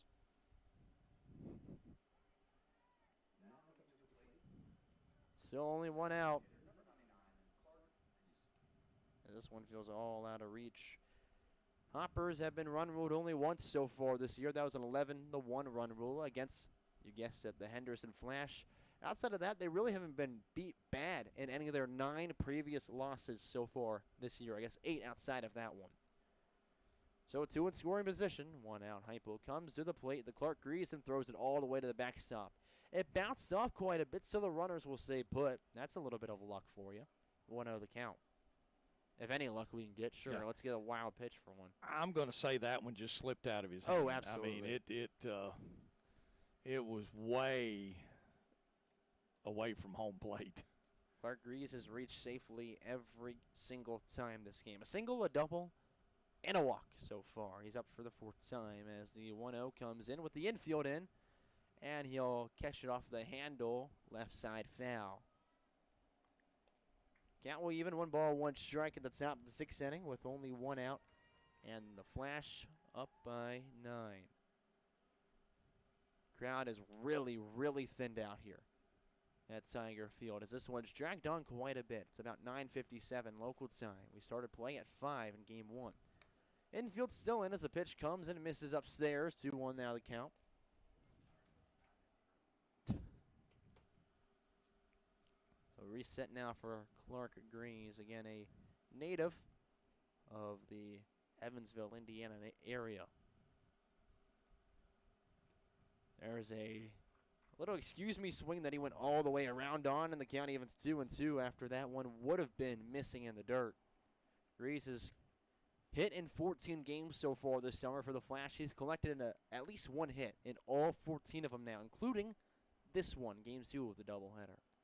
Infield still in as the 2-2 comes to dish. Heupel gets him the foul one backwards and will repeat it.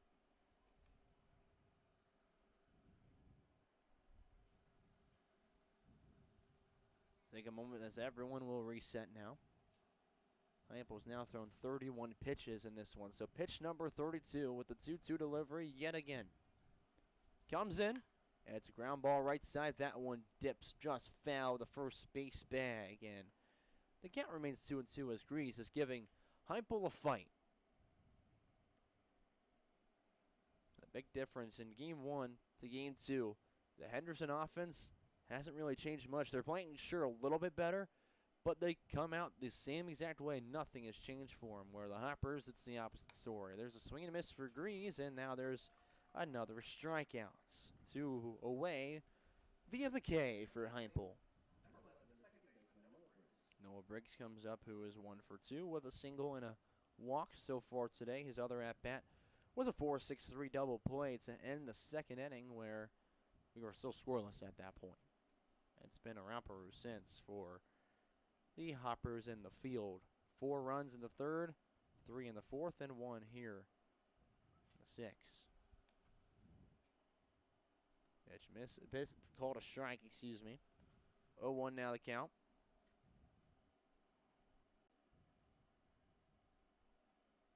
Long pause as Heupel looks down the barrel for the sign. Final accept from Mark Harmon. Gets set and leg kicks and deals from the belt.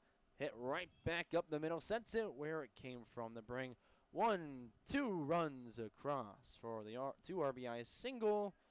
And Briggs brings in runs 10 and 11 for the Flash. There's a runner on first with 2 outs now as the Hoppers trail by 1 less than a dozen. It's a 3 spot in the inning. And every word I say, it keeps sounding worse for the Hoppers team in Game 2. And let me tell you, it's worse than you can make it sound. They are not playing a good ball game. First pitch, high and in for ball 1. I would even say their run rule loss 11-1 against the Henderson Flash had a little bit more gusto than this ball game here tonight, which feels even more demoralizing. Next one. High and tight. Again, 2 balls, no strikes to Tyler Reinhardt, who's the 7th batter to come up this inning for the Henderson Flash. They just keep sending guys up over and over. It's like it's BP for him at this point. He's 1 for 3 with a single back in the 4th. A pop out and a ground out has filled up the rest of his line as the 2-1 comes in from Heupel, delivers, and it misses above the eyes. 3-1. 3-0. Oh, got him out. Threw down to threw to first and got him out. He was off the bag. There you go. You finally escaped the inning. So when we return, Reinhardt will be back at the plate at the top of the 7th. But first we head to the bottom half of the 6th. It's 11-0 as we check the Michael Venable State Farm scoreboard. More Hoppers baseball after the break.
Station ID time. Broadcasting from the batter capital of the world. WHOP HD2 Hopkinsville. 95.3 The Farm.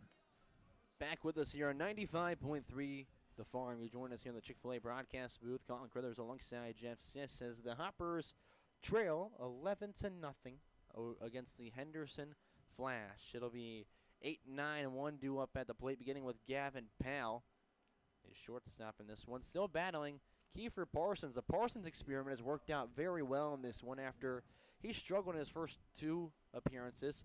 He's come up and decided to just catch fire and grab everyone's number at the plate. He's given up just 1 base runner on 1 hit back to lead off the 4th inning. It was a double from Gibson. Swing and miss for strike 1 begins the at-bat for Gavin Powell. And his only at-bat in this game. He's 0 for 1 with a ground down, with a shortstop. Contrary to the Flash, which have come up about quadruple times. Swing and miss again, 0-2 now the count. And you got to say it like it is. It's an ugly night for the Hoppers. They're going to have to figure out a way to shake things off. They're lucky that tomorrow's an off night, which, well, partially, at least one where you can just forget it, move on to an off day, and just have that day to push it out of your mind, pitch outside, ball 1. But the other part of it is you don't get to play the next day to try to avenge yourself. You have to sit with that grief for a bit.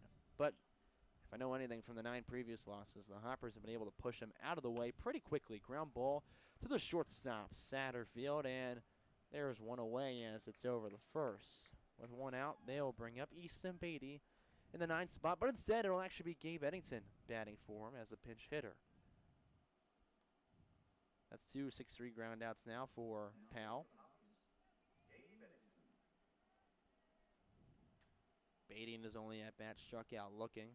He's the only strikeout looking so far for the Hoppers, even though they have struck out a total of 7 times. As J.D. Nart will finally start to come out, and this might do it. Parsons has delivered 79 pitches, and they might call it a day as he has had an ace-worthy outing in this one. Art finally makes it to the dirt of the mound, and just having a conversation. All right. Nope, No, finally they asked for the did game take- ball. I was yeah, about to they say did there's get the no ball. way. Yeah. It took him about 5 extra seconds, but the game ball is now in the hands of Art, and there'll be a new cannon coming out after Parsons just absolutely smoked the Hoppers on the mound. We'll give you all the details after this quick break.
Friends. 95.3 The Farm. Playing country favorites for Hopkinsville and Crofton. The Farm. Back here on the top of the sixth with the Hoptown Hoppers trailing 11-0 against the Henderson Flash. There's already one out in the inning as the Flash make a pitching change. Parsons' line is closed at this point, and you got to tip the cap to him. He just absolutely owned the Hoppers tonight with a fantastic performance from him. Got to give him all the credit that he deserves, going 5 1/3, giving up no runs on 1 hit and 7 strikeouts. No walks as well. New man on the mound is the righty Luke Parr. First pitch, the Gabe Eddington, who's in now, is outside for ball 1. Parr has made 4 previous appearances, going 5 2/3 out of the bullpen for the Flash, and he's done really well in all of them so far as he works through the windup with the 1-0 delivery to the dish. Eddington leaves it down high for strike 1. In those 5 2/3 innings of work, he carries a 1.59 ERA, giving up 5 runs, but only one of them was earned on 4 hits, 1 walk, and 8 strikeouts. Pitch outside, 2-1 now the count, so he's done well. He's been able to collect twice as many strikeouts as appearances for him. And again, Eddington, the pinch hitter for Beatty, is ahead in the count, 2-1 strike, as he works through the windup again after accepting the sign. The leg kick deals. Eddington pops one backwards, out of play, count evens.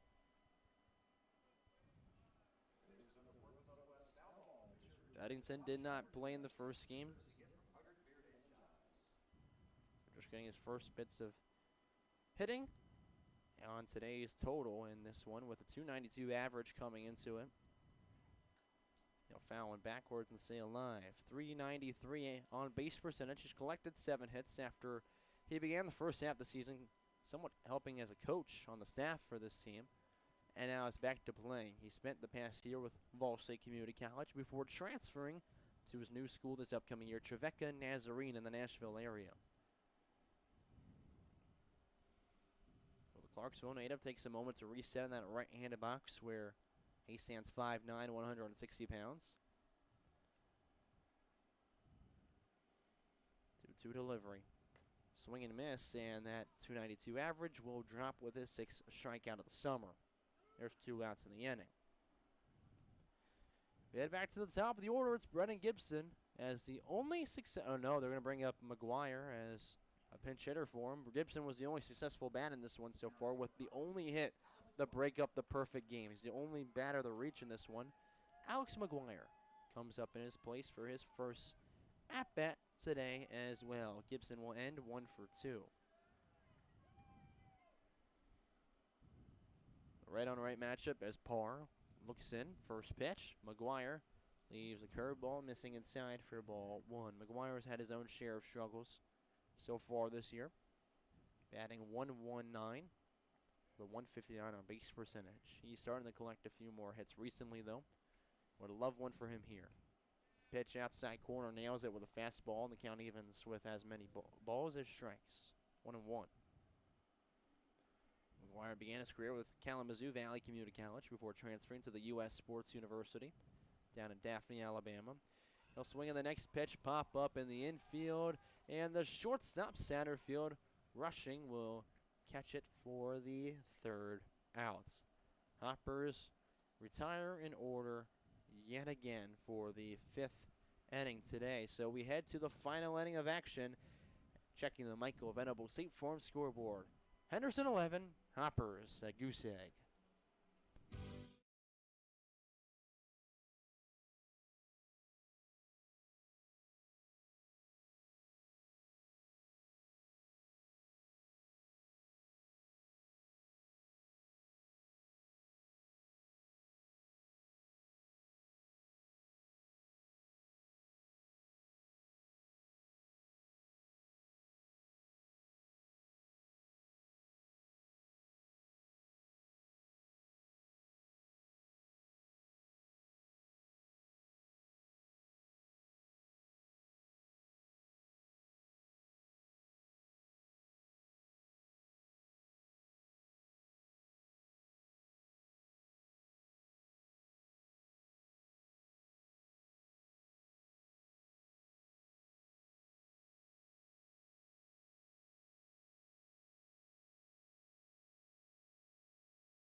The Farm, your home for country's greatest hits.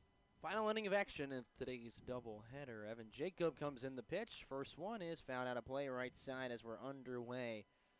11-0 flash over the Hoppers. Jacob comes in to relieve Matthew Heupel as just to get things over and done with. Don't need to waste an arm at this point. 0-1 pitch. And he dots the corner 0-2. Hey, he's looking good so far. He's actually thrown in 3 appearances so far this summer for the Hoppers, especially when they didn't have the numbers to really have a bullpen per se. 0-2 pitch found out of play. So we kind of helped bridge a few innings and get them over until later in the summer where a few more pitchers came in, and they've been solid from there. So Jacob, a position player, usually just a catcher, has gone 8 total innings for the Hoppers on the mound. As the 0-2 pitch, there's a swing and miss, and he has a strikeout to begin the night. Hey, look at that. Jacob has a K. Well, if you remember earlier this season, really early, back one of the first games that we did together, he brought him in and he pitched 4 solid innings, if you remember that. 4 scoreless, I want to say. Yeah. It was ridiculous. And before that, he actually pitched like an inning last summer for his summer college team. Before that, he said it was before high school that he's last pitched. 1-0 as tries to spin one way inside. His 8 total innings of work coming into this one. He carries a 4.5 ERA, giving up 7 runs, only 4 earned on 9 hits. Next one's fouled up backwards. 1-1 the count. One of his last appearances, ironically enough, was against the Henderson Flash right here at Tiger Field, where they were in a bloodbath, tied up for the majority of it, about 6-6 going into the 8th inning, and then the Henderson Flash put up a 6-spot to lead, 12-6. Liner out towards right center field, diving nice catch. Is going to be McGuire, and he comes up with it for our second head-first diving play of the day. 2 outs now in the inning, as McGuire is our only change out there with alongside Eddington in right field. No, excuse me, actually have a few more. Wilson's now the shortstop, and Slaughter the second baseman. There's your changes defensively. Next pitch from Evan Jacob. It's there at the knees for strike 1. Cooper Vows, the batter. It was previous. He had 3 strikeouts before that. Now it's Alex Satterfield, who is 1 for 2 with a hit by a pitch and single. Next one misses the zone outside. 1-1 now the count. Remember, the Hoppers have an off day tomorrow before taking the road against the Fulton Railroaders on Friday, and their final regular season home game on Saturday against the Madisonville Miners. Next pitch comes in fouled backwards. Count 1-2. 1 strike away from seeing Evan Jacob go 3 up, 3 down. The Flash went and were retired in order in the first and second innings against Heath Henley, and then, well, things got away with a 3-run homer, and they haven't looked back since. Pop up backwards, and the count remains 1-2 as that one leaves the field of play. Hoppers will have one more chance with 3 outs remaining in the bottom of 7th, but there hasn't been an inning all year long where they've scored near 11 runs. Ground ball, and Evan Jacob backhanded some PFP as the Flash are retired in order by the U.S. Sports University catcher. We head now to the bottom of 7th, checking the Michael Venable State Farm scoreboard. 3 outs remain as it's Flash 11, Hoppers nothing. Final outs here when we return.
Bottom of the 7th here at Tiger Field, where the Hoppers were playing for first place with the Henderson Flash. It looks like they'll remain a game and a half behind unless something miraculous happens here in the bottom of 7th. It's 11-0 in favor of the visiting Henderson squad, who sits in first place and will now likely secure the first place seed in the OVL postseason.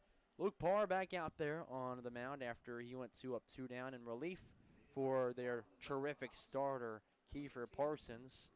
It'll be 2, 3, 4 in the order, but none of them will come to bat. That has been Reed Hayes, Dom Hartman, and maybe Evan Jacob will still hit. right now it's going to be Reed Hayes to lead things off, and what is likely his last at-bat for the Hoppers. First pitch he sees. Goes hacking right side. That one's fair. Opposite field. He's rounding first with a single to end his Hoptown summer on the right note.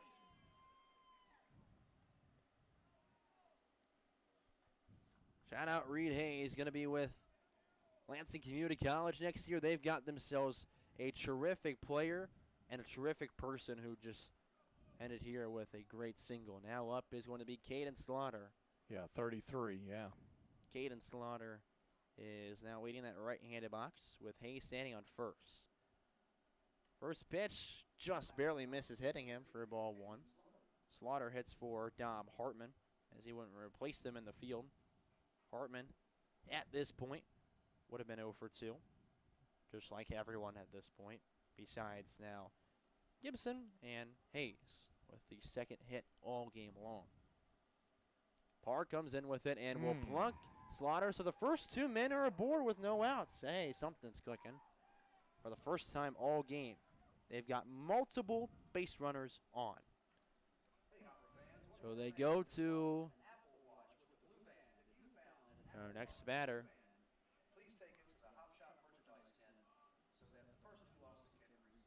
And it will be another pinch hitter. I believe it's Carson Knowles. We'll have to double check right here. But yeah, another pinch hitter for Evan Jacob, as again, we think it's Carson Knowles. We will confirm. Yes, it is Carson Knowles. Swing and miss for strike one. So he'll hit for the DH that's deactivated, who was going in the pitch last inning, the top half. Remember, if they somehow tie things up, there's no extras, so the defensive portion really doesn't matter much. 0-1 pitch.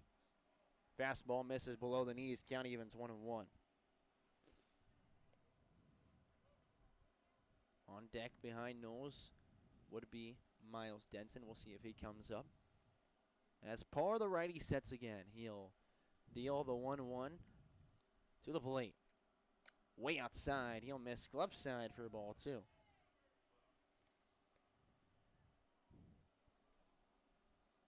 maybe something does get away because, again, the Flash would have plenty of time to warm someone up if they feel the need, if the Hoppers start scoring. But it would be nice to get to him here. 2-1 pitch. And Knowles swings through it to even the count. 2 balls and 2 strikes.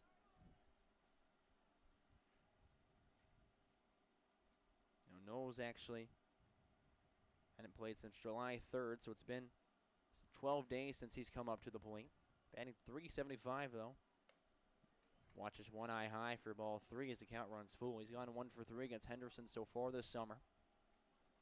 Only has 16 at-bats. He's collected a hit in 6 of them. 4 of them are singles, 2 of them are doubles. He's brought in only 1 RBI, but a second one for him. Standing out second base in form of Reed Hayes. Full count pitch, check swing, and he'll stay alive as it goes out of play, foul. Knowles out of Murfreesboro, Tennessee. Played with Eagleville High School there. Just finished up his freshman year with Vol State Community College, where he did not appear in any action for the Pioneers this past spring. Stands 5'11", 180 in the right-handed box as Parr gets set for the next delivery. 3-2 pitch to the plate, and Knowles swings underneath it for our first out. There's a strikeout as we'll bring up Jackson Wilson to bat now in place of Miles Denson. Unloading the bench right now, so everyone gets a chance in today's doubleheader. Keep everyone fresh. Wilson's also a recent high school graduate. Committed to play with Belmont Abbey this upcoming year.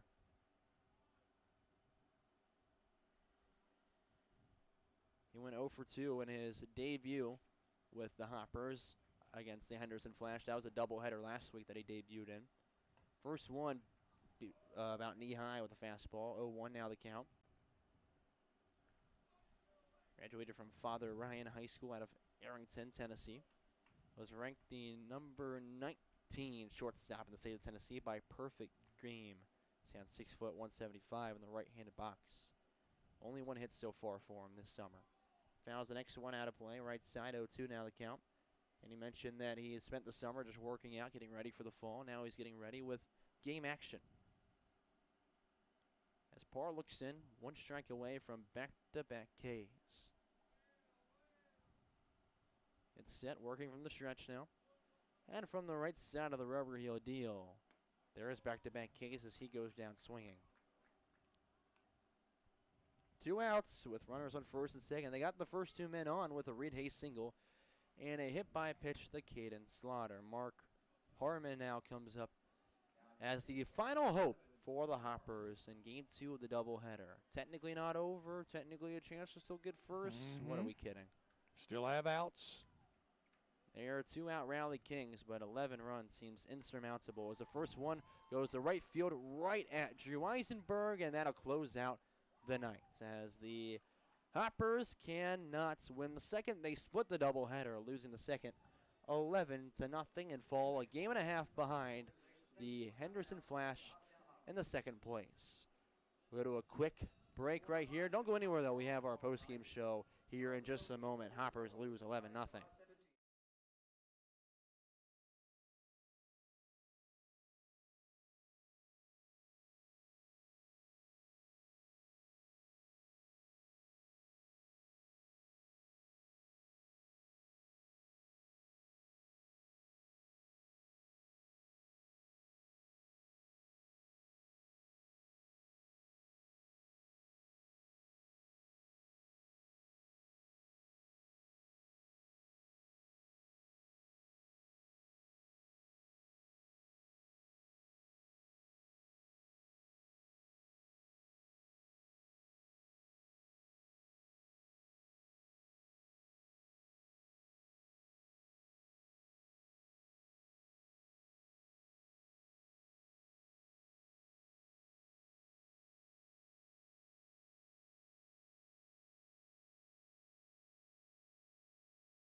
Farm.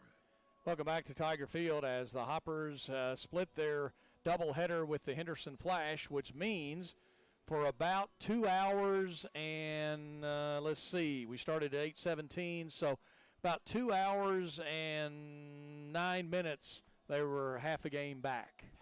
But now with the loss 11-0 to the Flash here in the second game of the doubleheader, that puts the Hoppers right back where they were when the night started, a game and a half back. Looking at your line score tonight for Henderson, 11 runs, 13 hits, no errors. Hoptown, no runs, 2 hits, and no errors. And again, as we said, Hoppers now a game and a half back out of first place with just 2 games to go. They would have to hope that Henderson loses both of their games and the Hoppers win their next 2 to finish first. If not, Hoppers, though, have got plenty of lead as far as the third-place team, so they're going to get a bye. They're going to get a bye, and they will not play again in the playoffs until Friday the 24th would be their next ball game in the playoffs. But the Hoppers off tomorrow, and then they go to Fulton on Friday and then come back home for Madisonville on Saturday night. Let's see here. Defensive highlight brought to you by Westside Body Shop, Hopkinsville's trusted name since 1968. Family owned and operated, located at 2505 Fort Campbell Boulevard in Hopkinsville. I've got a couple. One was the catch out in center field, the diving catch out in center field. And refresh my memory, was that Slaughter? McGuire that made that. And then I also liked the double play as well.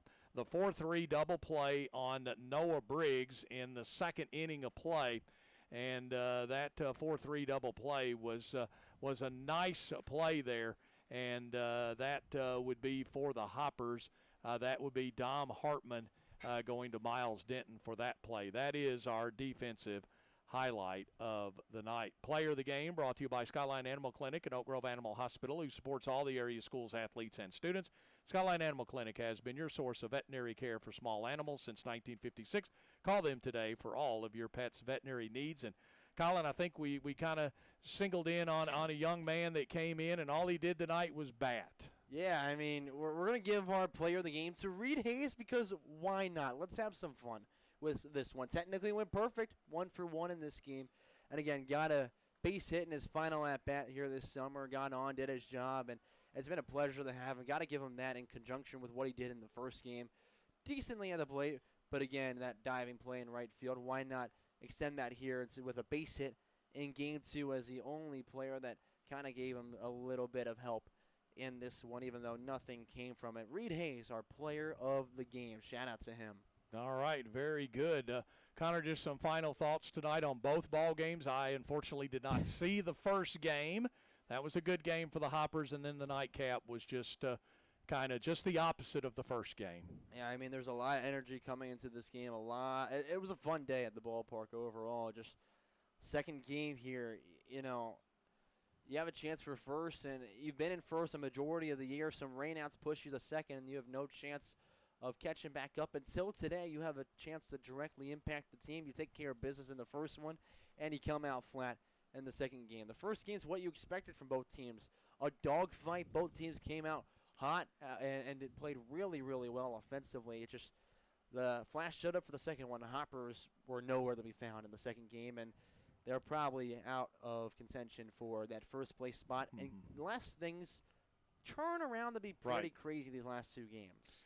And that's going to pretty much do it for our broadcast. It's been a rather long night of baseball as Joe Wilson and Colin got you started at 4:45 this afternoon, and then I came in for the second ball game. Took about 2 hours and 9 minutes to play that second ball game. But big shout out to the Hopper fans tonight. There were 509 in attendance tonight to watch this doubleheader tonight between Henderson and Hoptown. Well, Colin will be on the road with the Hoppers tomorrow night at Fulton. He'll be on Hoppers TV right before first pitch at 6:30 tomorrow night, so you can check that out on YouTube, and we encourage you to do so. And then Joe and Colin will be back on the radio side as well as the YouTube side on Saturday night, and they'll be on the air at 6:15 with a pregame show right here on 95.3 The Farm and 953thefarm.com. Not sure I am scheduled for any more games, but Colin, it's been a pleasure this summer. It has been a pleasure to be beside you, sir. Very glad to have met you, and glad that you found the Hoptown Hoppers and the Hoptown Hoppers found you. It's been a pleasure, and hope you've, just like the baseball players, I hope that you've been able to gain some more valuable experience. Of course, you've done all the road games for the Hoppers, and you split play-by-play duties with Joe and myself when we've been here for the Hoppers. But again, wish you all the best of luck at Iowa, and I guess we can say go Hawkeyes. Thank you so much. There you go. And I appreciate it. It's been a pleasure, being here. I can't believe it's starting to wind down. But again, it's been absolutely a pleasure to be beside you. Yeah, and I may be back. Who knows? We'll just have to wait and see how the schedule works out. Joe and I haven't really talked much about the playoffs, but I know he'll be here on the home games. If my duties are needed, it would probably be on a road game or two. But we'll wait and see how things shape out. But that's going to do it for here tonight. They've already turned the scoreboard off. They're working on the pitcher's mound at home plate now. They'll get it covered and be ready to go on Saturday night. Game 1, the final was Hoppers 7, Henderson 5. In the nightcap, it was all Henderson. They won it 11-0. Until next time, for Colin Carruthers, I'm Jeff Sisk. Good night, everybody, from the ballpark.